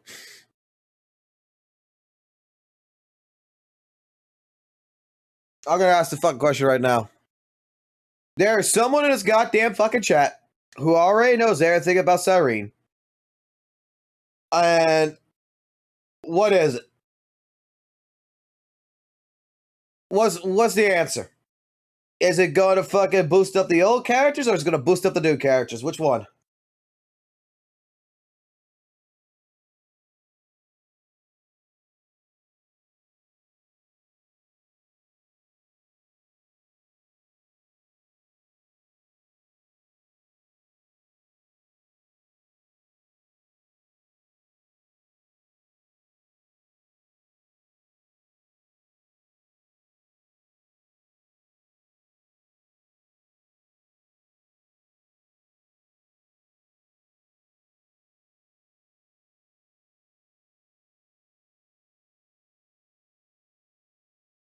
Okay.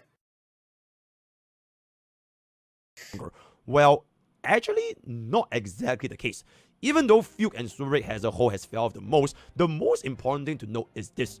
Those teams that still play Super Break to this day almost exclusively all run Fuke. And I think this is something that a lot of players fail to realize, and they purely focus on whether a support is going to be a universal support, how well they can use the other units, instead of just looking at the cost that players have already invested.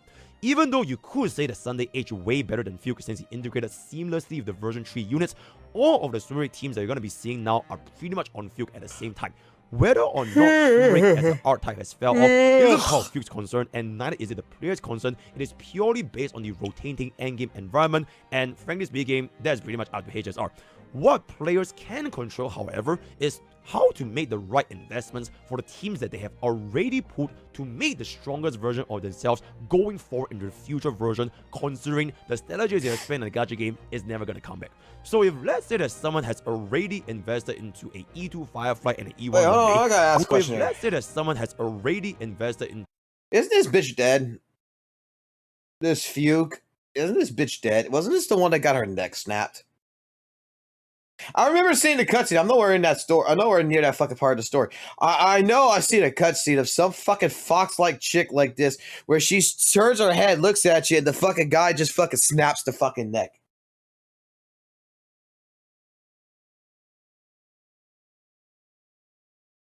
She revived like Gojo? Oh, fuck off.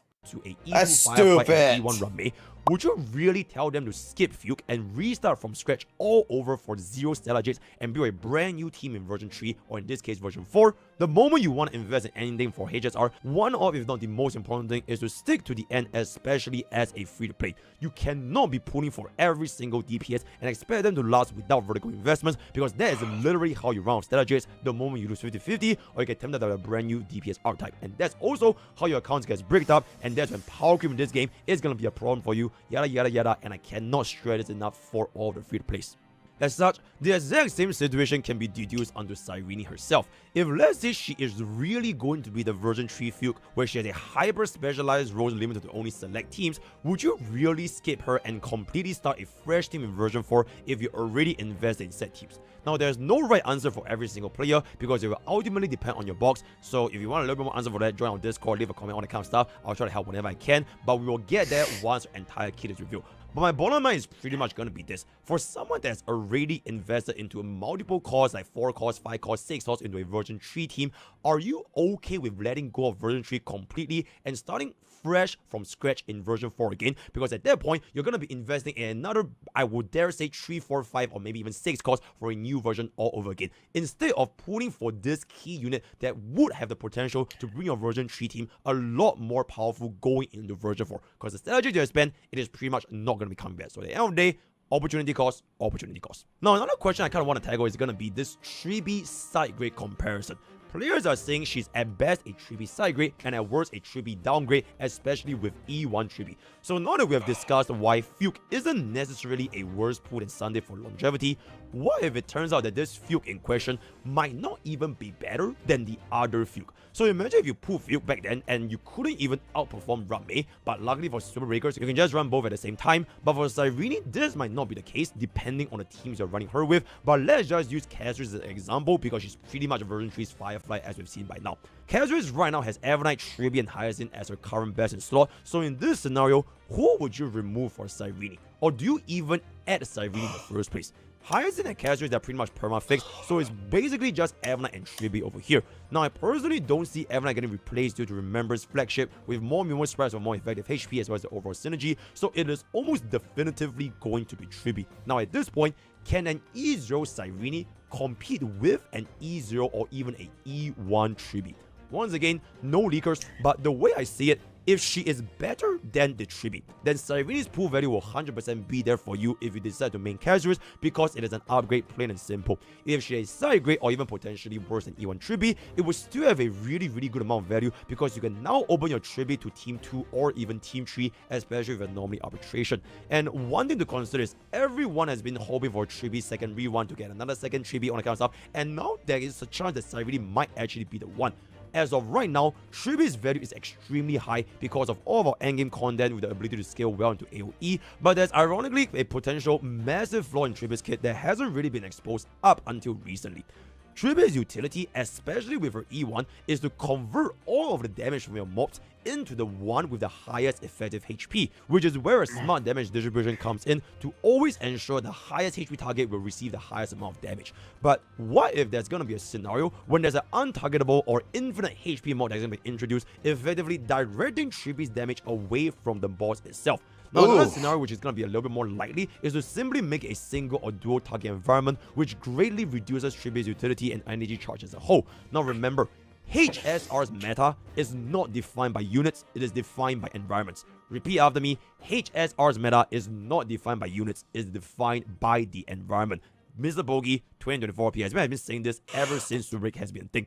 All it takes for someone to fall in or out of the meta is really just an enemy swap, plain and simple, or a brand new mechanic to greatly increase or reduce a unit's value. And Tribi is no exception. Heck, look at what happened to Robin, and without E2 Robin nowadays, you probably see a lot less energy regeneration because we don't really get it as frequently compared to way back in version 2 back in the start, or when we have a lot of full-up attack team comps. When Event 3 nowadays also cannot really keep up the amount of sustain anymore unless they're going to be spamming skill points, which is where highest in DHP is going to be helping you a lot.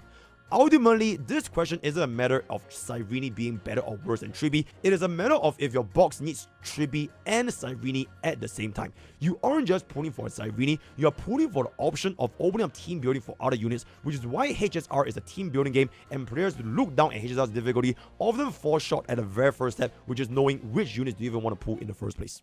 And with that, we pretty much come to one of our final discussions today, which is going to be the Eidolon benefits.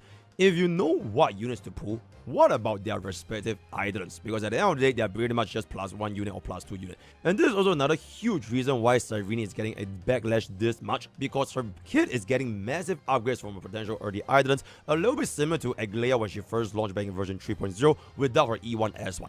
If Cyrene really needs 2 or even 3 cores to become an upgrade, then ask yourself this. Do you really need to invest in that amount of cost to make her great? Now, I personally think that logging units behind Eidolons a little bit easier to pull, especially for my free-to-play account, because it's a little bit like an all-or-nothing scenario, or basically a high-stakes poker. If you can't even afford an entry fee, then is it really worth it for you to risk that much? Because at the end of the day, gacha games, they are not stock markets because you can never earn money the longer you hold on to your stellar jades or have more items. You decide if you can commit that many costs in order to truly make a team pop off, and even then, the question is how long? I've been a firm advocate for putting Idolins and Litecoins even as a free-to-play because it's far better long-term to have limited units with high investments than a white card with close to no vertical investments. But of course, I play with min-max on my mind. If let's just say Cyrene is going to be an E2 baseline benchmark to even perform and compete with the units that we have right now, I will first ask, how much is she going to be bringing at that level of investment? And secondly, how long will she remain relevant at that number of costs? Generally speaking, I wouldn't want to allocate too many costs for DPS because they have the hardest time pivoting to a different team. So if Cyrene should end up being a support with a good potential of carrying my team comfortably into version 4, then I would say that 3 costs on a, let's just say, E2 Cyrene will be well worth over, let's just say, an E0 Phylon, E0 Saber, and whatever first 4.0 E0 unit is going to be. If HSR is going to be locking a massive power upgrade behind the unit's E2, yup, we can all acknowledge gacha companies are being very, very greedy over here. It is what it is. I never knew, oh my goodness. But it is a far more important thing as a player to see if the environment is shifting alongside with the E2 power spike. It is less so comparing if Cyrene needs E2 to work, but more so if her E2 is worth it, considering we have 2 costs potentially allocated into 2 version 4 units. And again, it's ultimately dependent on your account and what you have. Now, the biggest concern with this entire allocating the E2 Cyrene, or whether you go that much with Cyrene, is that, like I mentioned just now, if Cyrene is going to end up being a fuke, it means that vertical investment for Cyrene is probably going to be limited into the entire Chrysos Hair archetype as a whole, and that is going to be version 3 units exclusively, unless we ever go back and forth again in a version 4, a version 4.8, or maybe a version 5.8, whatever it's going to be. It's very, very unlikely that we're going to be seeing new Chrysos Hair added into the edition, which can allow Cyrene pivot a little bit better compared to others. So, for example, if we're going to be releasing like a additional Nihility DPS or brand new DOT DPS, it is going to be easier for their relevant supports to pivot as well. But for Cyrene, because her pool of DPS is pretty much always fixed, you can see it from past performances. If a DPS is going to be remaining the same throughout time, then eventually there might just be a DPS that does something even better with an even better support. Case in point, Jing Yuan as well as Babin, right? Jing Yuan with Babin was very, very good, especially with Sunday. Sunday will probably Jing Yuan, but eventually there's an even better Jing Yuan coming out, and that's going to be Aglia, which also just so happened to yoink your Sunday and Babin away, leaving Jing Yuan back in the dust. So if Cyrene is going to be a support that's going to be catering exclusively to version 3 units, could there be another DPS that could allow Cyrene to pivot into a future team again while leaving behind the older DPSs? This is ultimately also at the end of the day going to be depending on the developers. I don't really know how it's going to be the case because, you know, as we've seen it, Chrysos has pretty much come to the end of the journey, which is why one of the concerns of players as well is how can Cyrene pivot for future versions. So with that, I've pretty much come to the end of the entire Cyrene situation explained, as well as my 2 cents going forward. I'm very, very open to discussion. Let me know what you guys think in the comments below, because I think this is an extremely, extremely interesting topic. As a whole, I really want to look forward to see what our kit is actually going to entail from the live stream as well as early access server. So stay tuned for that. And until then, I think this entire thing is just being, you know, it was absolute cinema because I've never seen anything quite like this. More so about the memes, less about the unit kit itself. So that's pretty much it, right? With that, role today is gonna be Memmy. Join Twitch, join Discord, join it on, join to the use code perfect them without gamers up. All the best of you. See you guys. Yeah.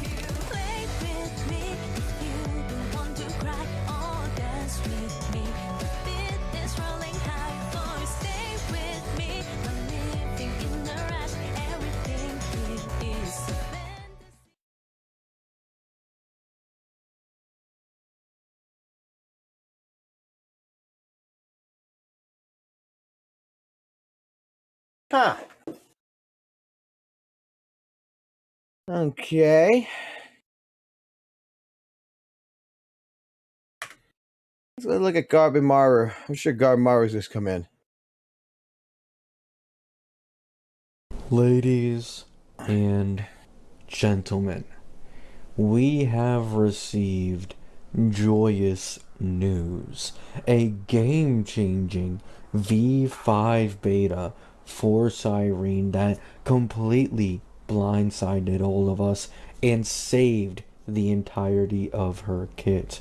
So let's go through this together and talk about how this completely changes her value. So for her Memo Sprite skill, now when she buffs non-Chrysos heirs, she will also buff their Memo Sprite if they have that. Absolute fucking W of a buff, game changing in terms of her value. Then you have Anoxa. Instead of giving him the buff whenever he uses an ability, he gets the buff whenever he uses a basic attack or skill. Now, I actually think this is a nerf in some shape or form. I do believe this means he can no longer activate this once he uses his ult first, and he needs to use basic attack or skill. Don't really know why they did this or why it matters, but I mean, I guess. And then just a wording change to the Evernight buff, right? So TLDR, nothing's changed. Absolutely nothing has changed. You know, I don't know why anyone ever expected anything to actually change when it comes to Cyrene. And to end off this video, let's let Fox.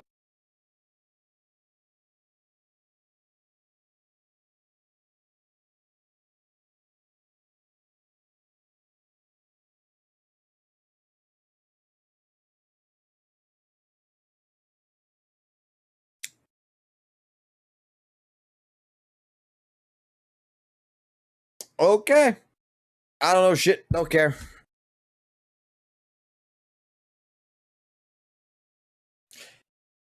Oh, yeah. I need to do something real quick. Hold on. Give me a second. I need to do something really quickly. So. Oh, Prime went bankrupt? Damn. Who'd have figured a fucking Logan Paul fucking drink went fucking straight to the fucking trash?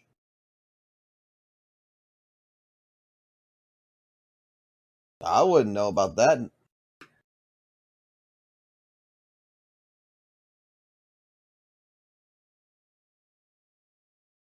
But there is something I need to do. The Sears furry incident. This seems very This video is about the interesting. time in 2010 when Sears sold